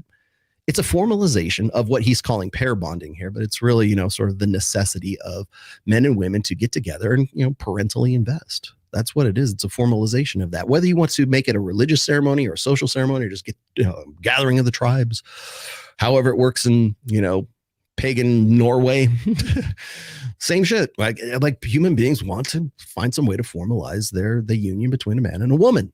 Doing that for ages. We call it marriage now. But it wasn't just because of political ties. It wasn't because the noblemen and the kings and the queens wanted to have some sort of, insurance policies and fail safes against France invading the UK or, wherever, Spain, Italy. We need the Pope. Okay, well, get him to marry. It wasn't just about that. And I think it's a very, very narrow-sighted understanding of what marriage is really about. Because you know what? The commoner who's picking up, pig shit, he gets married too. The peons and the peasants and the fiefs of medieval Europe, they got married too. They just didn't have a family. They didn't have any of the stuff. Scotland, the Scottish there, they was getting married too. Like the Scotsmen were getting married. Watch Braveheart. They got married too. There's no political ties. I mean, maybe it was like, clans, coming together and stuff like that. But to say that marriage was invented to like ensure generational wealth of the aristocratic nobles of, I don't know, medieval to Renaissance period, families and political influence. Yeah, but that's certainly not the only thing, because lots of people got married no matter what. So I kind of hate that. I feel like I have to explain that when people tell me, well, what marriage was invented. Yeah, to formalize pair bonds. That's what it was. 8 years old. Well, until whatever, I mean, what's interesting is, first of all marriages end. They end in death or divorce, but they all end. Like every marriage ends. So it's one of the only things that you go, wow, I really hope this ends in us dying. Most things you that's not the desired outcome. But in marriage, you hope marriage will end in death. You hope that you will be together until one or both of you die. But all marriages end. But so as a guy, as a provider, if you knew it was going to end and you were going to have to give away half your money, you might think twice about doing it. Well, I think that's what makes being a divorce lawyer interesting. Okay, I did get this for you really quickly. Let me just jump this. I don't have to, because he's going to talk about prenups here in just a second. So just be patient. Hang on. That it's a lot of what a court has to do is disregard what happened in the marriage, because the truth is at the bottom of a bottomless pit. Like, you're never going to get there. Yeah, well, he's fucking his secretary. Right. Because you were not sleeping with me anymore. I have a client whose wife acknowledges she didn't sleep with him for 6 years. What did you think was going on if you didn't sleep with him for 6 years? So delegate. You've delegated that responsibility. If you don't want to have sex with him, that's okay. No one should force you to have sex with this person. Let him go have sex with someone else. You don't want to do the laundry, hire someone to do the laundry. If you don't want to mow your own lawn, hire someone to mow the lawn. Delegate that responsibility. And this guy wasn't even sleeping around. He was going to those hand job places, where you get a massage and get a hand. The most pathetic thing in the world, the most innocuous thing in the world. He didn't have a girlfriend. There was no love involved. He was getting jacked off for $50. Like, that's sad. Like, I mean, first of all, hand jobs, like, that's an outdated technology. That's like a Betamax, like who even does that anymore? But he was doing this, and he just thought, okay, that's fine. She had the indignation to say, he shouldn't be a custodial parent. He's a terrible person because he's doing this. And it was like, wait, how is that much different than going to a strip club? How is that much more different? Because we just, he was like, well, should I deny it? And I was like, is it true? And he's like, well, yeah. I said, no, we should own it. Let's go in and say, yeah, you know what? Yeah, it's pathetic. It's really pathetic. My wife didn't sleep with me for 6 years, and I'm human, and I wanted to have sex still. I didn't want to blow up my life. I didn't want to screw up my kids and have my kids have divorced parents. So I thought, all right, she's clearly not interested in me anymore. I'm not going to have a girlfriend and get caught up in all the things where people could get hurt and there's feelings and fatal attraction and stuff. I'm just going to go. It'll be transactional, like going to a strip club or anything else. And is it a little pathetic that I'm a guy who makes $1 million a year in finance and I'm paying someone $50 to jack me off? Yeah, that's kind of pathetic. But you know what? I figured out. But to suggest that means I'm a bad parent, that has nothing to do with my parenting at all, period. So, and thankfully the judge agreed with me on that one. But thankfully, yeah. It's almost like that's almost like the most responsible way the guy could have solved his problem, right? You're not getting your needs met. What's funny is whenever we talk about needs, like, her needs weren't being fulfilled. And of course, it's his fault for the divorce, right? No doubt she was probably the one that initiated it. I would love to talk to this guy, James Sexton. I would love to talk to this guy about the initiations. Like, who is initiating? Because there has been so many motherfuckers who want to say, well, it's because men are not behaving themselves right.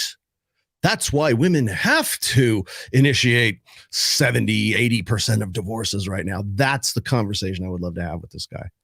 Why do you think that is? Well, she initiated it. Well, yeah, okay. Well, is it because he was an abuser? Was it because they have been in a sexless marriage for 6 years? What was the pretext of all of this? Was it a financial incentivization? Because I would argue that that's probably what it was.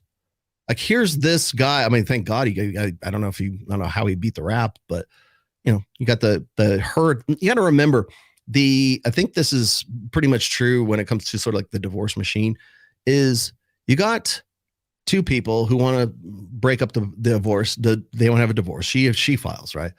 And it's like, okay, we're going to do this amicably. She's your friend. She's like, okay, we're just going to do this. Like, it's a business arrangement. We're good. We're all business and da. When you bring in attorneys to act in your best interest, it is in their best interests to get billable hours.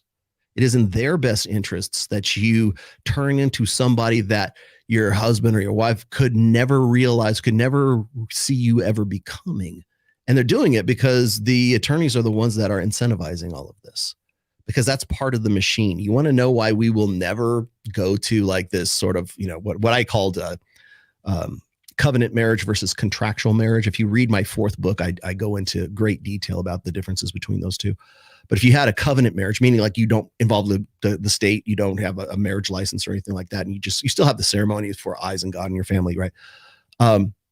Even evangelical pastors have fought me on that.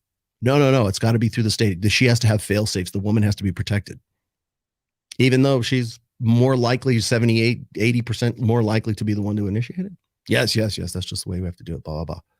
We have to take care of the least among us, or they'll find some biblical scripture to sort of justify that. I'm like, why the fuck is this guy talking about this? Well, of course, it's because, his congregation is primarily female. So, but if you've got, if you're talking about like who initiates and who benefits the most, that's the conversation I want to have with James. So if I can ever get him to Vegas and get him into like Jabrizi's studio, or I can get him into Red One studio, if I can get him down there, that'll probably be the very first thing that I ask him, because I'd love to have that conversation with him. This guy's the expert. So, yeah, let's continue a little more. I really do think that the idea, I don't think, I mean, if you break it down fundamentally, 56% of marriages end in divorce. Got that? Like, think about. Did you get that? That's the ones that end in divorce. Okay. 56% of marriages end in divorce. This came out 2 weeks ago.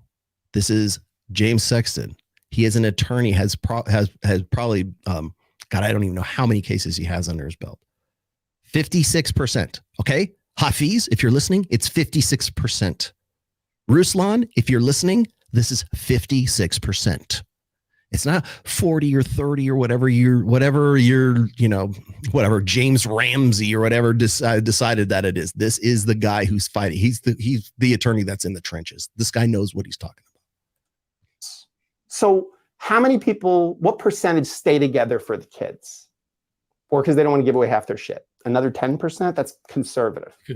But let's say 20% then, okay? That's at least right. You now have a technology that fails 76% of the time. That's insane. That's more likely than not.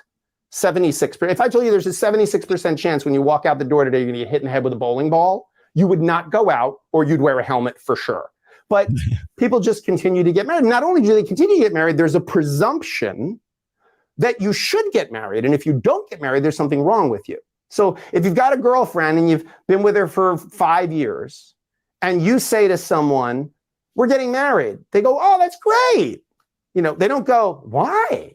You're happy. Why would you get married? Like, everything's going fine. Why would you put yourself through that? Why would you run that risk? Why would you want to ruin a perfectly good relationship with marriage? If you say to someone, we've been together 5 years and we've decided we're not going to get married. We're going to move in together, but we're not going to get married. Ooh, what's wrong? You have intimacy issues? What's your problem? Meanwhile, 56% end in divorce. It's literally fits the legal definition of negligence. It's a negligent behavior. The way you define negligence in law school is when what you lose by not doing something, okay, is lower than the risk of harm. It's what's called a BPL analysis. So the burden of not doing a thing is lower than the likelihood, the probability of harm. So BPL, so burden, probability, and loss. Marriage is an inherently negligent activity. It's like owning a lion. I'll let him cook a little bit more, but I also want to point out at this stage right here that in my fourth book, in Religion, there's a very fat section in the very middle of it where I talk about marriage and divorce as well, because I had to cover those topics from the perspective of intersectional dynamics and religion. Right, that was the theme of the book. One of the things that I pointed out and that I had to dig into, at least the legal definition of it, wasn't this. I wish I would have known this, the BPL thing. But I did mention that that marriage, modern marriage, the way we do marriage now, not the way it was intended, like rules as written versus rules as intended. For you war gamers, you'll know what I'm talking about.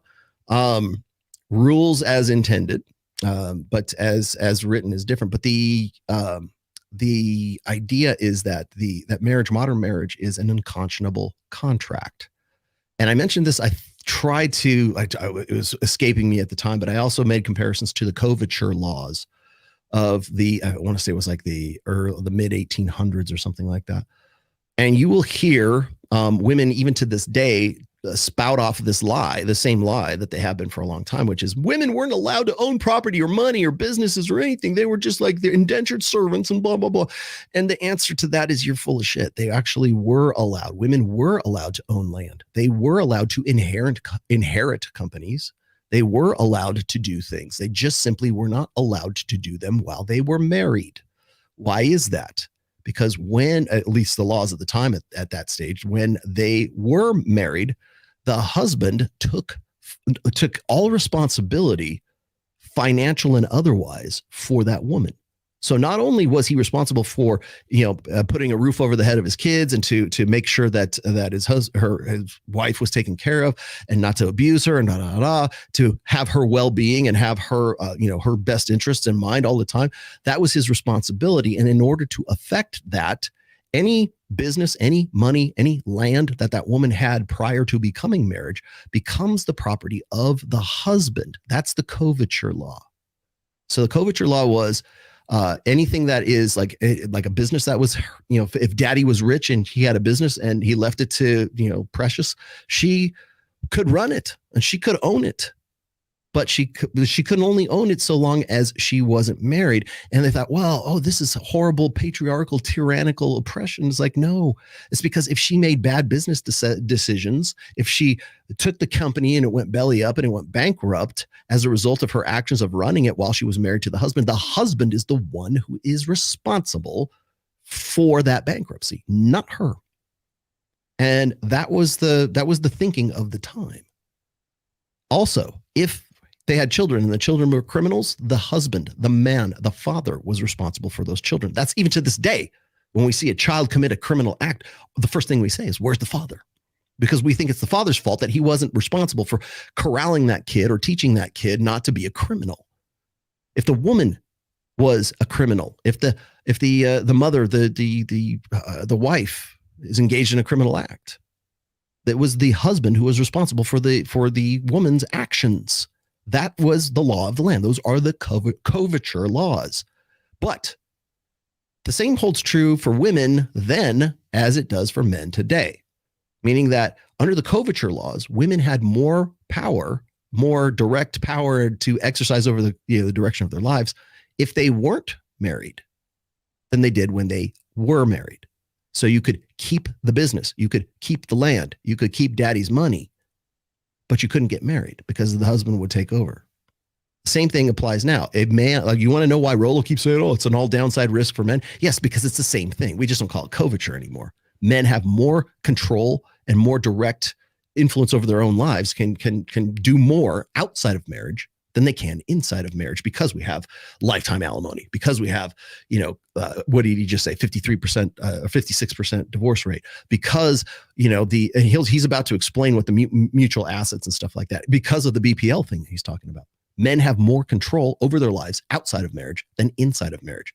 So anytime I'm going over and I'm addressing the still plummeting marriage rates in the United States, which is now 5.1 per 1,000 people, at least last I checked, it might be up, maybe down, somewhere around there, but still at the lowest rate it's ever been. And I asked this on the other show not too long ago. I said, what if marriage was like this great thing, if men are more healthy, they get more sex, what about if it was so great, you would think that guys would be just lining up to do it, but they're not.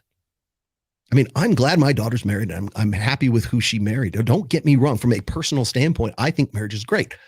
But how we're doing it, when you listen to Mr. Sexton here, I have to look at this through the eyes and through the filter of Logan Paul and getting with the chick who's clearly, her ship's come in to the point where we can make a really humorous, comedy out of it on Fresh and Fit.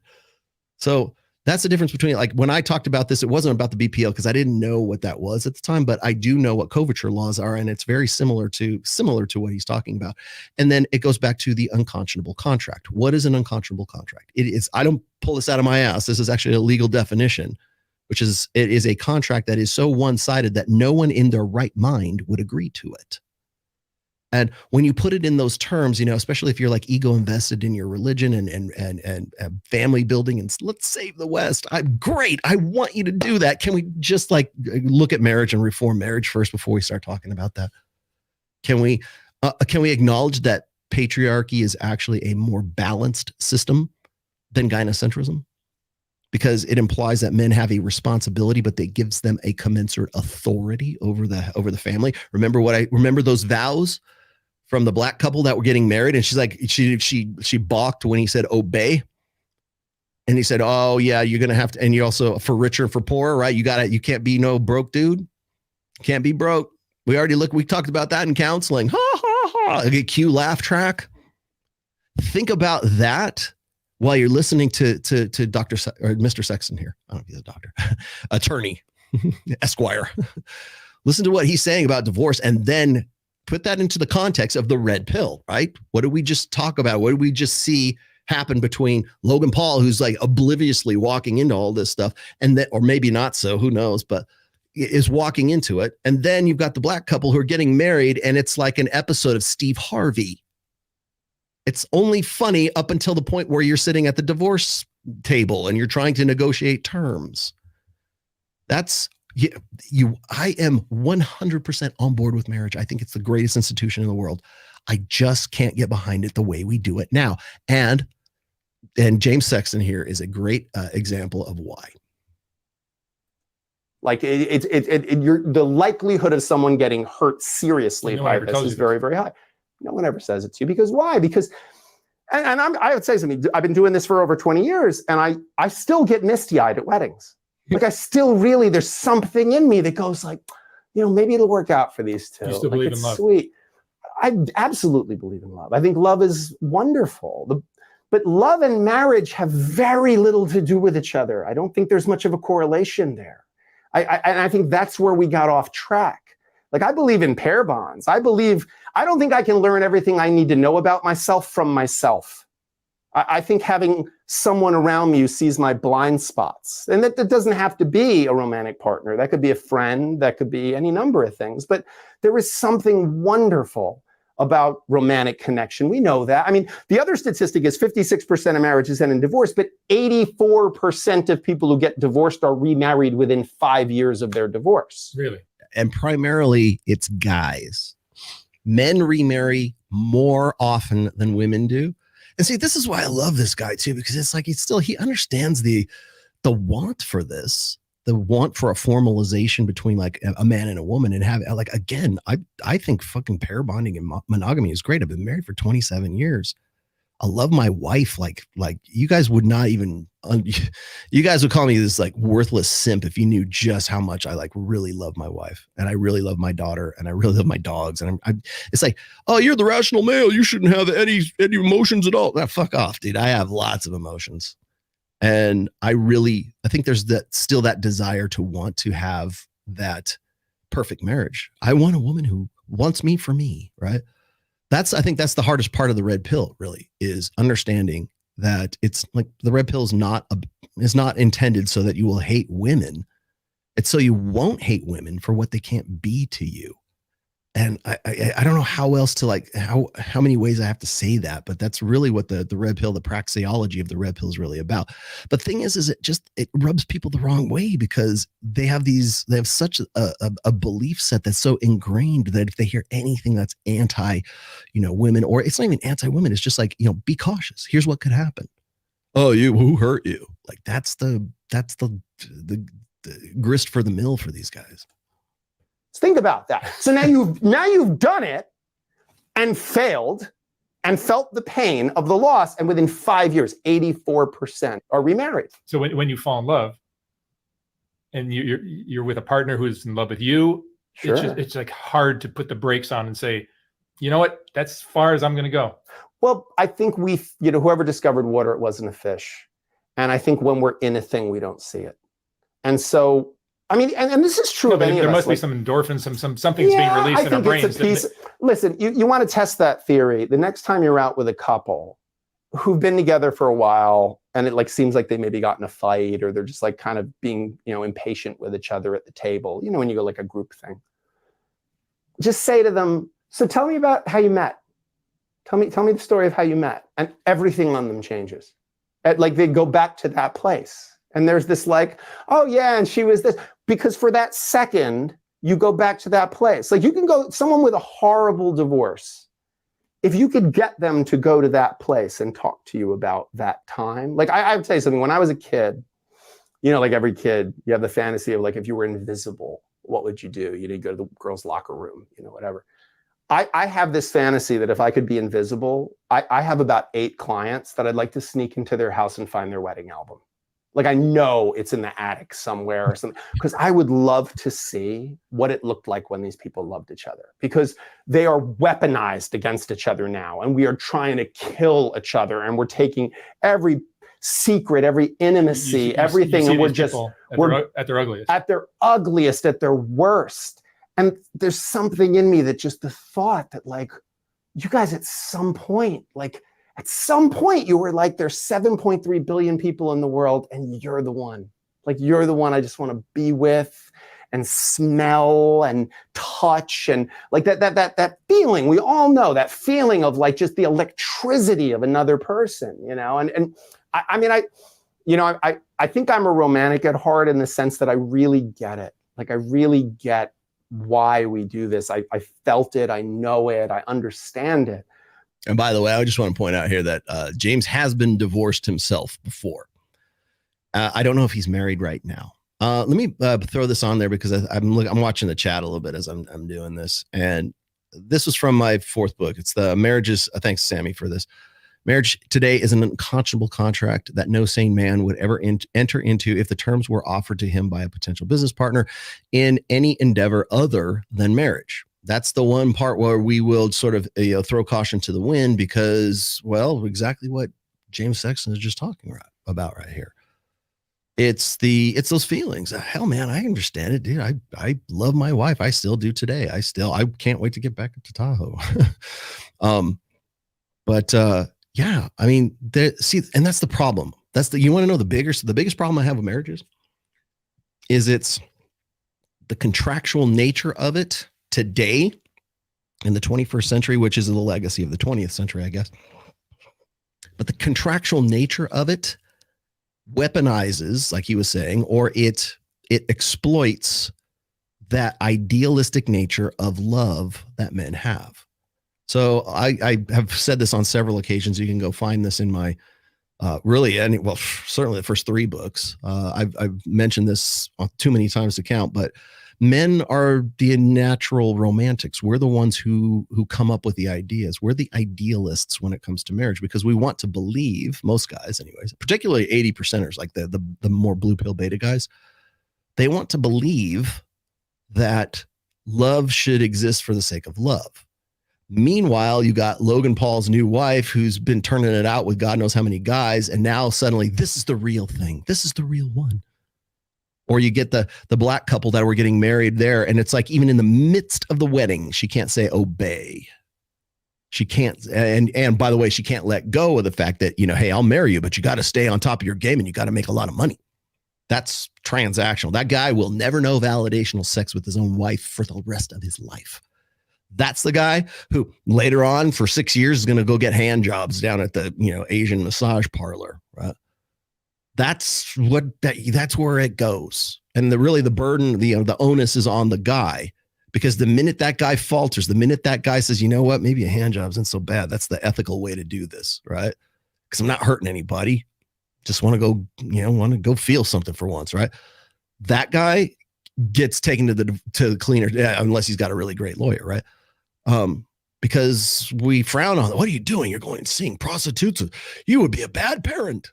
Well, I lived in a sexless marriage for 6 years. Well, there's no sympathy to that. Certainly not in a social way. But the contract nature of it, that's why it's a bad deal. It's a bad business deal. If you're putting a business together, you wouldn't take that deal, but you will, because of exactly what he said. You want to believe. I'm romantic too. I want to believe that it's going to work. Right? I've been my wife for 27 years, and I hope I go to the grave with my wife, my arms, dying like that couple that was entombed at Pompeii, when the lava came down and they just hugged each other and they were like encased in like lava because they loved each other so much and they knew they weren't going to get away, and they just laid down and let the lava cover them over, and we found their bones later. How romantic. I hope you can have a marriage just like the dead lava skeletons of Pompeii or whatever it was, Mount Vesuvius.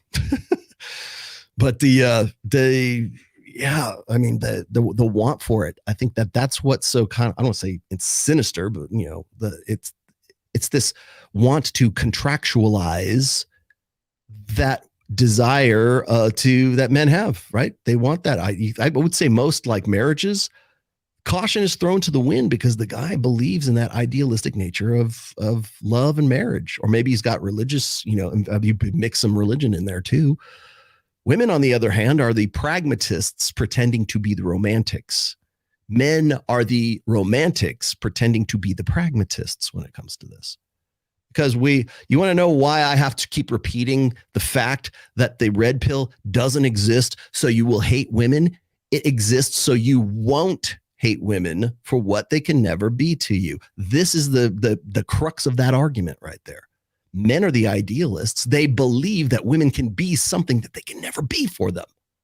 You want to be madly in love with your wife or your girlfriend, whatever. You want to be madly in love with it and go to the altar and she's like happy as a pig in shit to say, yes, I will obey. I don't give death do us part. Sickness and health. Yes, I don't care. You get cancer and you have a big old goiter on your neck or something like that. I'm sticking with you to the end because that's what I'm about. I'm a ride or die girl. That, you know, how that relationship develops? Well, polarity, first of all, but it develops because both of the people involved understand the nature of like how that other person conceptualizes love. You know what? I am going to do my damnedest to be the best version of myself for me, because that's what I'm about. But guess what? You benefit as a result of that, because I know I have to provide and be responsible and have all of this, you know, have all this duty to become the best thing that I can be, not because I want to, you know, I'm living up to the expectations of my wife, but the benefits that I accrue, the benefits I generate by being the best version of myself, that's going to go to my family, my dogs, my wife, and her family too, right? I don't think people really realize that the extent that marriage expands. In my lifetime, if somebody said, hey, you're going to be taking care of your mother-in-law for probably till she's gone, right? If you get married to this person, nobody asks themselves that. Hey, you know what? You might have to like actually, you know, help your dad, help your father-in-law out when he gets to old age. You might have to actually take care of somebody who's actually not in your immediate blood-related family. You might have to do that. And ladies, you might have to do the same. You might have to actually, you know, sack up and fall in love with his mother-in-law, or with your mother-in-law, even though she's, you know, kind of hard to deal with. That's what you're marrying into. It's not just about you and him. It's also families. It's also children and grandchildren. Stuff that is in the future. That's what you're going to have to deal with. Are you ready for that? Or did you just want to get the wedding? Or did you just want to get at the altar and then yuck it up like a Steve Harvey episode? Because I'll tell you right now, if that's the case, guys, you just eject. If you're struggling along with that, if you want a Hafiz marriage, yeah, you probably want to eject. Because you have to consider not just yourself. Like I always say this, like, you know, it's like enlightened self-interest, right? Yeah, I can't help others until I can help myself. I can't help others as well as when I help myself first. That doesn't mean you're a selfish prick. That means you take care of you first, and the people who you care about benefit because you did what was best for you. And the benefits and the prosperity that flows out of those decisions also flows into your family. It also flows into your grandchildren. It also flows into your in-laws, your pets. God damn it. Yes, it's much more than just two people getting together, fucking and having babies and putting rings on each other's fingers. So that's, you want to know what? Well, we need to focus on families. Yeah, well, the first thing you need to do is understand that you might be, if things work out for you and you don't get divorced, you might be taking care of your in-laws that you might, at this point, not really care about, not really want to be around, right? That's the duty of familia. I've always had that. A duty of familia. Godfather. But tying that to the technology of marriage to me makes almost no sense whatsoever. And I actually think it's almost antagonistic to that connection with another person, because there's so much expectation that comes with marriage culturally. We've created so much stuff around it. Like when you marry someone, there's supposed to be at least in the modern Western model, your best friend, best roommate, best co-parent, best travel partner, best roommate, best everything, best activity partner. Like how would one person be all of those things? That's insane. Like if I was interviewing for a job and said, I want you to be the best typist, and I also want you to be best on the phone, and I also want you to be great at that. And I ran down a list of dissimilar things. Like, or if I went to an amazing chef and I said, I know you're a great chef, but can you farm? Like, well, that has to do with food, but they're not the same thing. Like, what are you talking? So I think, why do we put on people this idea, like whoever came up with the word soulmate, really we should be paying, like divorce lawyers should be paying that person dividends. Because we've convinced people that if this person isn't meeting every one of your needs, checking all of these boxes, they're not your soulmate. Your soulmate would know exactly what to do, exactly what to say at exactly the right time. I can go off on this stuff. Yeah. Well, I mean, what do you think the secret is to keeping a marriage vital, keeping it alive? You know, I think people get unhappy in marriages the way that people go bankrupt, which is very slowly and then all at once. I think it's very slow and then it just goes off a cliff. So everybody will say, well, we divorced because he was cheating or she was cheating, or we divorced because he had an alcohol issue or a drug issue, which lately we're seeing more like alcohol and drugs is a big thing, especially post-pandemic. There's a tremendous amount of substance abuse stuff that's causing a lot of issues in marriages. And certainly like social media has increased the accessibility of adultery and connections to other people and reconnections with people from your past who remind you of a version of yourself that you felt more excited about because you were younger. So it's, you know, it used to be if you like ran into the girl you banged in high school, it was like once every 10 years at a reunion, you know, or if you lived in the same town as you grew up in, you know, you might run into the person at the Walmart. But now it's like on Facebook, you have all these excuses to be able to chit chat with someone and all these benign entry points, you know, of like, oh, you know, I saw your pictures from vacation. Where did you stay in Miami? You know, and then it becomes, oh yeah, well, you looked great. I mean, boy, you look fantastic in a bikini. And then all of a sudden we're off to the races and we're chatting with each other. So I you know, if we were going to invent like an infidelity machine, you couldn't do better than Facebook and Instagram. I mean, that's about as good as it gets.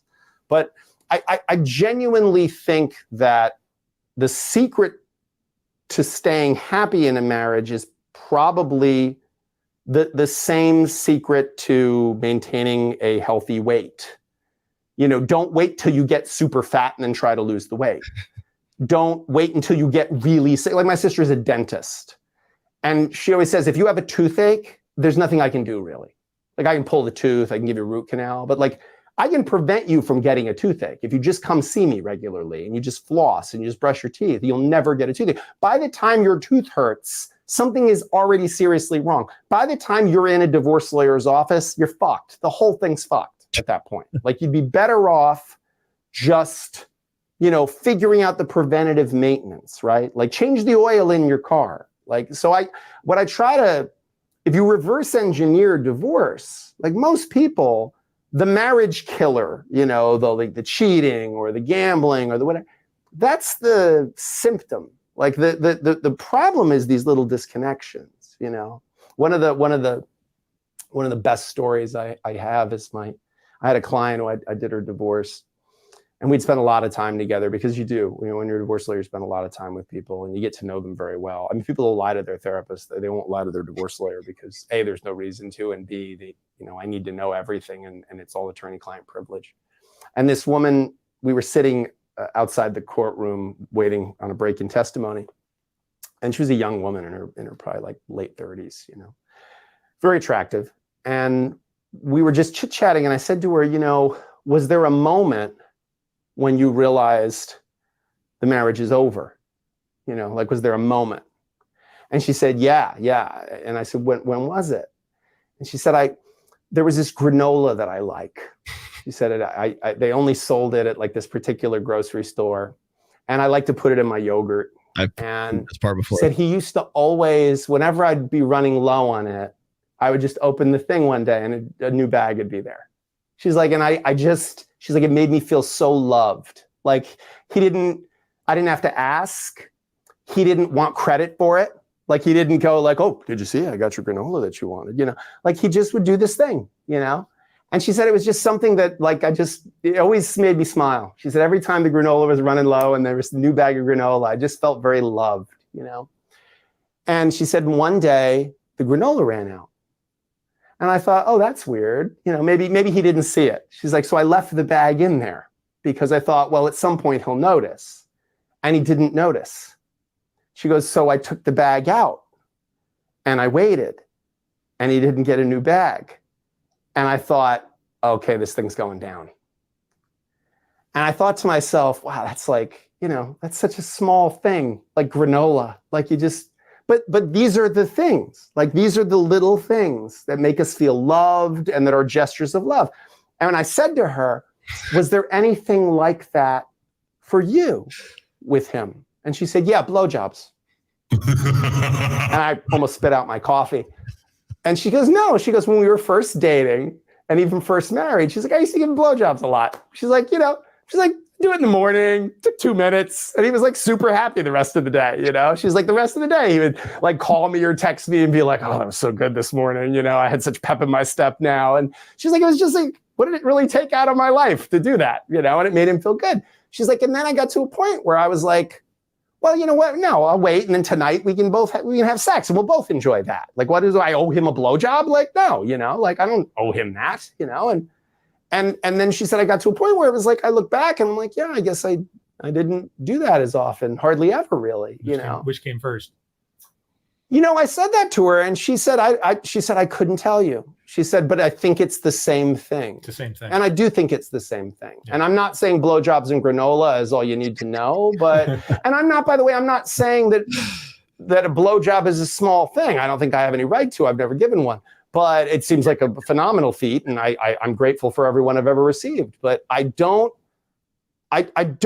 think it's a massive investment, right? Just like buying someone's granola is not a massive. But when you love somebody, you love doing things for them.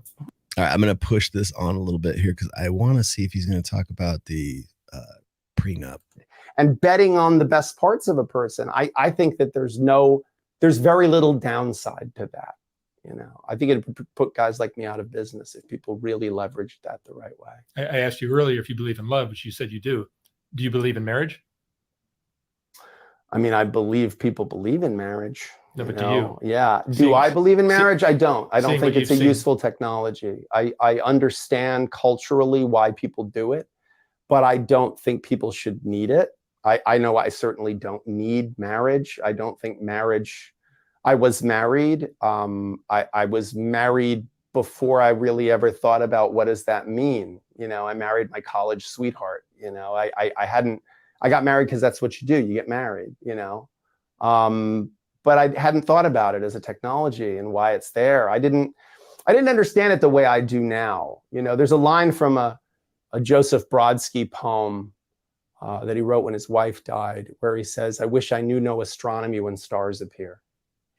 And I feel that way as a divorce lawyer. Like, I wish I knew no astronomy when stars appear. I wish I didn't know what the end of so many marriages looks like. It's the magic is gone. The metaphorical truth is explained by objective empirical realism. That's essentially what that is. Because I think I would have a more optimistic and unrealistic view of it. I would. Yeah, but you'd be divorced and giving away half your. I'd be foolish. Yeah, I'd be as foolish. But I don't know that it's always good to know, right? Sometimes there's tremendous joy to be had, and like falling feels like flying for a little while, you know, till you hit the ground. Yeah. It feels really good. But as I said earlier, you know, now that the life expectancy of man is around the 80s or something, then it's like, so you're going to do this from your 20s or 30s until you're 80? Well, marriage is a technology that was designed for when women died in childbirth and when men died in their 40s if they were lucky, you know, 50s if they were super lucky. Like if you were in your 50s, your 60s, you were an elder, you know, that was pretty amazing. And most women died in childbirth. Like childbirth is traumatic. It's a traumatic thing. And before modern medicine and before we understood antibiotics. So marriage is I don't think anyone ever planned that it was going to be, okay, we're going to do this forever. You know, we're going to do this till we're in our, you know, till we're 100. I mean, but I think that's part of a bigger problem. You know, I don't remember who said it, but I remember someone saying, I can't remember who it was, but we are prehistoric creatures, right? Like we are biological creatures living in medieval institutions like education, work, with godlike technology. How do you think that ends? Like you think that ends in happily ever after? Like that's insane. Like marriage was not designed. I mean, think about even the early days of marriage. Think about every Rodgers and Hammerstein musical. You know, think about Oklahoma. You know, where you'd have like there's like the three. The stars at night are big and bright. Deep in the heart. Oh, so you know how that song goes. I'm going to scrub through here just in just a second here, but I'm glad I got to that one part right there because I've been using this lately. Is like we are prehistoric creatures. We're basically the same machines, you know, biologically speaking, that we were when we were living in hunter-gatherer tribes on the sub-Saharan African savannas. Right? That's the take. Right? So, why? Thank you, my friend. I'll just throw that on there because I love you too. Yeah. So I like this because this sort of speaks to what I've talked about when I talk about genetic gap. Genetic gap is the idea that technology advances so quickly that human beings do not have the sort of cognitive, you know, brain power, computing power to decide how best to use that or how it's going to, what are the long-term ramifications of that? Because it's very hard to figure out how that new technology is going to interact with other future technologies as well. And how does that, how do we develop best practices around that for ourselves and for society at large? That's why I keep saying, you know, that we are, and, you know, he gets into the idea of, you know, the creatures being, you know, prehistoric creatures, medieval, you know, institutions, and then we have godlike technology, right? But that's what I've been sort of harping on since the fourth book, since Religion, where I point out the fact that really since about 2000, the year 2000, you know, the genie's out of the bottle. When that genie, of course, is what I mentioned in the very beginning of the show, is the computer. It's the internet. It's technology. I mean, really kind of a stand-in for just the word technology. But and what does that represent? In the very introduction of Religion, I make a sort of a comparison of the internet to other apples that have fallen from the tree of knowledge, of forbidden knowledge, or knowledge, however you want to do it. I made that comparison because, of course, it's, you know, religious text, right? But one of those, I make this point. This is the allegory. Sorry, I'm going to use metaphor and allegory again. Just bear with me here. I know it's illegal, but the idea is this, is that there are lots of fruit on there are lots of fruit still on the tree of knowledge. And just because Eve ate one of them doesn't mean there's not more fruit on that tree. And so every once in a while, an apple falls off. And maybe that apple is the 50 caliber machine gun. Maybe that apple is the atom bomb. Maybe that apple is hormonal birth control. Maybe that apple is Apple computers. Maybe that apple is the internet.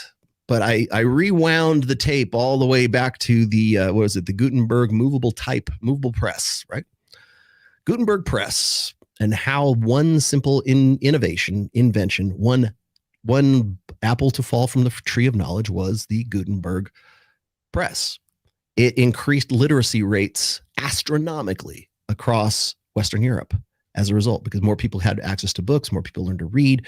It also inspired the Reformation, because now we had the first thing we got to print is the Bible, so everyone can read it.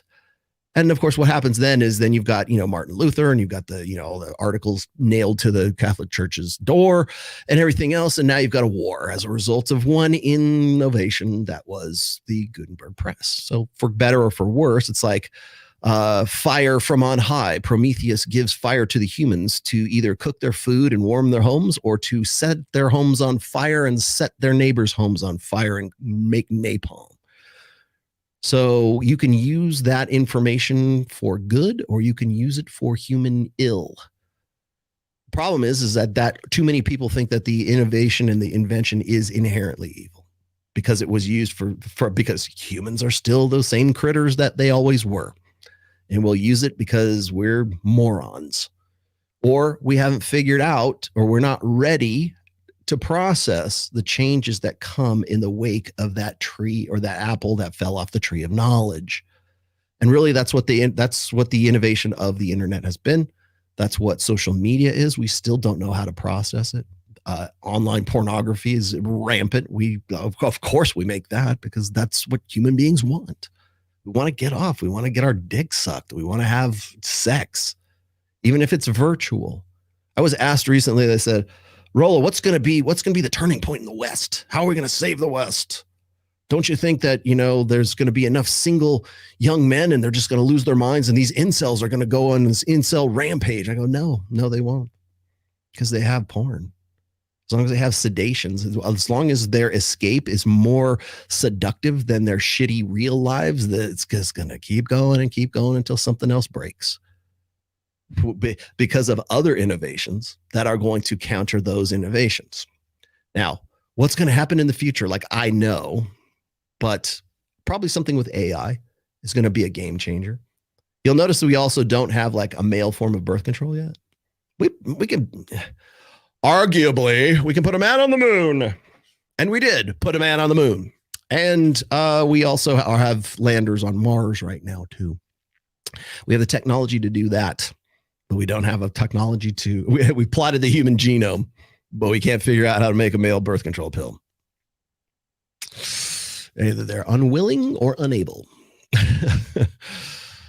What would that be? But would that be a game changer? What if we did that? What if we removed something? Or what if a future invention removed the benefits or fundamentally changed a previous one that we become dependent on?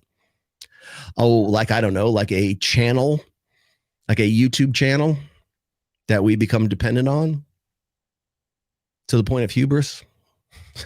Yeah. Jesus Christ. Don't give me the fucking flat earth moon landing stuff now. I knew I'd open that can of worms. Oh yeah. Where is that one though?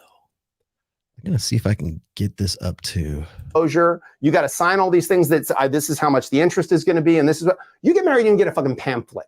Okay, here we go. This is good. I think this is where help for a couple of years because I'm not going to pay attention to my career. Hey, is that unreasonable? That's totally reasonable. If I say, hey, listen, I have this house and I bought it, but I'm buying it with money that I made really before we were together. So if we split up, I don't really think you deserve half of it. I think that if we bought things for it together, that, okay, those things you can half of, but the house itself, like that's money I had before I met you. And why can't you have that conversation? Why not? You buy a house. You do a HUD-1, a lead paint disclosure. You got to sign all these things that this is how much the interest is going to be. And this is what you get married and get a fucking pamphlet. You don't get anything. You just did the most legally significant thing you're ever going to do other than die. And no one has explained any of it to you. People come into my office and they go, well, my retirement account, that's in my name. And I'm like, yeah, it doesn't matter. It's in your name. Okay. Was it acquired during the marriage? Okay. She's got half of it. Well, I have this bank account, but it's in my sole name. It's money that I inherited from my mom. I'm like, okay. And it's in your name. Yeah. But you inherited that money during the marriage. Yeah. And did you put money that you earned during the marriage in that account also? Yeah. Okay. That's commingled and transmuted. That's now marital property. So they don't know that. Why? Because no one tells them that when they're getting married. You spend more time talking about the cake than you do talking about the fact that you just opted out of the title system. That's gigantic. You can't legally change the beneficiary of your life insurance, even to your children if you're married, without your spouse signing a consent to that. No one tells you that when you get married. Elvis can marry you for $20 at a drive-through cathedral. And it's a legal status, a massive legal. You buy your spouse a Rolex, you bought yourself one half of a Rolex. You buy someone a birthday present who you're married to, you bought yourself one half of that birthday present. Nobody knows. People don't know that. They learn that for the first time in my office or in a courtroom. That's insane. What other thing in the world, like anything else, any other contract, you would say, well, wait a minute, no one explained that to me. No one explained that to me. When I leased this car, no one explained to me that there's wear and tear. Doesn't say it anywhere in the contract, right? Okay. Marriage contract doesn't say that. It doesn't say, oh, and by the way, you're opting out of the title system and your retirement assets and all these other things. And if there's any debts, and you could have enhanced earning capacity or celebrity goodwill that has to be valued by forensic accountants that'll cost you $100,000. No contract that says that. It just says, yep, we're getting married. It's 2 witnesses. We're good. Like, what other contract in the United States or anywhere has that lack of disclosure and is that binding? None. Zero. None. So why a prenup? Yes, that's an awkward conversation, I guess. I don't know that it has to be. And I have to tell you, the more awkward of a conversation it is, the more you should think twice about getting married. Because if you can't have a conversation with this person about the possibility that someday one or both of you might hurt each other, like, how many people, while they're still happy and in love, say something like, babe, I love you, but we're going to disagree about something at some point. And when we do, how do you like to fight? Like, do you need a minute? Like, do you need to be alone for a minute so you can kind of calm down? Or are you hey, we got to figure this out and we can't go to bed angry? Because let's talk about that now while we're not in a fight. Let's talk about it now while we still get along and we're happy and we're trying to figure out how to navigate each other. It's hard enough to navigate yourself. I want to navigate another human being. Why don't we have that conversation now? But no, we don't. We learn on the job. We learn how to fight in a fight, which is insane. But again, I love that. Why? Well, because it's awkward. It'd be awkward to have that conversation. We learn how to fight when we're in a fight. Now I'm gonna kill it here because we're all at the 5-hour mark, so I don't want to go too much further than that. That's really the beginning of the prenup stuff. Essentially, he'll tell you, get a prenup, go get a prenup.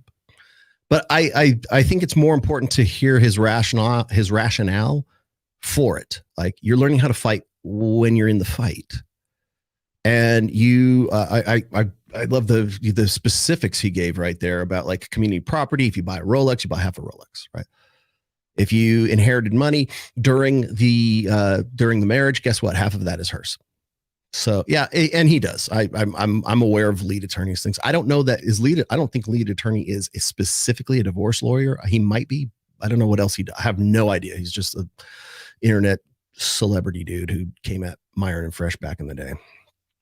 Let me see what else. By the way, can confirm this is not the case. I know firsthand. It doesn't shut down sperm production whatsoever. In fact, if anything, it amplifies it, if nothing else. Thank you for buying the books. I much appreciate that. Please, if you guys have not picked up my books, why haven't you? Why are you watching this show? Stop watching this show. Go to Amazon and pick it up right now. That is you. Oh God, I haven't put this up in a long time. Go to Amazon.com. Oh, do I? Well, you can see, right? This is the Player's Handbook one. Go to Amazon.com. Go pick up the latest one. The classes are almost, if I can get back up to Tahoe, I'm going to get some free time so I can actually comp up the rest of the classes and do the post-production for the first round of the Players Workshop classes that I have already in the works coming up soon. But I don't know, just to put a finer point on the rest of this is that, again, this is not shitting on marriage. I think if anything, this ought to encourage you to, if you're going to get married, like he was just saying, I want to get married. I understand why people want to get married. He talked about when the couples are fighting, he says, you can stop them by just saying, hey, what was it like when you go, how did you two come together? How did you guys have, what did you have? There we go. That's the rational. How did you guys, what was the story about you guys getting together and getting married? Right. And that diffuses all that stuff because, maybe probably more for the guy because men tend to be more idealistic and tend to be more romantic. They're the ones who it's their burden to be romantic, of course. But, when I talk about like the difference between, concepts of love, right? There are gendered concepts. I think what I might do the next show that we do, I'm going to talk about gendered concepts. Love is one of those, is a gendered concept. Respect is a gendered concept. I'm trying to think of what else is there. Like duty is a gendered concept. I've got a list of them, about like 4 or 5 of these that are gendered concepts, that people don't understand that men and women do not share the same definition of those concepts, respect being a big one of them, love being another one. And people really hate that because women presume that men's concept of love is exactly the same as theirs. Like men know this, right? They know when a woman's not in love with them, don't they? No, they don't. They will hold out hope against hope. That you want to know why a guy will stick around in the friend zone for so long? Because he does not share the concept of love that you do. He thinks he's going to, if I stick it out, if I just keep going and I just hang in there, yeah, she's going to fall in love with me. It's the Grant Cardone, method to, getting a chick to wear her down so that she'll like finally marry you when she has no other options. Right. I will do that show.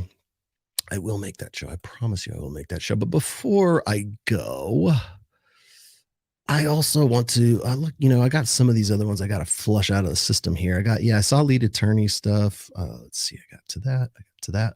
I'm looking at all my stars here. What did you say here? Oh, this was good. Ray Rollo, would you be up for having a conversation with Jordan Peterson? At this stage, no. I think it would be really enlightening to like the meetup of minds. Well, I'm sure that would be great, ideally speaking, but I think probably Jordan's ship has sailed.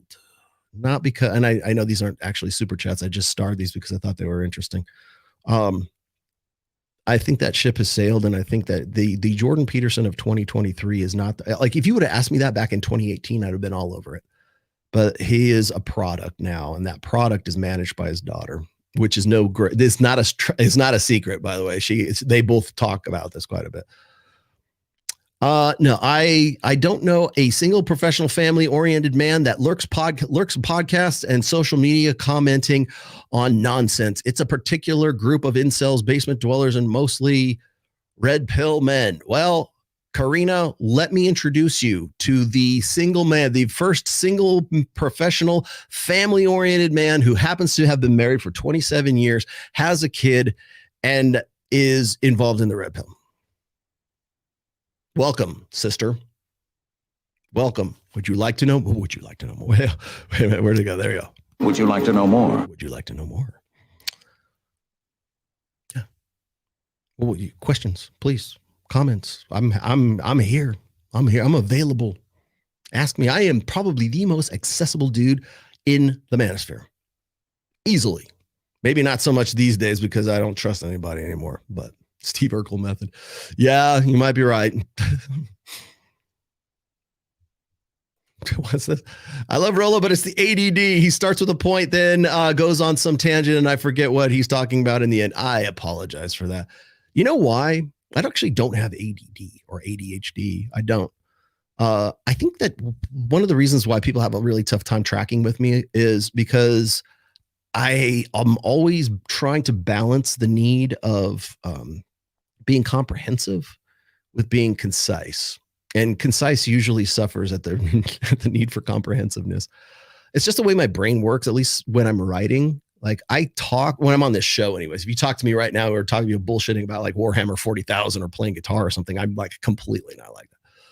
But I always feel like I have to like cover my ass on so many different things because what happens is this.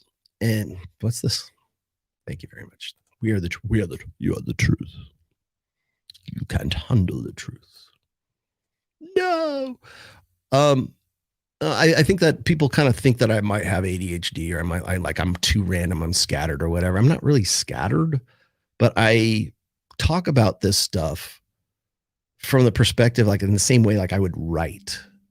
So when my worst habit when I'm writing is I edit as I write. And that's like the cardinal sin of like efficient, good writing, right? You should write, just plow through it and then come back and edit. And then that's when you sort of, cover your ass or you qualify yourself or you cite sources and things like that. That's what they tell you to do. Otherwise you'll be like agonizing over stuff. I can't really do that. Or maybe I have a tougher time doing that because I have been in this business or writing or talking or doing this kind of like interaction, this engagement for so long, I anticipate what people are going to say. Like that chick who just a minute ago, she was like, oh man, I don't know, a single family-oriented red pill guy. They're all incels, yada, yada, yada. Like, bitch, you're on my fucking show. Do you not know who I hate that? Do you not know who I am? Do you not know I've been married for 27 years? Do you not know that I have a daughter? Do you not know that I'm a family man? I'm last of the clean livers. But yeah, that's why, like, so when I listen to that or I see stuff like that, I'm trying to hedge my bets because I know that shit's coming. I know that's going to be the critique. I know that's going to be the criticism. You think passport bros will become mainstream? They're not. I think they already are. MLD is doing a passport bro teachable Kajabi course. At least that's what showed up in my inbox, the newsletter. I think he's got some new product about how to be a more efficient passport bro, I guess. Oh, Rolo, I want to give a shout out to Glenn Lawrence calling in on a content creator after he was following the Brit Vent false narrative. All right. Let me, in fact, maybe that's a good way to end all of this. First off, number one, watch your ass. I hope things go well for Myron and Fresh. By all expectations, I don't know that they won't be like they can't appeal that ban. I don't see why they couldn't. Honestly, I think it's probably because the process just sort of they got caught up in the process. They got a third strike. By who? I don't know. I'll let you guys go out and ask that question. But I just work here. But so they got the third strike and they got demonetized. And that's it. They got their bread taken away from them, as I try to dramatically emphasize at the beginning of the show. So I mean, I hope they can snap back from this. I don't know that things will ever be the same, but I do know this, that there is an element that is actively trying to destroy content creators in the red pill. My other question is why? Why would a sneako want to destroy the red, especially bite the hand that feeds him? Why would, what is it? What is so important? What is so threatening about people like myself or Myron or Fresh or MLD or Donovan or Ryan or hell, Mike or Rich Cooper or you name it? They're coming for everybody. Just so you guys know, if you guys are in this sphere, if you're a content creator that I know you personally, whatever, they're coming for you too. That's what's going to happen. You make a big enough noise, they will come for you too. You have to cover your ass and you have to be careful because they will use deceptive practices to bring you down. When they can't find anything on you, they will create something. They will mix in the truth with the lies. They will mix in just a little bit of truth, just enough to sound believable, so that when the lies are what sticks, people will think if you ever appeal to the truth, then that's a lie too. That's straight out of Saul Alinsky's Rules for Radicals, my friends. That's how these people are trained. This is Antifa. It's just the weaponized incel autistic version of it online. It's who you're dealing with, essentially, is some sort of form, anyways, of the element that was Antifa, anyways. That's who you're dealing with. They will find ways to manufacture your downfall. And especially if they can't find anything in your past. If you've got skeletons in your closet, it's all over for you. They'll find it. They'll dig it up. They have an army of people to do that. But if you don't, they also have another section of that army that's more than happy to try to manufacture your demise. And by the way, it's not enough just to take your bread away from you. It's not enough just to silence you, because the purpose isn't to silence you. It is to make you go away permanently. Whether that's a criminal act or that's something else, it is to make you go away, because your existence, your presence threatens their pathological worlds. Self-awareness, self-control, and self-discipline should be used at all times and that's, by the way, if I don't respond to your random email about, hey, I want one-on-one counseling, which I would love nothing more. And by the way, I don't have a pickup artist course. Shut the fuck up. I never have. I'll do consults. And if you want to join my Patreon group, you can go ahead and do that. I have a Patreon group. We meet together once a month for 2 hours. It's at the highest tier. It's $200. Okay. You come in, we meet with other guys. We talk. You want to join MOA, the men's that was it, Men of Action? You want to join Mike Sartain's thing? Please do. Use my link down there. I am an affiliate. It's not a secret. I think it's one of the best it's the only organization. It's the only gathering. It's the only I don't know what the hell to call it. Liminal orders. The only organization that I endorse. Go ahead. Check it out. Please do. I try my best to get in there. I've got some ideas for some doing something a little bit more proactive with MOA pretty soon. Go ahead and do that. I make no qualms about that. Please do. I got to freaking put food on the table too and keep the lights on, keep the internet running here too. I make no secret about that, but I'll tell you, it's hard for me to say, I got to sniff out the counterfeits amongst the people who really need help. And that's a shame. Because as Myron was saying, and as I pointed out earlier, the people who really seek this stuff out and who really need the help are being prevented from finding it or having conversations about it because 15-year-old autistic blue-haired fucks are preventing them. They're preventing them. They are obfuscating things. They are distorting things. They don't know what the fuck they're talking about. And I can only speculate as to how many guys are simply just going, well, I don't know what else to do because it seems like Roll is full of shit and it seems like everybody's full of shit. So I guess I'm fucked. Congratulations. Mission accomplished, blue-haired guy. Oh, Rolo, the next time when you get a source, always get their cell number and not just email. Well, guess what? Would you like me to prove something to you? Because I'm more than willing to throw this one out here at the very end. Let's go dig it up, shall we? I've got the email address, as a matter of fact. And I also have a phone number on top of that. So let me go grab this because I really wanted to show this. And now I can, which is awesome.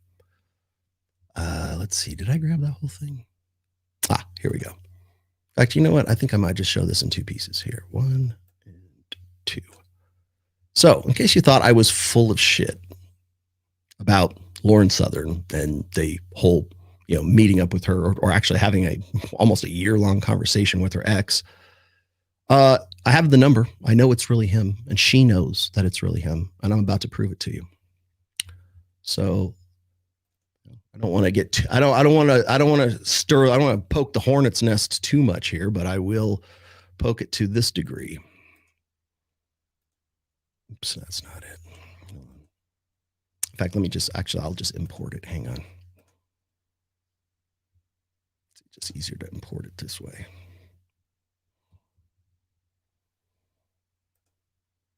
There's that one. And where's the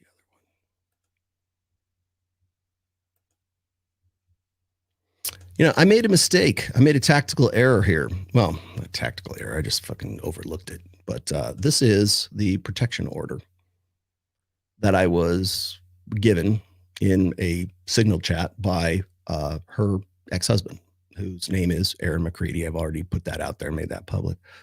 This was the General Form 44, Provincial Court Family Rules, Provincial Court of British Columbia. Oh, how do we know that this is real, Rolo? Well, it's pretty specific, and it's got the guy's name on there. It was January 19th. We can even go and look who the judge was, and we can because these are public records. Actually, I'm not divulging anything very we're too specific here. That was page 1. What I overlooked was page 2. And that is this. So this was the protection order. I don't know if you guys can actually see that shit. I should have blown it up a little more. And you can see who signed it, blah, blah, blah. But the smoking gun here is the phone numbers that are right here on it.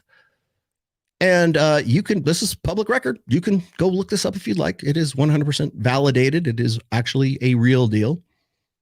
So I know that the person that I am talking to is actually, in fact, her ex-husband. Also, I followed up on the email that is the Lauren Southern's counsel. Her name is Caroline Plant. That's her attorney. And I looked up, what is it? plantandco.ca. You guys can go look that up if you'd like right now. And you will find out that that is, in fact, a legitimate attorney who is, in fact, representing Lauren Southern. Legit. There it is. There's your, you want a smoking gun? I gave you a smoking gun. Gotcha.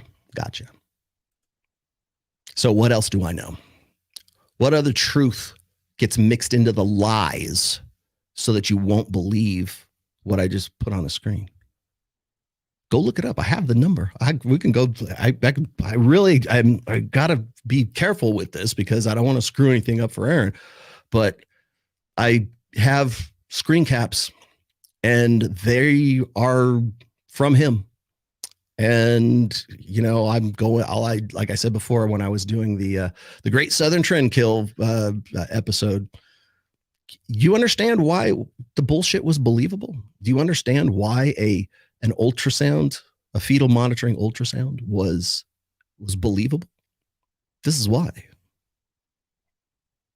I didn't just pull it out of my ass that there was a child involved. It was Aaron McCready who told me this.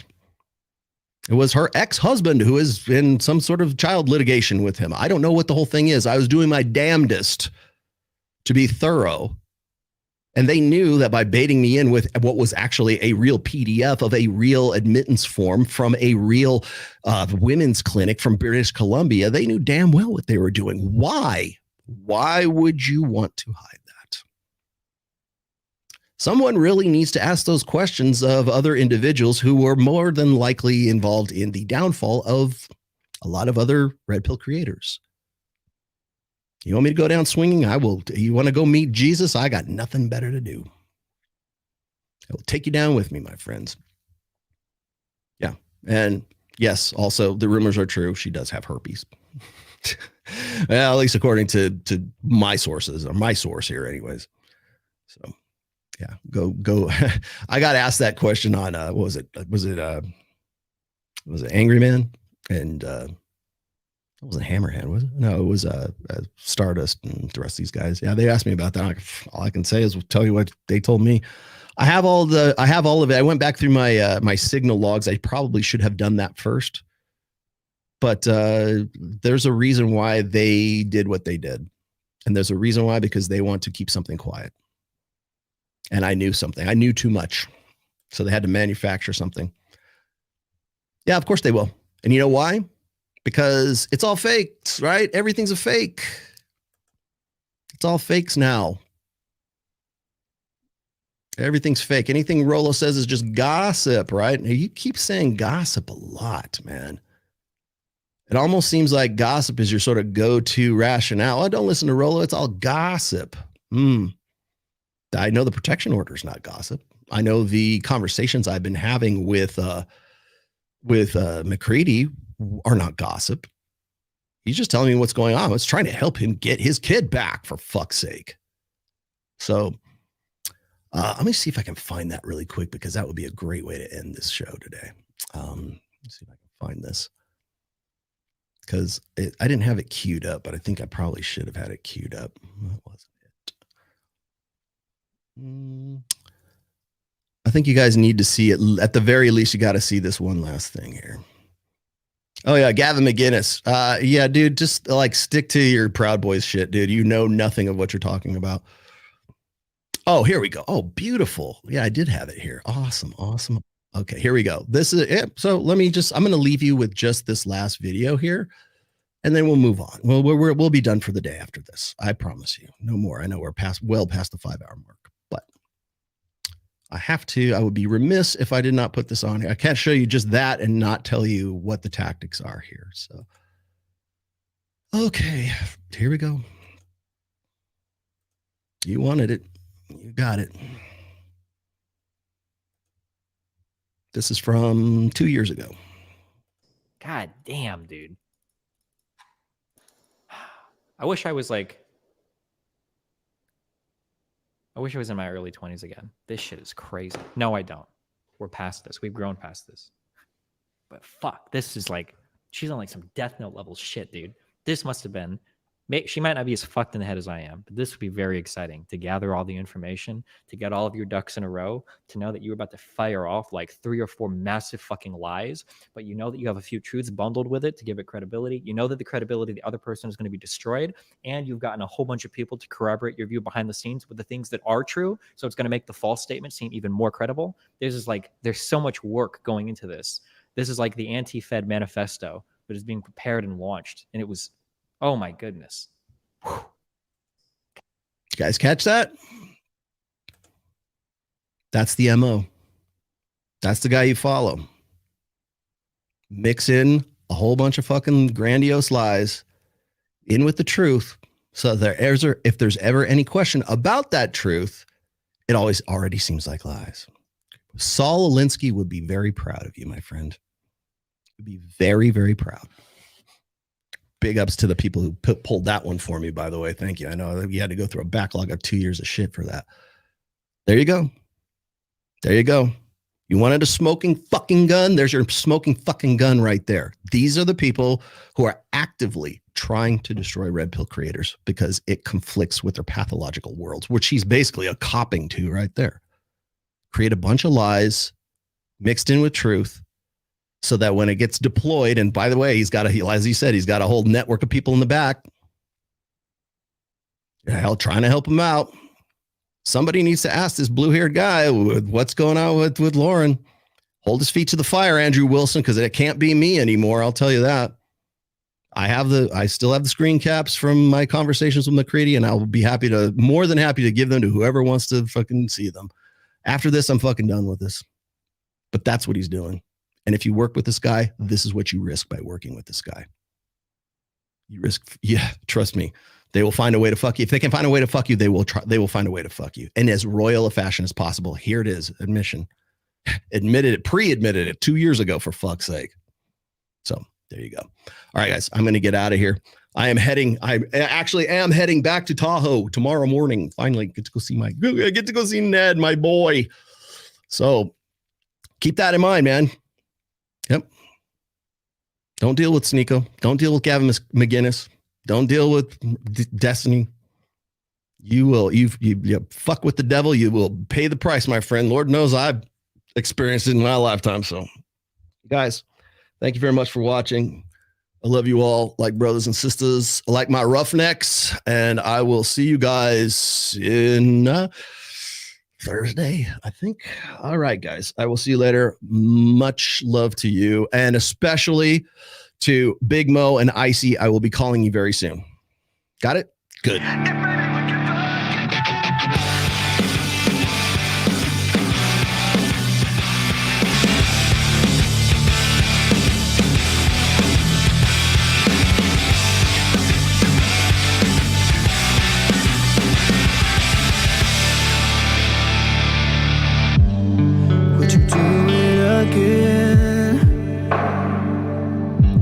I need to feel you on top of me. It was my first time. Well, I'm a whore. But I was just a kid when we met and went to bed. It was my first time. What do you expect from me? I'm breaking up the rules now in the game. I've got some new tools. Please do the same. Time came by and went over like a matchbox stereo.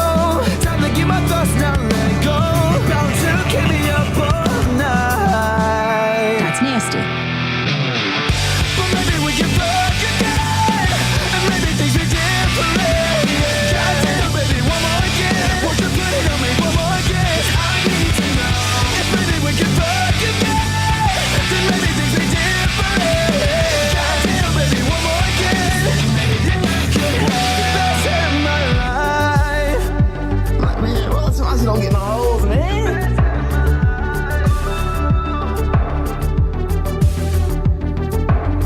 Now we're fucking in the bathroom, tearing up everywhere. Why don't got your hair? Why you screaming my name? That's nasty. It is nasty, right? Isn't it nasty?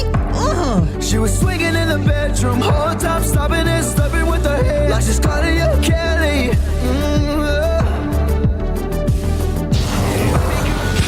Run me up and down like a pony.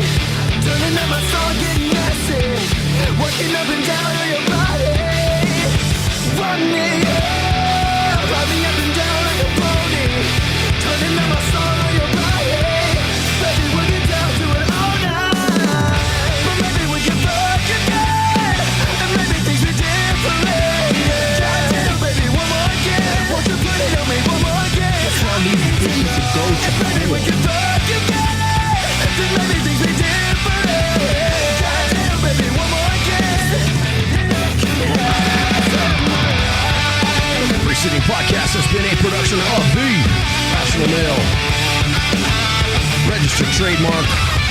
All rights reserved. 2023. Don't steal